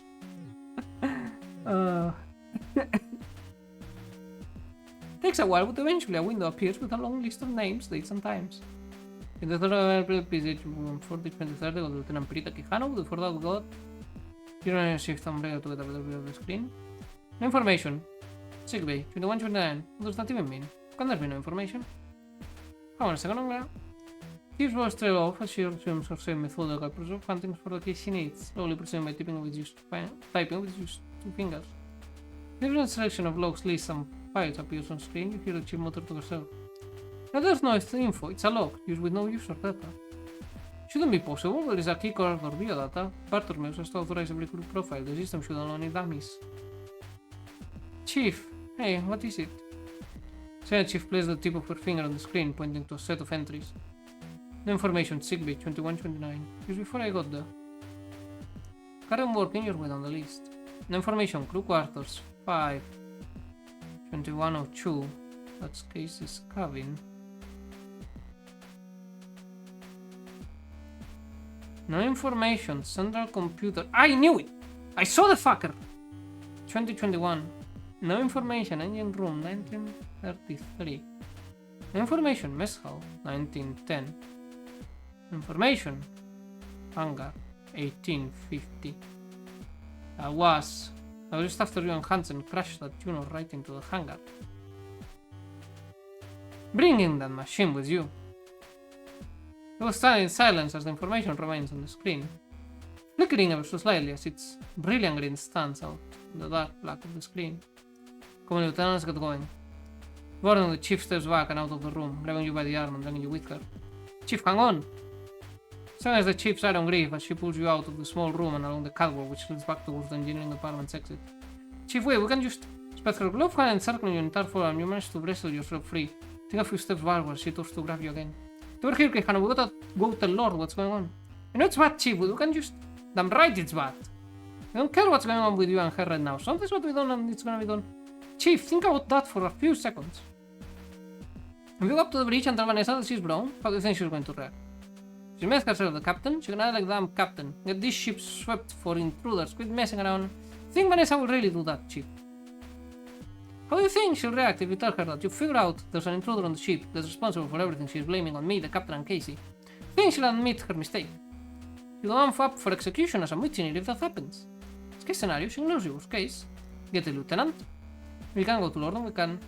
She falls on... You see the frustration continue to dwell in her eyes until after a moment she drops her shoulder and exhales, releasing her pent-up tension. We have to take direct action, but then we could set up an alert if that may be detected.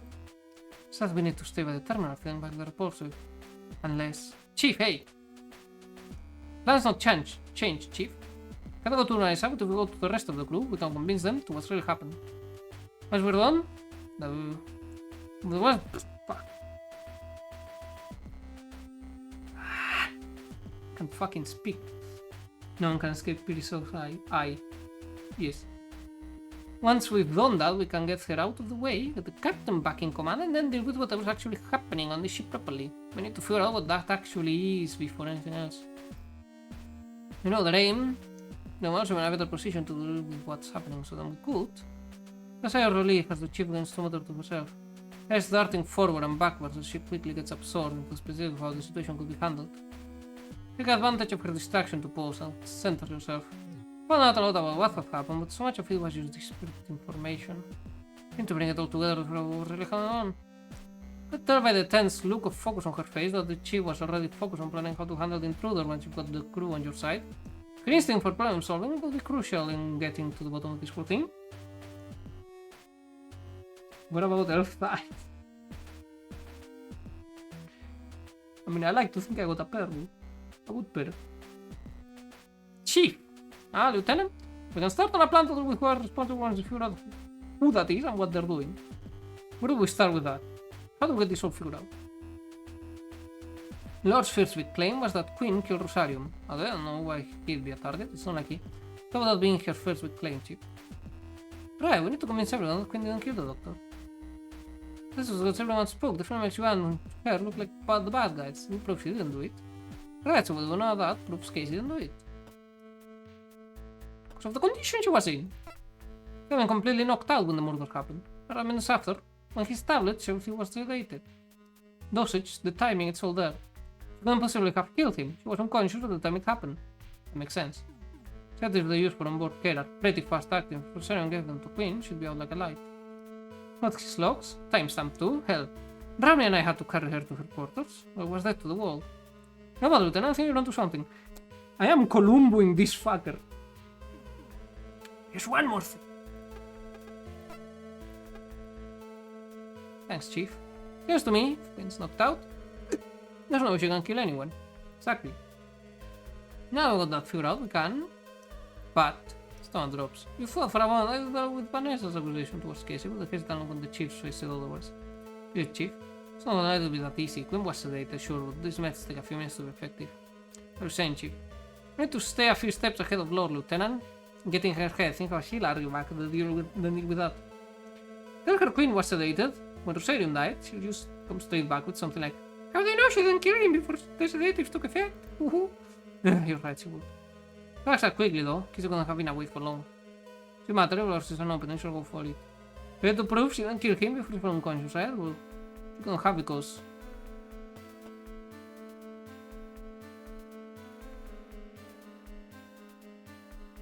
because of death. So no way you could have killed him. And more than that, Quijano, because of death, think about it.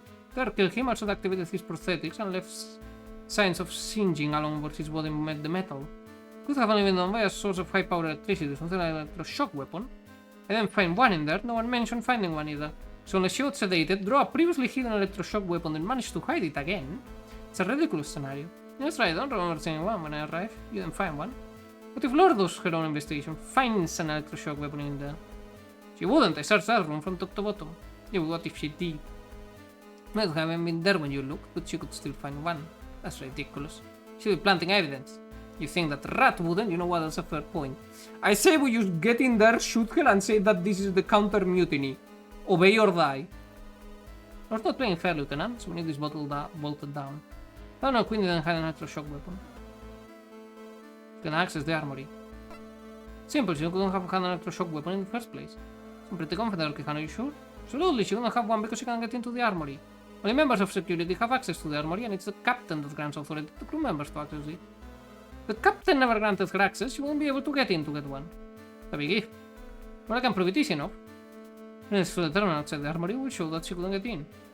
It's the same reason I didn't ask for your card just now, it wouldn't have worked. So if she never had access, she couldn't have gotten her hands on one, right? Yeah, that makes sense. And without the card, the weapons that have been taken will show on the ship's logs. You're right, the only electroshock weapon down taken should be yours. But she could argue that I took it. That would be enough to prove case, you can do it, right? Especially outside the Mexicano. Finn would have been unconscious because of the meds, and even if she wasn't, the way Rosa... She could say that I gave her the electroshock, she killed him, then I came and took it back with me. That's something she could say, actually. She can get into the armory. Maybe hard for anyone to argue with that. Great, that's Queen. Without dark means though.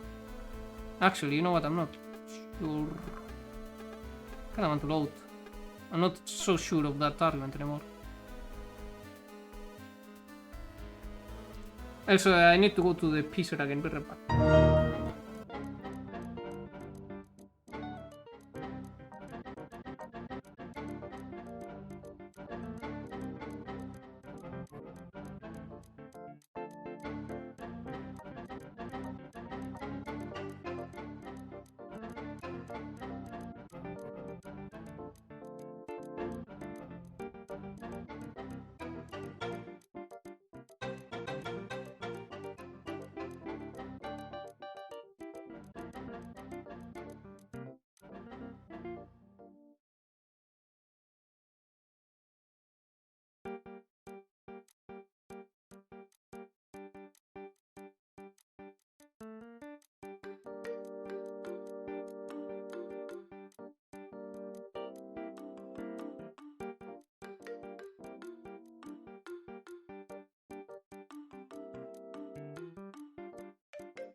I am back. Alright, let's try this again, because that argument has too many holes, because I have... She's my girlfriend, so... You know, there is a connection. And I cannot work just on my word of saying I wouldn't do that, because, you know, that wouldn't fly in a court of justice. So we need to try a different approach. So that's a patch. Yeah, it's the same. So she not being able to get a hold of a weapon, maybe I'm not sure it's the best approach.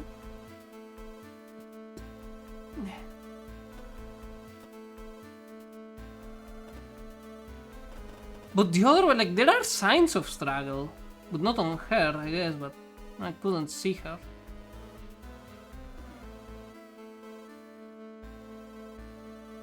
May still be the fucking... It may actually be our best bet, are you shitting me?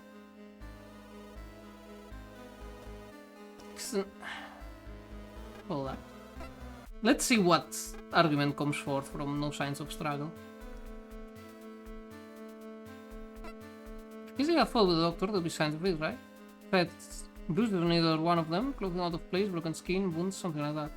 Seeing that after being sedated, Casey could effortlessly take out the doctor, head over to her bed and lie on it, ready to fall asleep. Sign of a fight we saw was the doctor's hand being damaged, but Casey couldn't have done it. There was nothing in the room that looked like it'd been hit. The doctor must have landed a blow whatever was attacking him, but we know that couldn't have been Casey. She'd have been seriously hurt. I've seen those injuries, but he took her to her quarters. That's got to be pretty conclusive, right? I guess that's that. I cut Queen out, she seemed alright, aside from being unconscious, no? Still though, the cabinets and cupboards were all busted up. It may not look like she was in a fight, but it definitely looks like there was one. Couldn't have been Casey, that much broken glass? She'd have cut herself, but didn't find any blood anywhere. Besides, how could all of that happen before the sedatives kicked in?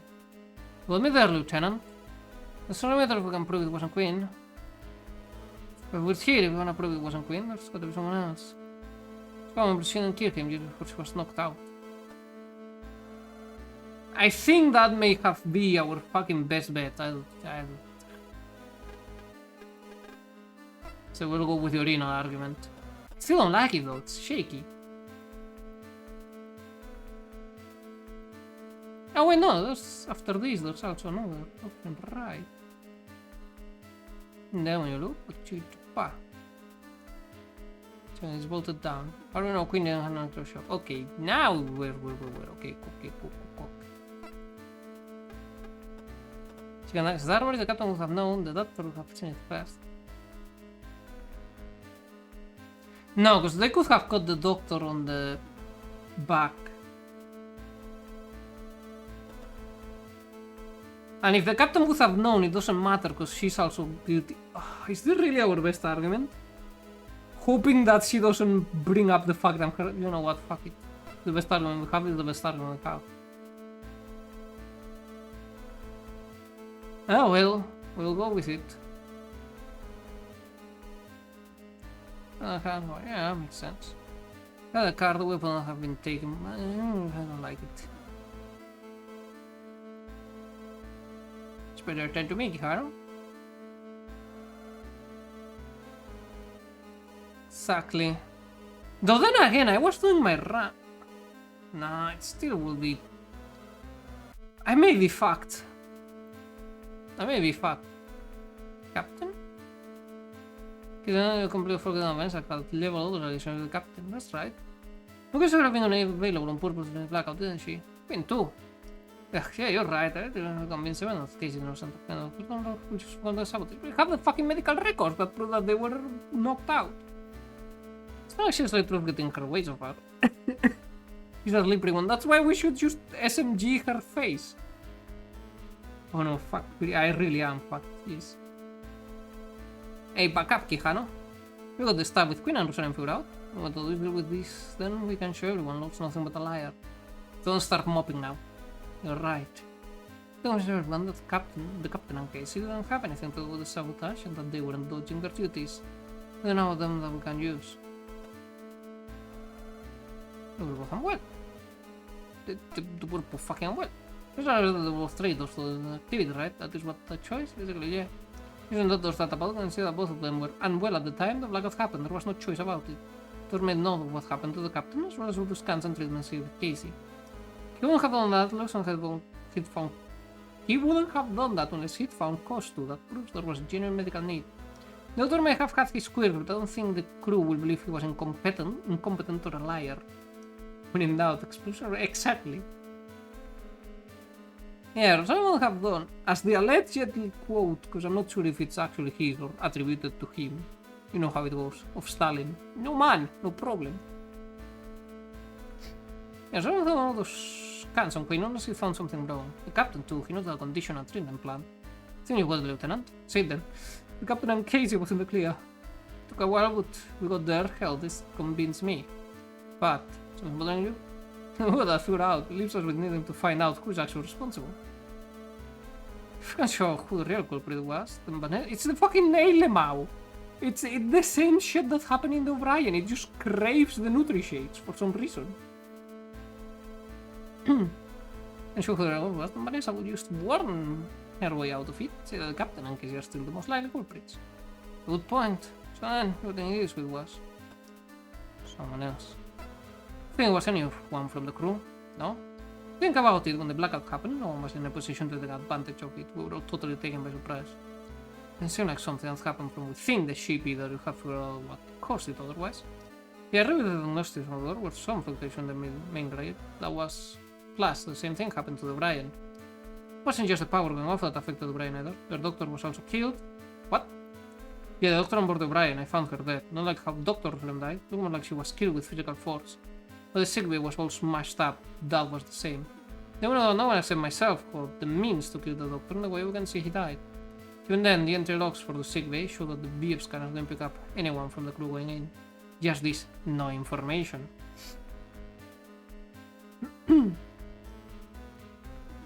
What if you can do either? The staff only option, yep. But now we got an SMG and I will not hesitate to start blasting. I know when they first showed up. You're saying that whoever was on board that thing when it arrived has done all this. It's the only way that makes sense. Maybe they tried to take out both O'Brien and us, but they were able to get the ship back online. Another trying a different approach. If that much camp and covering, there would be no way any pilot could get out. The machine didn't have any hatches, no surface detectors to get an access point, nothing on the exposed parts. You might be right, Lieutenant, no one on board has got all the skills needed to pull this off, even if they wanted to. But they do it though. What laser whatever the machine has could have torn a gun to pieces. It's an enemy pilot, why would they do all these? What are they getting out of this?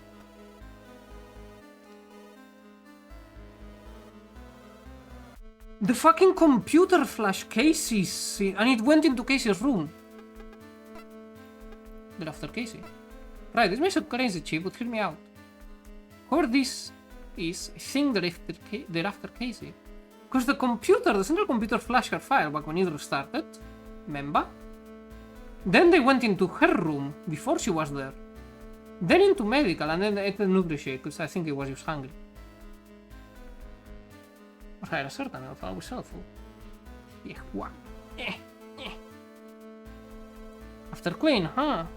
Well, I need some explanation on that one. Well, there's a couple of things I may have done, but it's because... No, come on, I have the fucking evidence! I have the evidence! I have! It's just that there's... struggle with the words trying to put all the thoughts you were having to it in a way that would make sense. I can feel a half-formed understanding lodged in your mind. Maybe one piece of information away from having the whole picture, one piece of information that would bring everything into focus. Pressure builds inside you. There is something you don't quite understand, eventually your words just spill out.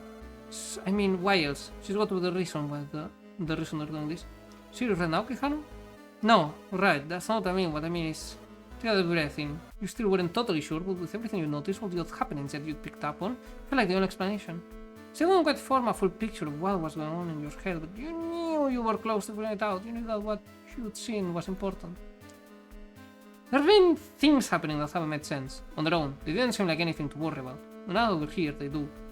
When I reactivated the gun dock's computer, I could hear the same signal that came over the bridge comms just before the whole ship shut down and Casey collapsed.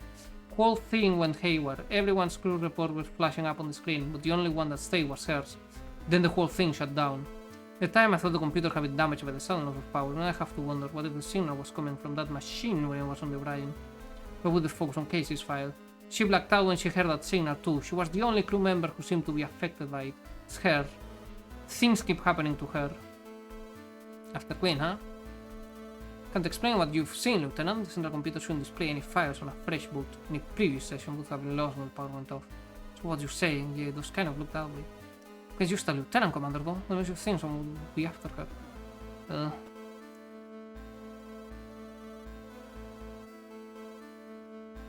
She was left alive?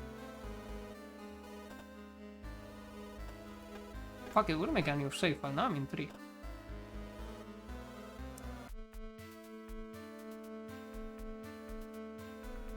She was left alive. Right! This fucker went into the thingy.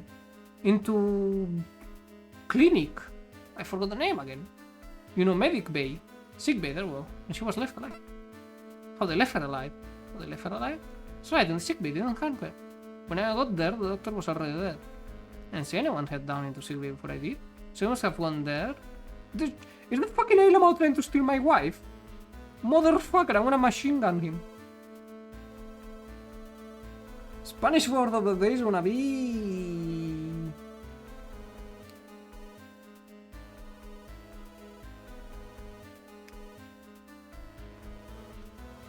You know what? I don't think I've done cough. So it's gonna be that. It's tos or toser, which means cough slash coughing.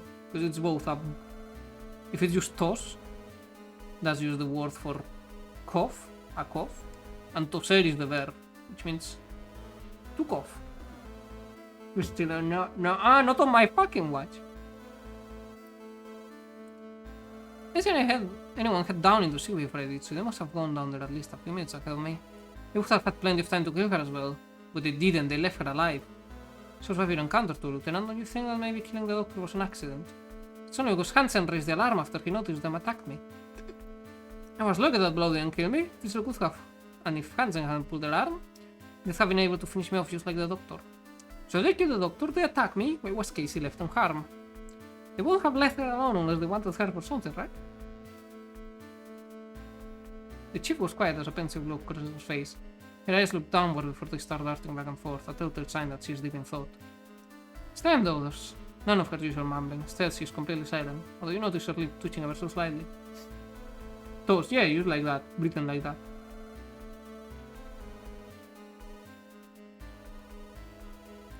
You trusted the chief, that's why you'd gone to her to help you through this. If you don't convince her about what you were thinking, or at the least give her enough reason to have faith in you, there's no way you'll be able to get the rest of the crew on your side. She seemed to think you were right about the doctor's death and the sabotage, but could you convince her that Casey was at the heart of this? Could be a lot of reasons they didn't kill her, Quijano. She was unconscious, she wasn't a witness. You really think this is what it all comes down to? Yes, I am. How can you be sure? You think this is just a big coincidence or something else it all tied together? I don't think so, Chief, after all.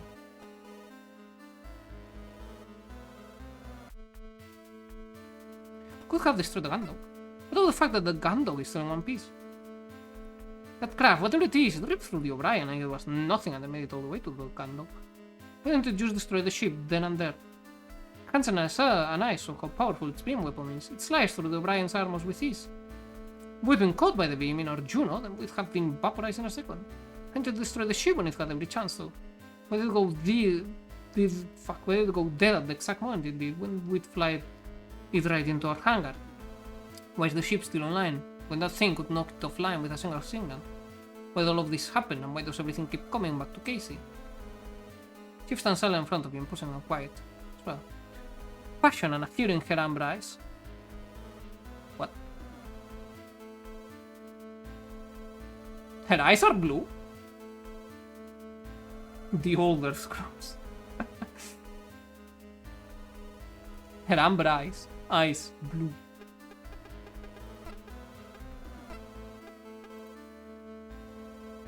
I guess it wouldn't be noticeable like this. I do prefer how it looks like this though. Blue eyes, right? Personally, don't really care for blue eyes. I always prefer green. I guess amber is also cool. Hair look that made you feel like you were being disassembled, like a machine being examined for faults. How you want to fall in pushing your point? Was this the wrong direction to take? Had you missed something? I get it, Chief. I know those sounds nuts, but with everything I've seen, it's really... You're into something, Lieutenant. Chief, you think so? What to say, what you're putting forward tracks with everything that's happened, the timeline, what we've seen. With that all in mind, seems like Quinn's definitely let herself cope up in something. Of course, if that's what's going on, I don't want to stop now, I suppose. I want to try something else.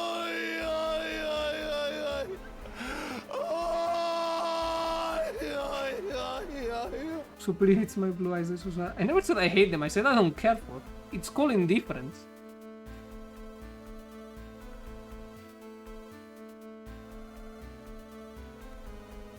Look, I already stopped saying I don't like when saying things when what I really mean is being indifferent, because in my rotten brain, when I say I don't like, it means no, I just do not like it, but not that I dislike it. But then turns out that that's just not the meaning anyone has, so people kept thinking that I was disliking things I wasn't. So then I just started saying I don't care for it, and it seems to have the same effect. Why? What am I supposed to say in English? I don't know. It just leaves me indifferent. I like them, so I take them along with Nika. He's gonna steal your eyes. No time for me messing around anymore, Quijano. I need to get the crew together. Screw loves games. Thanks, Chief. You have heard me out. I know it's a big risk, but... Hey, don't worry about it, Lieutenant. You've done good. Now we... Is that... The thinking you sprint away from the Chief and towards the entrance into the thoroughfare. Hey, get back here!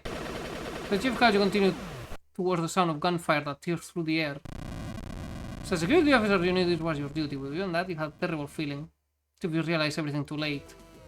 I think I did. Fuck. Head of engineering down the length of the corridor. The sound of gunfire reverberates through the long hallway. Piercing staccato is beaten out in the distance, and you drop to the floor as bullets punch through the space around you. Scramble back to your feet, bolting towards the central hub as a flurry of shots answers the volley you narrowly evaded. Another burst of gunfire cracks through the air just after you dive out of the thoroughfare, a clatter of bullets striking the wall behind you. More shots fly past as you scrabble along the floor, finally finding safety by placing yourself up against the wall adjacent to the fourth thoroughfare's entrance. Have no opinion on the matter. Yeah, but like that sounds too formal. You say you like them, but I don't.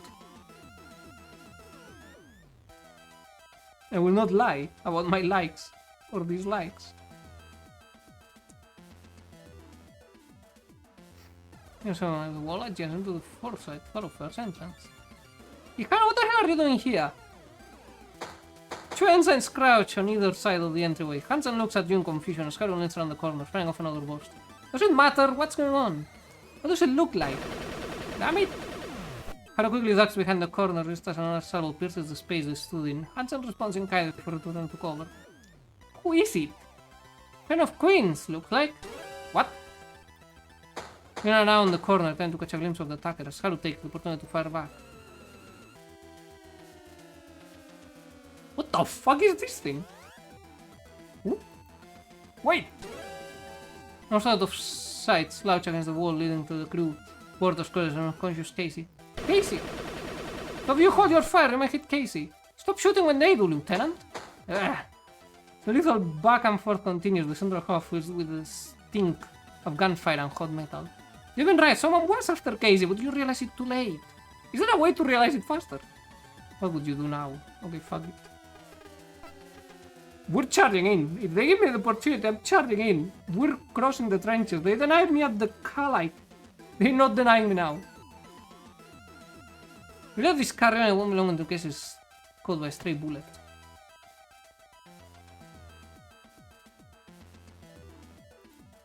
I'm sure this will go down well, but I can't think of someone who could enjoy it more. You're the one that used stuff inside your jacket and flick the safety off. Make sure to aim high so as to not hit Casey you put it on the corner. See your opportunity, and you fire. You watch your shots impact on the attacker running up his suit and striking her helmet. She remains standing, put in face. Squeeze the trigger and went. What? Holy shit, I did it! What? Casey? But how? You put the fuck around the corner, you stand on the Oslo. What the fuck? What's that?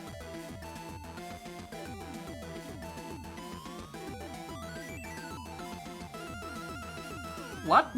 My fucking words? What? Walk around the corner, you stand on those 2 shots. What is that? Can't be. Whatever. Yes, shifting its weight, Hansen prepares to fire around the corner. Where's your way of this latest development? No! Huh?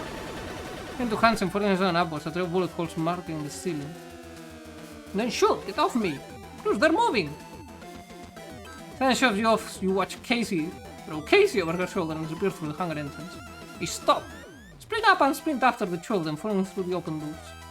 You watch past the entrance and leap down each set of stairs. As soon as the gravity begins to lessen, you walk a railing and drop down to the bottom. Stop right there! As you burst into the hangar, gun down. Still in front of the huge mass of machine and foam, staring back at you is Casey. It's what looks like Casey. Despite her appearance, there's no kind of view in her eyes. The initial joy that permeates her entire being is absent. Thing stood in front of you is a facade, nothing more. Who are you? What do you want? You glance to her side and see Casey. You're Casey, slung beside the silent imitator. Casey! Raise your gun and level it at the duplicate, but your hands are shaking too much as you stare down the sights at the face of your beloved. Just give her back and I won't shoot. Slight movement catches your eye and you look past your target at the tall crab behind her.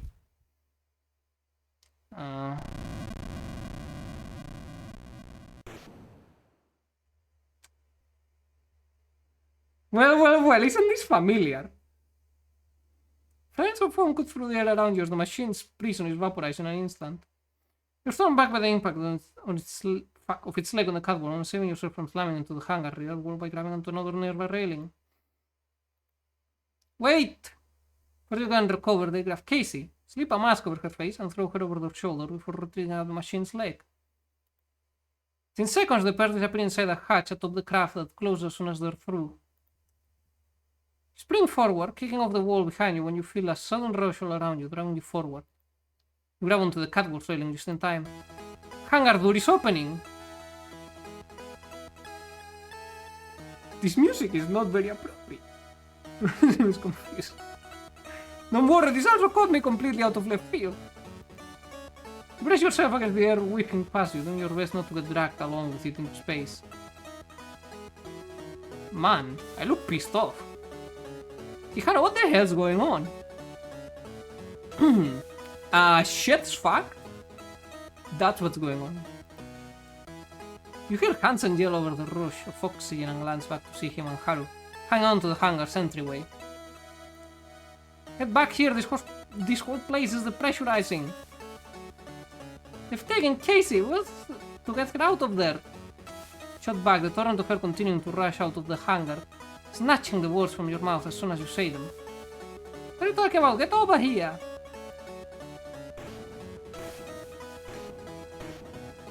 Feel the machine step reverberate on your seat stomps its way out of the hangar. Its engines ignite and a sneering blast of heat hits your back as it soars away from the gun dock. Give it up, Kihano, she's gone, get back here! Casey had been taken. Whatever that machine was, whoever its pilot was, she was with them now, hurtling away from the ship. Hansen and Haru remain clinging onto the doorway, gesturing for you to get out of there. You could convince them to help Casey. Would Vanessa let them go in their armor frames? And blue eyes. Yes. Maybe she was already ordering Dylan to fire on the craft. It's up to me. I've got to. I must. Must save Casey! Must save her! Can you let her go? She needs me. I'll have to. I need to save her, it's up to me. If I don't, no one else will. But save her, I have to. We're going in the fucking mecha. She needs me. She's counting on me. This is it. I'm going to save Casey, goddammit.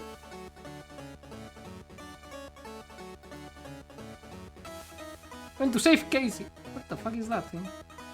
Ah, the fruit fly. I got you. Haha. I win after 4 days of hunt. Do not bring your right leg over the railing. Also, I just noticed one of the few animated cutscenes we had in a while. Really cool. Hano, don't! The ensign lunges out to grab you. It is too late. You throw yourself into the void of the hangar and are snatched away by that vacuum. Holy shit, that was actually. You managed to grab onto the Juno as you fly past it. Your arm in a branch, nearly wrenched from its socket by the force. Despite the pain, you hang on and pull on your way towards the access panel by the cockpit, fighting as the rush of air that continues to buffet against you as you input the series of commands to open the hatch. As soon as it's open, you clamber inside and grab an emergency oxygen mask, sealing it over your face as you activate the armor frame. The game is aggressively trying to make you not make you safer. I don't care. We are charging in.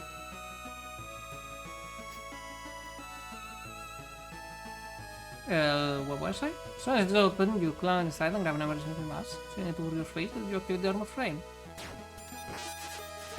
Hitting the combination of switches and buttons required to start the machine, you feel a dull rumble followed by swelling vibrations as the systems throughout the cockpit are automated one by one.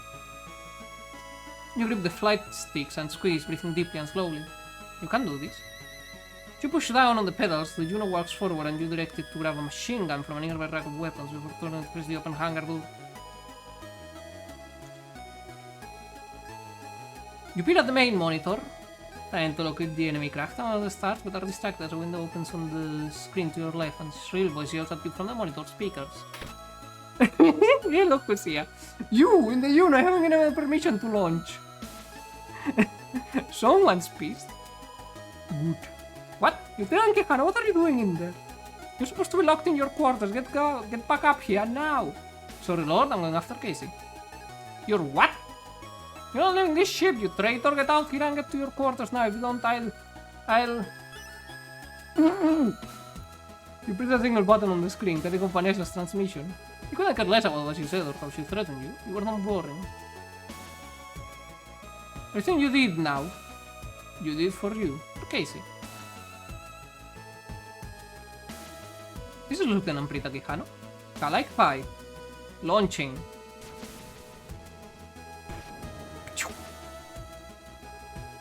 Strong, huh? Stampa. Slam both flight sticks forward as you watch Hansen doodling his duel against the machine, sending the Juno tearing through space towards where the last send the kidnapper's craft was heading. There you are.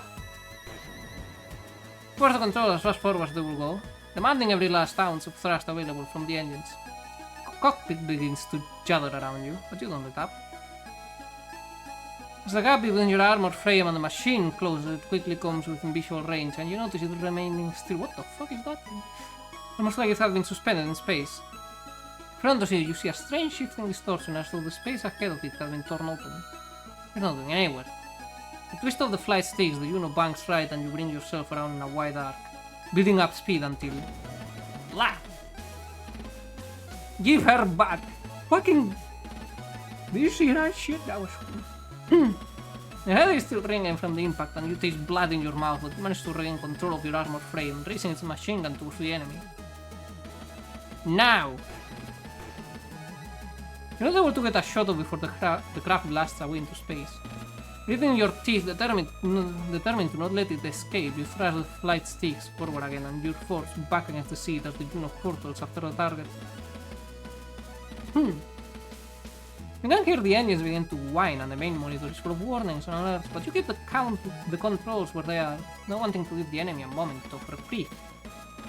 Slowly, you're on the strange craft, and as soon as you're within range, you squeeze the trigger on the right stick, holding it down to empty the gun's magazine. The round slams into the enemy, as you stay in series of impacts, throwing it into a spin. There's more where that came from. You threaten, begin to process the process to load your gun. The green, you focus the target in reticle, lining up your next volley. Wait. In an instant, the enemy torches its snout-like protrusion already glowing brightly with the telltale balls of energy emanating from the light within its weapon. It's all you can do to... Fuck. It's all you can do to throw the controls back and slam your feet down on the pedals, trying to have the Juno before it's caught in the deadly beam. Tough luck. More than skill. You managed to prevent the blast of energy from cleaving your Juno clean in half. Now alarms fill the cockpit and your warnings. Oh no, through luck more than skill, you managed to prevent the blast of energy from cleaving your Juno clean in half. Now alarms fill the cockpit and your warnings clatter your monitors. As you realize the armor frame's left arm has been sheared off. That was just unnecessary weight. It was slowing us down. Now with the controls as your off-balance machine careens through space. As calibrations now thrown off by the loss of the limb. Yeah, that could actually be a problem. Just to reorient yourself only to see the enemy's cannon pulsing with energy, it prepares another devastating shot. No! Damn it! Music went qua. Never mind. Surprised you lasted this long, Quijano. Not a bad effort for your first flight. Gonna catch hell from the chief for losing that arm though. So what are you doing out here? Saving your damn ass, what does it look like? Look at this mug motherfucker. Why the hell did you change this thing out here? Told you it's taking Casey. You're such a sap, Lieutenant. But you got guts. Never thought I'd see the day when you stood up for yourself. I'm gonna rescue Queen, get moving, I'll keep it here. Right. Laga. As soon as Hansen disappears from your monitor, his Juno is behind the enemy, grappling it. You waste no time in following him, struggling against the controls. I thought I was just gonna be toast, honestly, and it was the bad ending. See, I told you Hansen would come around from his tsundere ways. 2 minutes limited, but you thrust over to the craft, digging your frame's remaining hand into a gap between its armor. The actuators in the Juno's shoulders screech in protest as the enemy struggles against you, but you continue, not willing to stop now.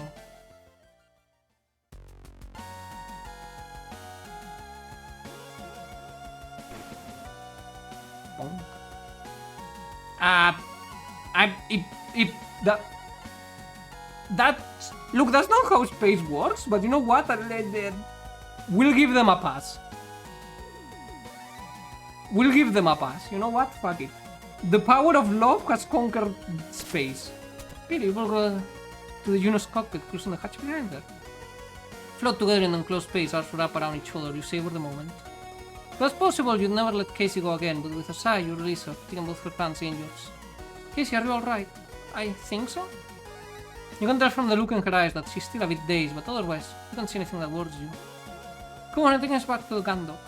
You push off the cockpit ceiling and land the pilot seat, bringing her down with you. The two of you are sat down, you strap yourself back in and take a firm grip on the flight sticks. Hold on tight, we'll be there in no time. You only push forward on the controls, using the Juno's engines back into life. Casey wraps her arms around you, nuzzling as far as into your neck as she can, given that you're both still wearing emergency masks. You breathe a sigh of relief.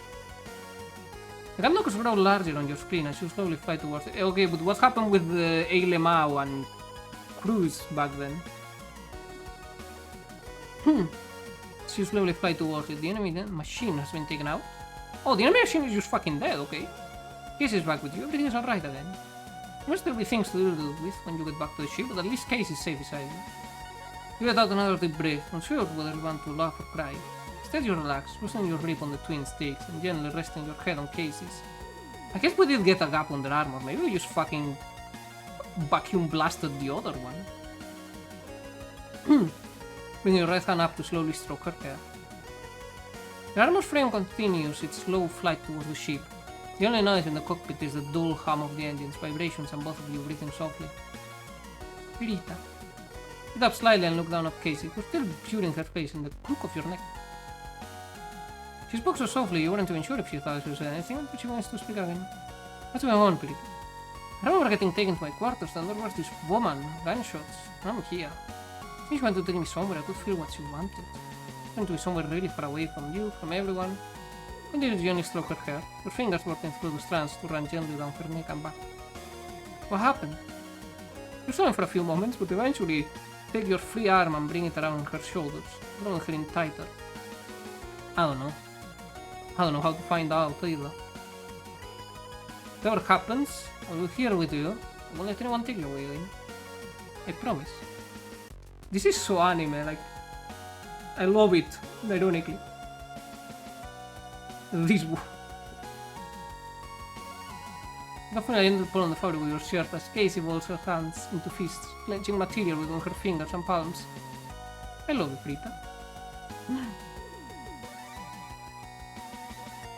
Now we get all the moments with the waifu. That still doesn't... They would both be dead. They would both be dead.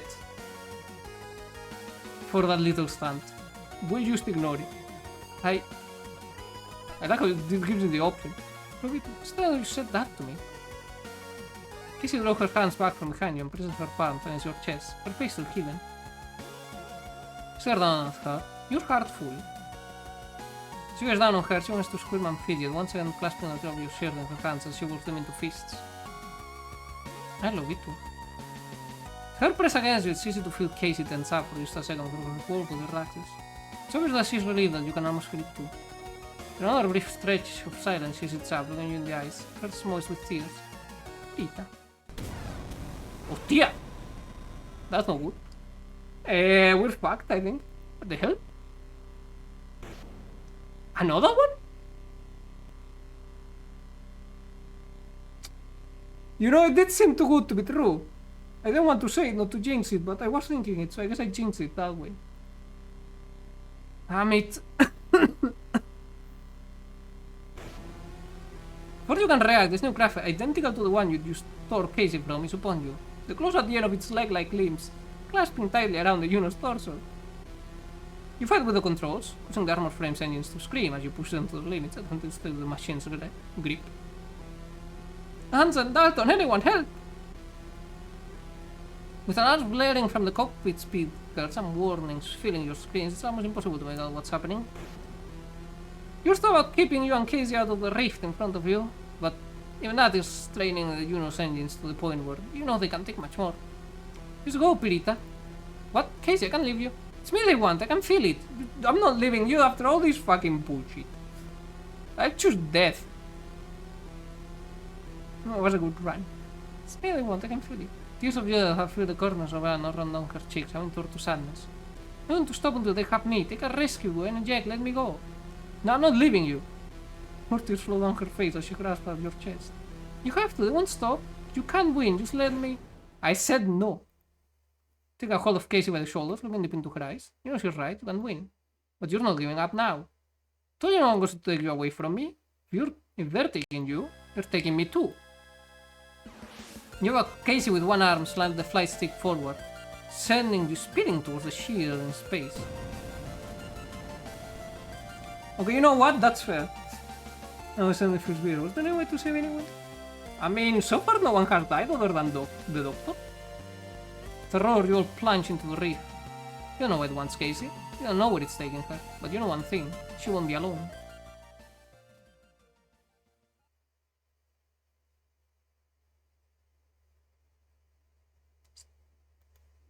Prita! Come on, wake up, Prita. That's it, wake up!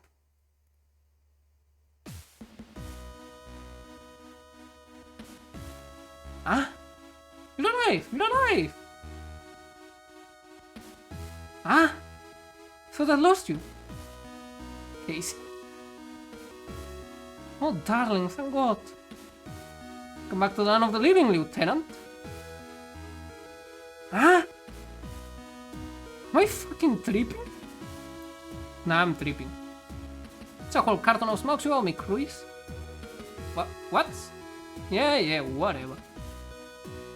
You think the Lieutenant was gonna be this tough? Guess you're full of surprises, huh, Quijano? What's going on? Me and Cruz had a bet on whether you were gonna make it after we popped your cockpit hatch and found you slumped over the controls. He figured you used all your luck up. Not me though, Lieutenant, I knew you wouldn't let something like that take you. This is not... No.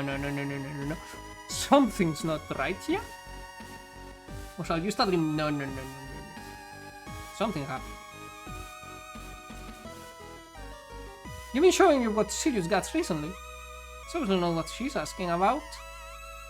Casey and the ensign squabble, you try to marshal your thoughts and memories. Everything feels disconnected, jumbled. So I think if it's time to find something in a dark room with no gravity, what the fucking... But then again, it's not like she can enforce anything on her own, she's garbage.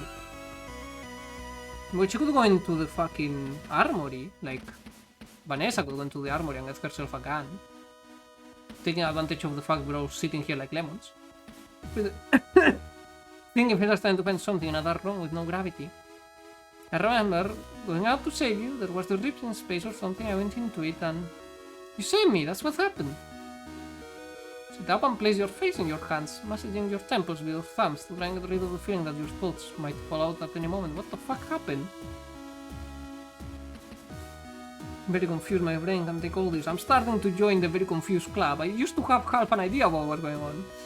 Then it suddenly went like, hey! And I've no clue. Fall out at any moment.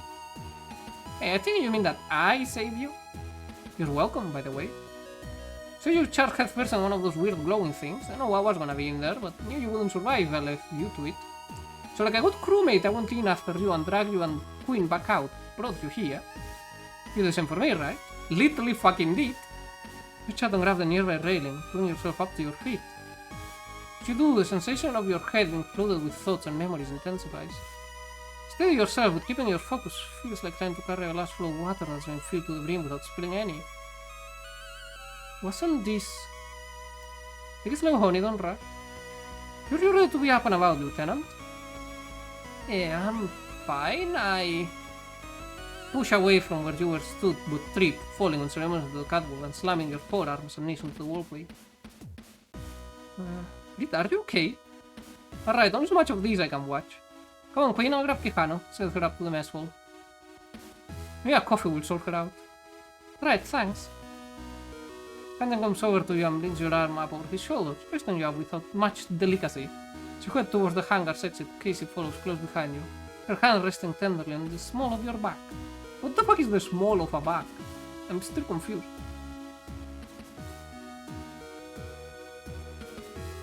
As you're near the stairs, you move away from Hansen and begin to make your way up towards the four-side thoroughfare, steps becoming easier as you wheel yourself to walk unsupported.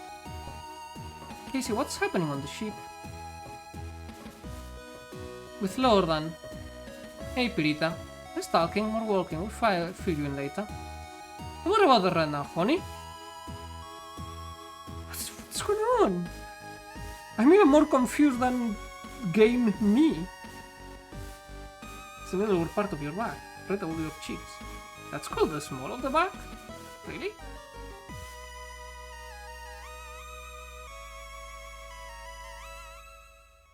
You look around the four-side thoroughfare and see everything looking shockingly normal. You don't know what you were expecting to be out of the ordinary, but seeing the thoroughfare as it had always been, its same liminal peacefulness soundtracked by the gentle hum of the ship systems, made you feel reassured. It wouldn't be so hard for things to go back to how they were. It took you longer than usual, but Casey follows patiently behind you until you reach the mess hall.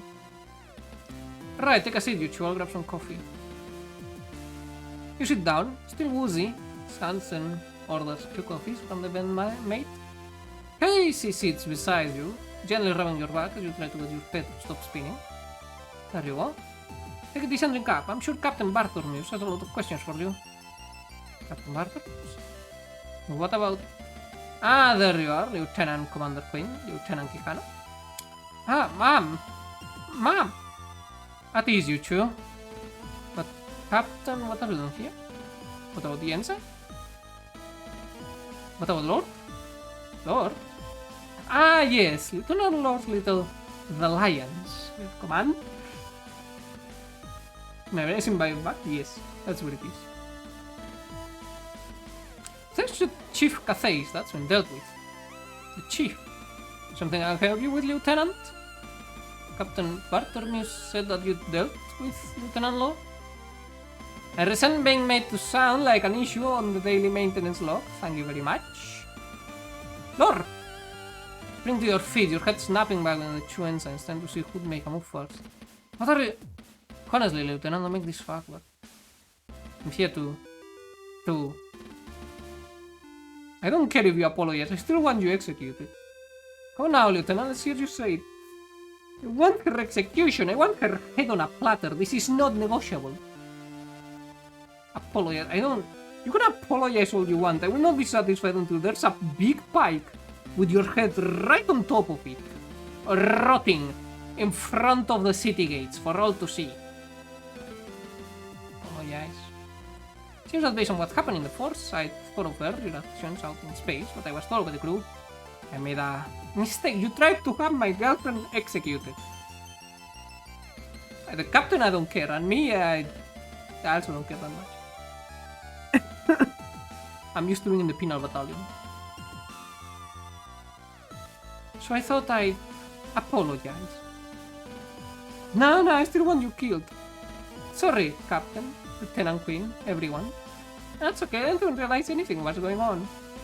You're too quick to forgive, Cassandra, in these cases.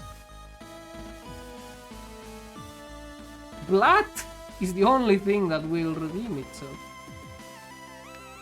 At some points, you cannot just accept forgiveness, you need to start executing traitors and mutineers. Court-martial them at the minimum. I've been so zonked on painkillers, I've slept through almost everything. What has been going on? Hold on, Lieutenant Lord, that was very big of you. So then I'm sure we can all agree to put this matter behind us. Put this behind us. Sensation of being lost in a show of your own thoughts returns and you can barely grasp the situation. Yeah, I do not grasp the situation. Is this... am I just tripping? Was that it? After everything that happened, Vanessa apologizes, the captain agrees to move on. Really? No, I'm dreaming. There's no way this is real. No, something's going on. Something doesn't make sense. Are you alright, Lieutenant Quijano? You're not looking very well. Captain, just what is going on? This is all so... You should calm down, Lieutenant. Whatever happened to you out in space seems to still be having something of a... No... Yeah, the fucking doctor died. But no one cared that much about him. No, something is not adding up. Something's off. You could possibly be eating something. Oh, that's an idea. I think we'll sit down for a minute together as a crew. Chief Cathays, get down, would you? I'm on it, ma'am. Alright then, who's first? A rat night like a show, growl and a gurgle fills the room, pushing everyone to look towards Casey. It's been a while since I ate anything. Any chance of a burger? Of course, Commander. Follow up by your favorite, but she cannot eat them. She may have forgotten. Pineapple salad. Was I mistaken? Oh wow, I didn't know you knew. Perfect, Captain, thanks. I also you said Captain happily begin ordering meals for the crew from the event, mate. But that's just... No, this is definitely a dream. I'm tripping. There's no way. She was just that, listening to Casey's instruction for burger preferences. Slowly slide back into your chair. Cautious laying in the twins and Vanessa. There's no way she wasn't playing something. This had to all be... Hey, Lieutenant, good to see you. Oh, there, Dylan, oh, hey. Feel lazy watching you go to toe with that thing out there, though. Almost as well as Hansen. No way. I mean, all that from our chair, but the Lieutenant's got nothing on me. Lieutenant Quijano, Commander Queen, you're safe. I was worried, you guys. That thing looked tough. Thanks, Cadet, but you had nothing to worry about. My hero Prita was there to save me. There we are, Commander. Thanks, Captain. Usually the entire crew's chatter filling the mess hall, you find it hard to think your thoughts remain difficult to line up, instead flowing like mercury. In which case, I raised the burger to fill and just bubble to the surface. Wait, Casey, you can't... Huh? What do you mean? You lost stomach, remember? The doctor said. Nothing to worry about. Lieutenant Quijano? You're dead. Why did you manifest... This is a dream. Nice, take a minute, I don't think that was not the issue. Simon, thank you for joining us. He's dead. Doctor! So you rolled out of your seat in shock. Is there a problem, Lieutenant? You were dead. Saw you. We saw you. You can't be here. I understand. No one on the ship is a qualified physician, Lieutenant. Therefore, no one is qualified to assess what really this is. Fortunately, the injury was not as severe as had been assumed. But Come on, Lieutenant, you're killing the mood. Doc's fine, we'll be up and walking out if he wasn't, right? Yeah, take it easy, Quijano. I'm feeling okay, honey. I want to go to the sick bay for a lie down. Yeah, honey, do you want to have a little nap? Be quiet and send cruise. Che. When's a milestone at this point? Everything feels bro. Because it's fake. I knew it! The elements are messing with my head. It's all happening, it's all right in front of you. How can you argue with that? Come on, honey, have some fries. Shake your head at the offer, placing your head back in your hands. He starts rubbing your back again, although quickly begins eating her fries with her spare hand. Crew eventually starts to chatter amongst themselves again, whilst Captain Mary's...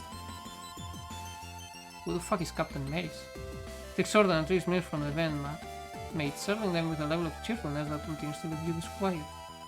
Yeah, I will do that, sir, one. Before I get started with the meal, Commander, I was hoping you could help me out with one thing. Sure, Captain, what's up? Ship's emergency input code. Certainly you know it and just revolves it specifically prior to departure. Oh, it's just that. Come on, Captain, you know that. You're the one that says them after all. Well, it's initially prior to departure, then every 5 days or per enemy encounter. Whichever comes first. Of course, thank you, Commander. Are they trying to extract information from us? Since the captain asked Queen, oh yes, Vanessa? Once the instant was typically start transmitting our security clear. That's why they wanted Queen! Because she was top of her fucking class. They're using it to extract information from... Ah, perros! Once the will start transmitting our security clearance parent nonsense, we intend to dock at a colony. What are these questions? It's specific, I mean. Once we've been clear for approaches, or docking information specific to the ship, or does it depend on a combination of factors? Hey, you're just a cadet, I don't think you need to know that. The makeup of the Europa Garrison Force. Guys, I'd like to finish my burger now, if you don't mind. It's the target time for a colony defense force mobilization. Well, up to see the whole crew staring at Cassandra, look of malevolent intent in their eyes.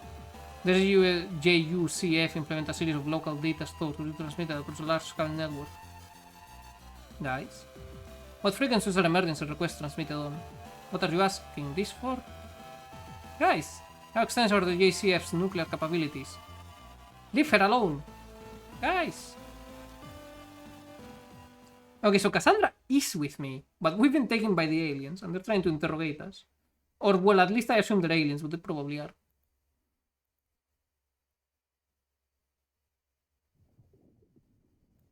Another failure?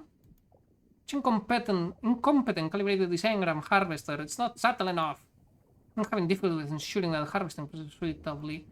I don't care what you're having difficulty with. Rewrite the program to be more congruent with the query context and run it again. Understood. We've had enough time to develop this. These failure rates are inexcusable. I got these gather clones neural pathways mapped out. This should be simple. I need to pee. So I don't know if that Unit 00's jump drive malfunction. Telling me we can't even get the information out of a gather reliably. Fuck. We'll still keep for the time being. This will have time to finish the system before we start receiving more. What about the other one? The other what? The other sample, the one the hunter captured alongside this gather. Oh, her. Hope that having her in the simulations with the gather might help, since they seem to have some sort of relationship. Fortunately, since her DNA is incompatible with modern AI, we can run a specific engram harvester. You'll be able to run a linear review in real time. If you want to waste your time, be my guest. Hopefully, going through recent events again, from her perspective, could uncover some more information. You're certainly welcome to try. If you do find anything pertinent, notify me immediately. Understood. One more thing. Look at the output of the engram harvest we carried out on the additional subject. The unit's been archived, under which the GL loop. It's in the default mode network. Note. The fuck, am I supposed to write that down? You better not give me a timer, I'm not a fast writer anymore. I'm not in high school anymore.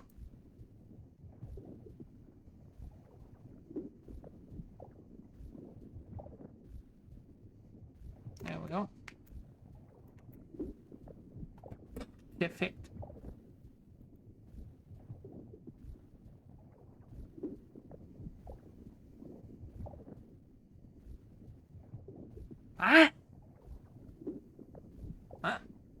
Back to more copying.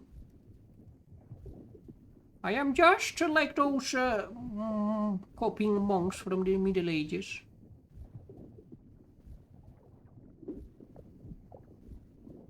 Do I understand what I'm copying? No. Will I keep copying the Latin manuscripts? Yes.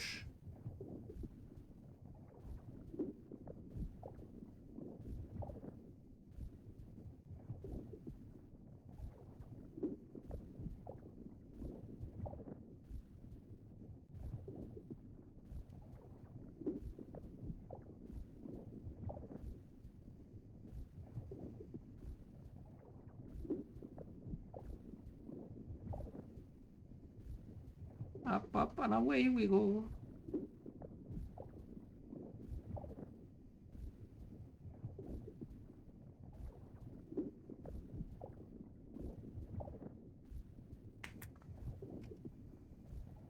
They're looking at, excuse me, not really, you're looking at some weird shit, it continues.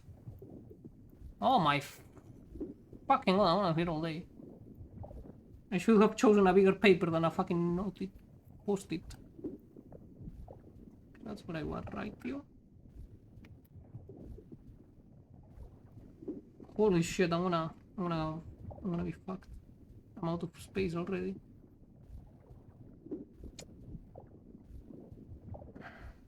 Oh hey! The instructions of the medicine. You're gonna come in handy, I don't fucking understand these things.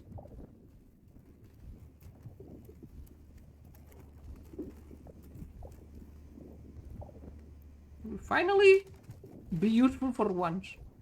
I tried reading them and understanding them, don't worry. Actually, an outbreak is coming. You know what? That's the perfect time for me to copy this Latin manuscript, so... I just ran the 3-minute ad while I copy. I wanna take a while, so yeah. Don't worry, you're missing nothing. So I'll be silent. I am a silent note taker.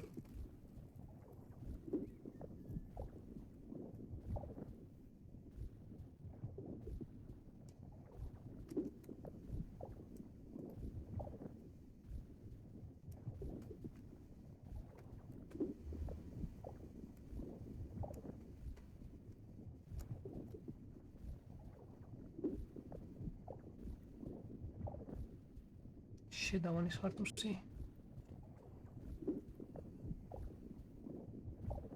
Pero en clase de historia otra vez.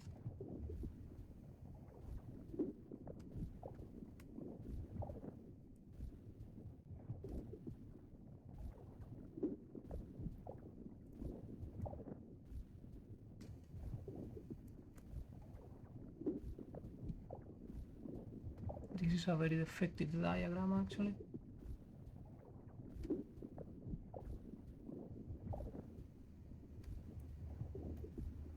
The loops back.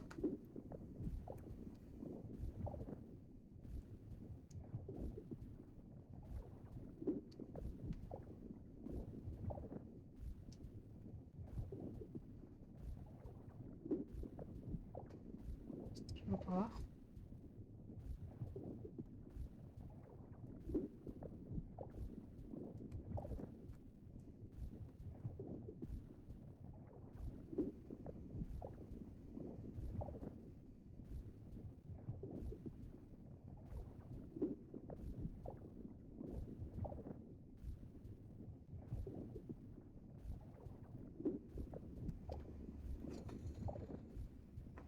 Todo una hora.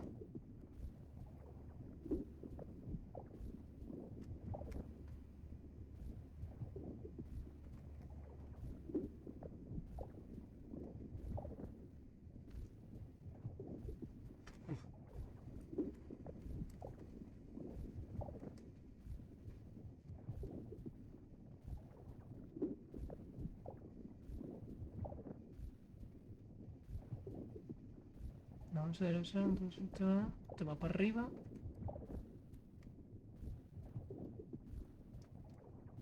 Recto.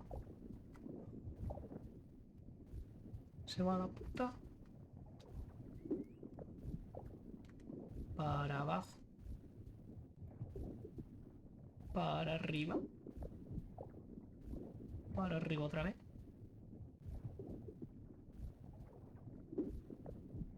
Y ahora para abajo. Para arriba.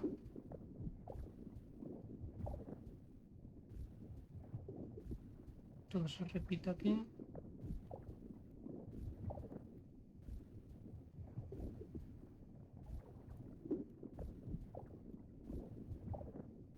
Si luego al final no tendré que usarlo, seguro. Conociendo mi puta suerte. Estoy haciendo que el... Paná. Que bueno, tampoco se ve muy bien con las instrucciones de por medio.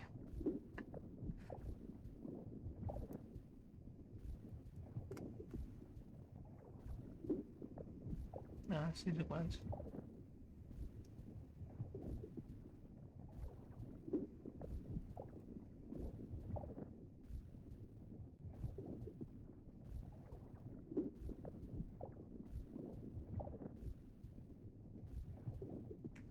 And done. That actually took the 3 minutes. I haven't pissed in 2 hours. Because the last outbreak I kinda used zoned out for a bit. But now that should be copied in case it's necessary. Anyways, hi.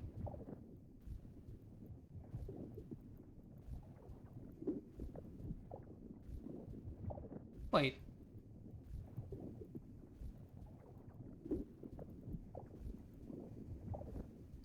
Support system and control system. Can't really change anything, so I'll just close it. Excellent, send me a reference. Might be useful for review later. You want the one that I wrote down in my fucking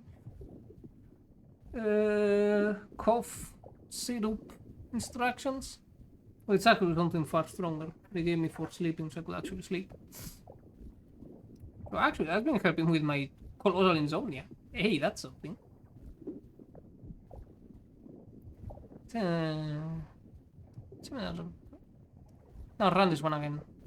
Once you've started the engram harvest, you can do the same with the others. Anyway, I was right, there was something off. Understood. What? How many cases do they have?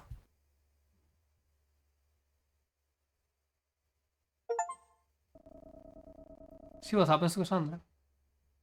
But what? Why are they using Casey to kidnap Casey? Macy, explain Dragon 214. Europa Colony 101. European Colony Fleet, Second Military Court. What, did they make it? Did they send me back? And for water. Now we're all here, we can begin. Far decided yesterday. No, they got me captured. They find out of the inquiry into the events that happened on board the EFS Gandok between April 24th and April 28th. Findings today will dictate the JCF's future action around the matter as well as what is to be done with the ship's crew. Guards, please bring Miss Mary Svartormuse to the sun. Come back, Miss Svartormuse. It's my pleasure, Admiral. Now, Miss Svartormuse, we know everything that's happened on board the Gandok following its departure from this colony on April 19th up until the 24th. The task of this inquiry is to find out what happened following Miss Lord's adjustment to the command structure up until your return to Europa 1. Aye. Guys will have your full cooperation in this matter, has not already been demonstrated. I just wanna know, Miss Svartormuse. Yes, Commodore. Thank you. So we understand that the main effort to counter Miss Lord's mutiny was made by Chief Engineer Cathays and Lieutenant Quijano. Is that right? That's the long and short of it. So that you had found enough information to prove that none of the accused had anything to do with any transactions.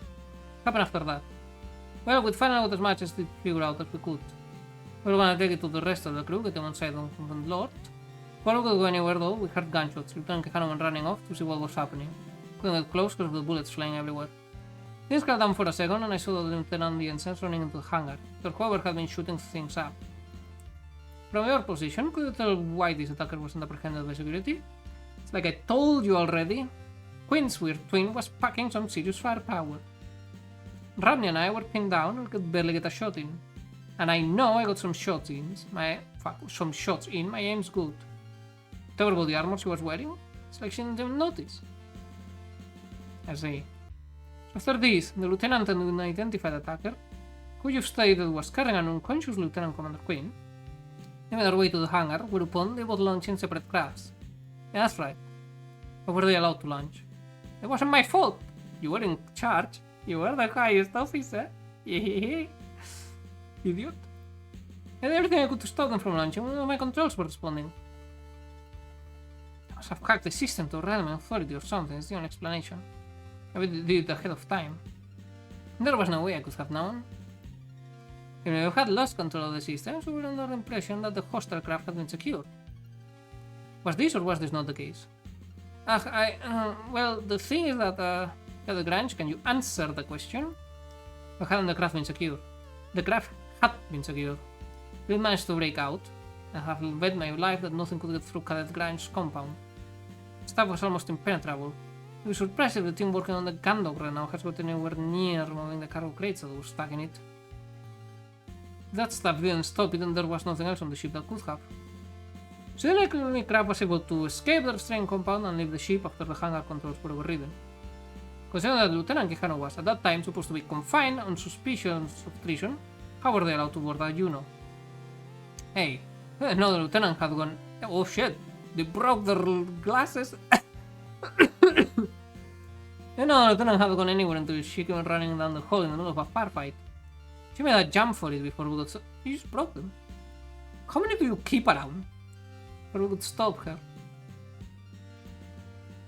Cruz tried to grab her, but the lieutenant was gone before he got anywhere near. Surprised the lieutenant didn't just get sucked out into space, playing a crazy stunt like that. What happened after the lieutenant made her way into space? I mean, I was able to track her and that weird thing after the launch, but they were moving so fast and so close together that I couldn't get a good lock on either of them. Lord was ordering me to take them both out, but before I could line anything up, Cruz was out there in Gandongo 1. You know who gave Cruz permission to launch?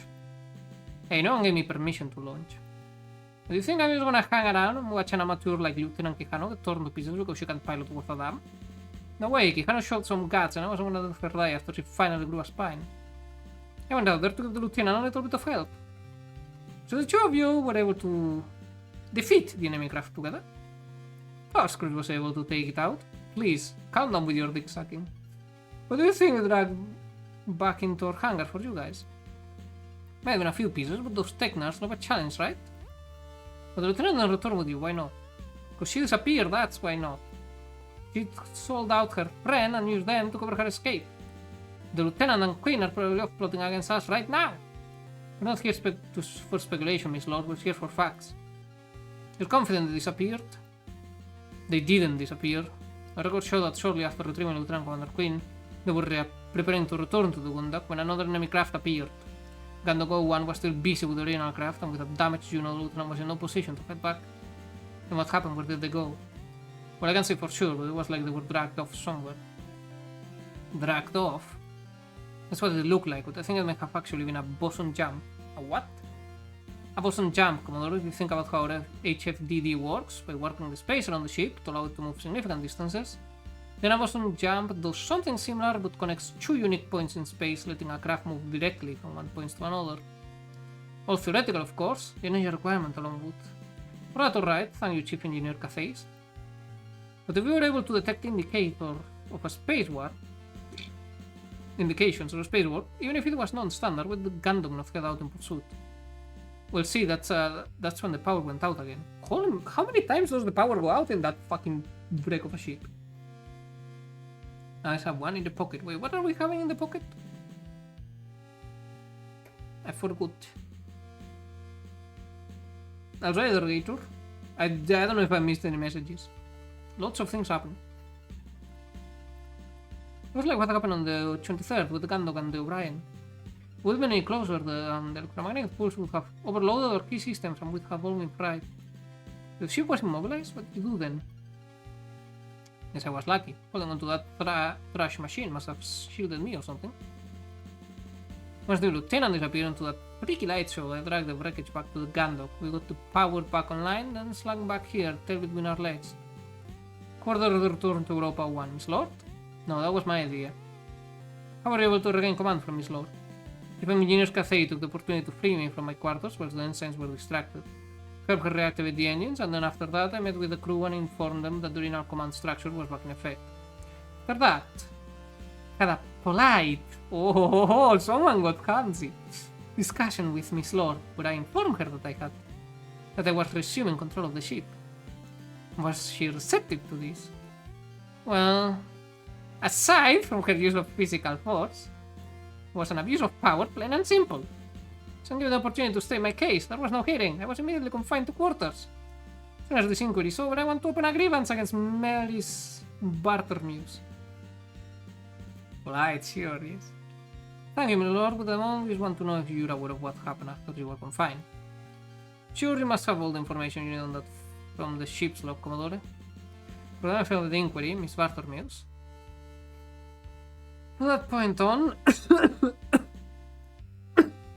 the cancelled journey back to Europa 1 was uneventful and everything occurred as expected. We returned to the colony, immediately notified command of the craft in our hangar, submitted my report on the events that had taken place since our departure, And here we are. Thank you, Miss Vartormis. The inquiry will be adjourning whilst we go over our findings. We will notify as soon as we have come to an agreement on our verdict. Guards, please escort Miss Vartormis back to the holding cells. With the exception of some spurious accusations from Miss Lord, it seems that the crew are all giving relatively consistent testimonies. What do you think, Admiral? Someone like Cassandra Crane is a catastrophe. She was only a lieutenant commander, but she's worked on a multitude of different ships, bases, and installations. There's her institutional and process knowledge. If she was interrogated, there's no saying just how much the enemy will be able to learn from her. They might already have done that. We've been getting reports of attacks from various frontier outposts with similar patterns to what happened on the Gandok. Loss of power, sudden illness among the command structure, attackers appearing out of nowhere. The list of officers we've lost is already too long. Female officers. Captain? There's something I noticed, Admiral. All the officers missing are women. What is going on? We can't let it continue. The inquiry into the events aboard the EFS Gundam will now reconvene. Guards, please bring in Miss Vartormius. Welcome back, Miss Vartormius. It's once again a pleasure, Admiral. Okay, so it went from like very coordinated attack to take down Jupiter to space hentai. We'll be brief. There were the testimonies of you and the... And why is no one mentioning that they took me too? Hey, I was in there. There were the testimonies of you and the crew that served under you. It's like, they also got the Ka-like coward. What, are they gonna learn how to have a panic attack inside an AF? Bastards. I served under you, as well as the ship's log and recordings, we have come to a conclusion regarding your futures within the JCF. Miss Bartholomeus? We appreciate the unusual circumstances, but it must be acknowledged that you lost control of your vessel. Because of this, we will not be reinstating your rank as a captain. I see. But with your experience with the issues that the Gundok and her crew face, you will be acting as a special advisor on a newly formed task force on board its lead ship, the Silvestris. This rapid response unit will be responsible for handling an increase in similar events to those that impacted the JFS Gundok and JFS O'Brien. Supervision of these positions that will be partaking in mandatory psychotherapy with the ship's medical staff for the duration of your role. Understood, Admiral. Thank you. With regards to Hansen Cruise, for participating in a mutiny, you should be dishonorably discharged and facing a minimum of 10 years in prison. However, due to your performance in combat and experience with these new enemy machines, you will be serving as a pilot in a new task force. This role is non-negotiable. In addition, you will be kept under supervision and your time as part of the task force is in lieu of time served. It will also be the case for Halu Rumney. Anyone see me complaining? As for Chief Engineer Mackenzie Cathays, you are to be transferred to the AFS Silvestris, where you will act as its Chief Engineer. The Silvestris will serve as the flagship of a new task force. Because of this, we are removing Cadet Dalton Grange from your instruction. But instead, Cadet Grange, you will be transferred to a JCF R&D department. You will receive appropriate support to develop your new company into a viable weapon. Oh, thank you, ma'am. That's great. That's moving on to Warrant Officer Dylan Dees. Is this a court? Oh yeah, this is a court martial of which I am not present because I am abducted by the alien mouse.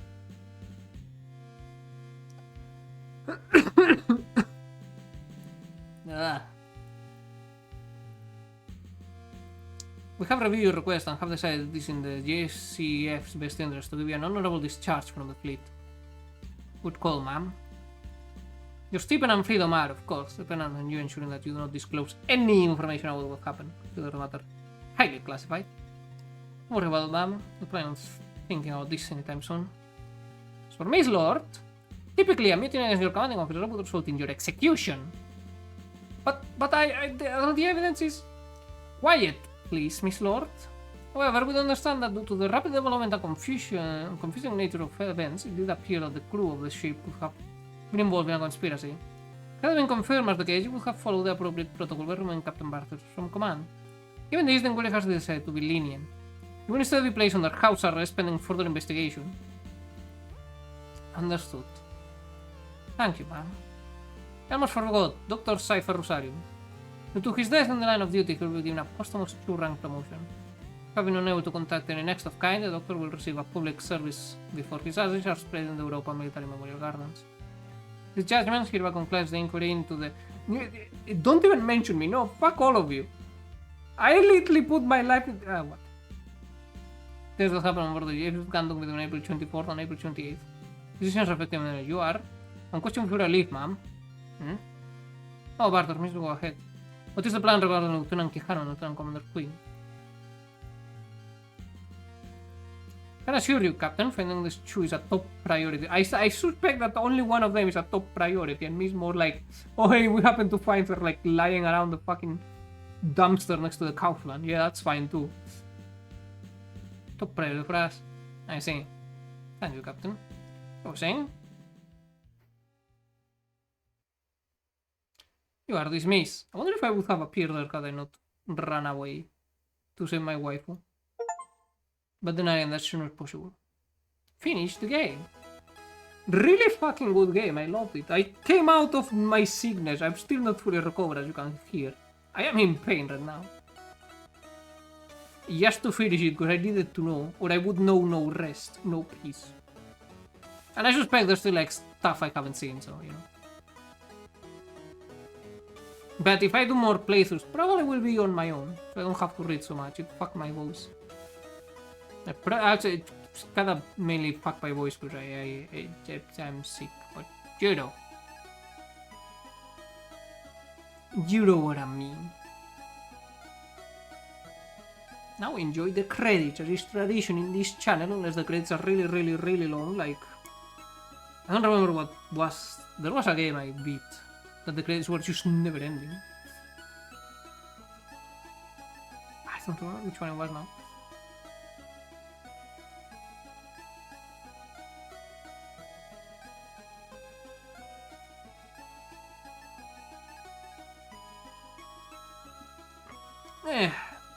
Anyways, if anyone is wondering, I do recommend this game a lot. It's good shit.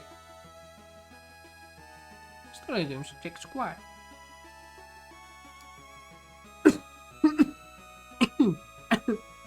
Ignore my coughing. Hold up.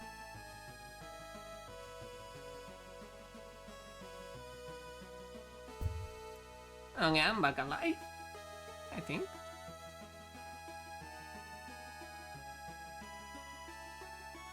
I guess that kinda was a sequel, wait, come to think of it. With the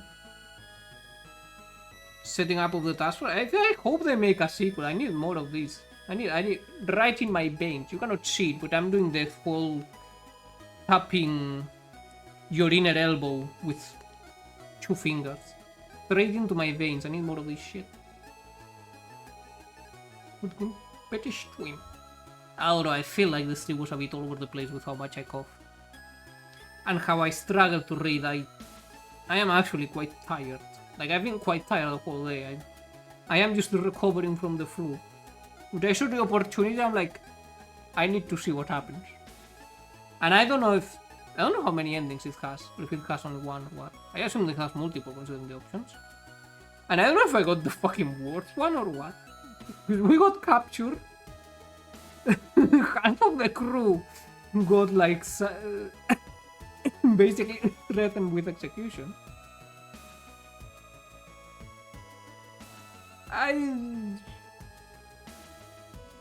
Yeah. Have fun. Yeah.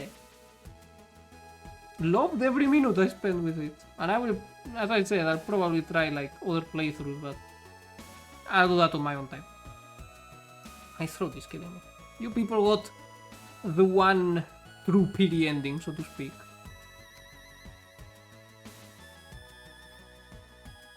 No sé, man. Rever Alba Calvo. Translator Ramón Méndez. Juan Ramón Acedo. Antía Otero González. Merlin Dubou. Julien Lasalle. Pierre Alexandre Yanishku. Marie-Christine von Glan. Dominique Reichel. Yuriko Nagata. Tan tan tan tan. Yo, thanks for playing. See you again on the gun dog soon. Better fucking me. I need more. But right now what I need is probably 2 down. Team up with the captain and secret epilogue, the way it's supposed to be. Anyway.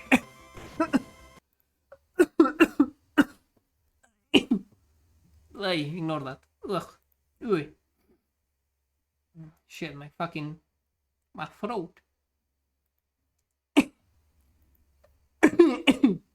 Anyway, I am starting to rapidly die. Starting to cease to be, so to speak. So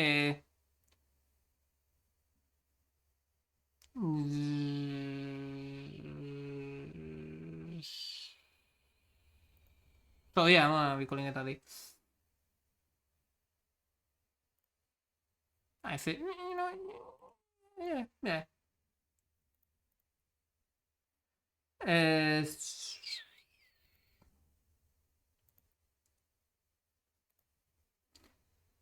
Yeah, everybody. My brain is empty. It's fucking done. Anyway. Yeah, it's just empty. There's nothing there behind anymore. So, thank you for coming.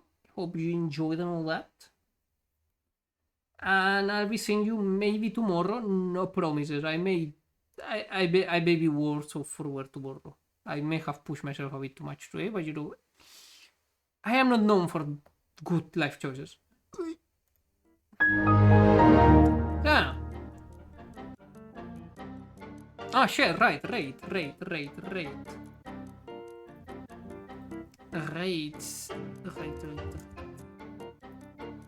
Who's online?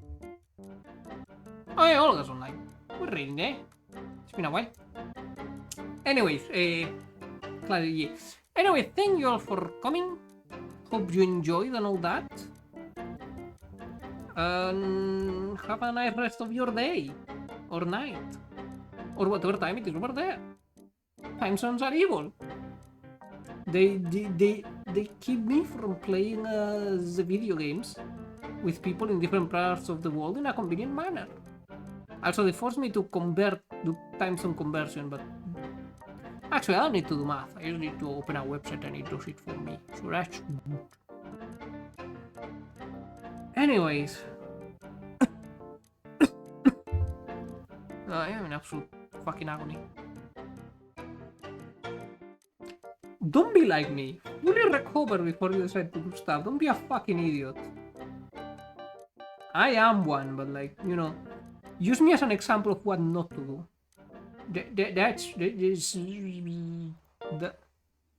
Yes, words. I am so good at words. It's amazing. I know. You're amazing. Anyway, I'll actually do Barry and Dash. I am fucking I am exhausted. No promises. What's that? Exactly. I don't expect anything more than that. Anyways, bye bye.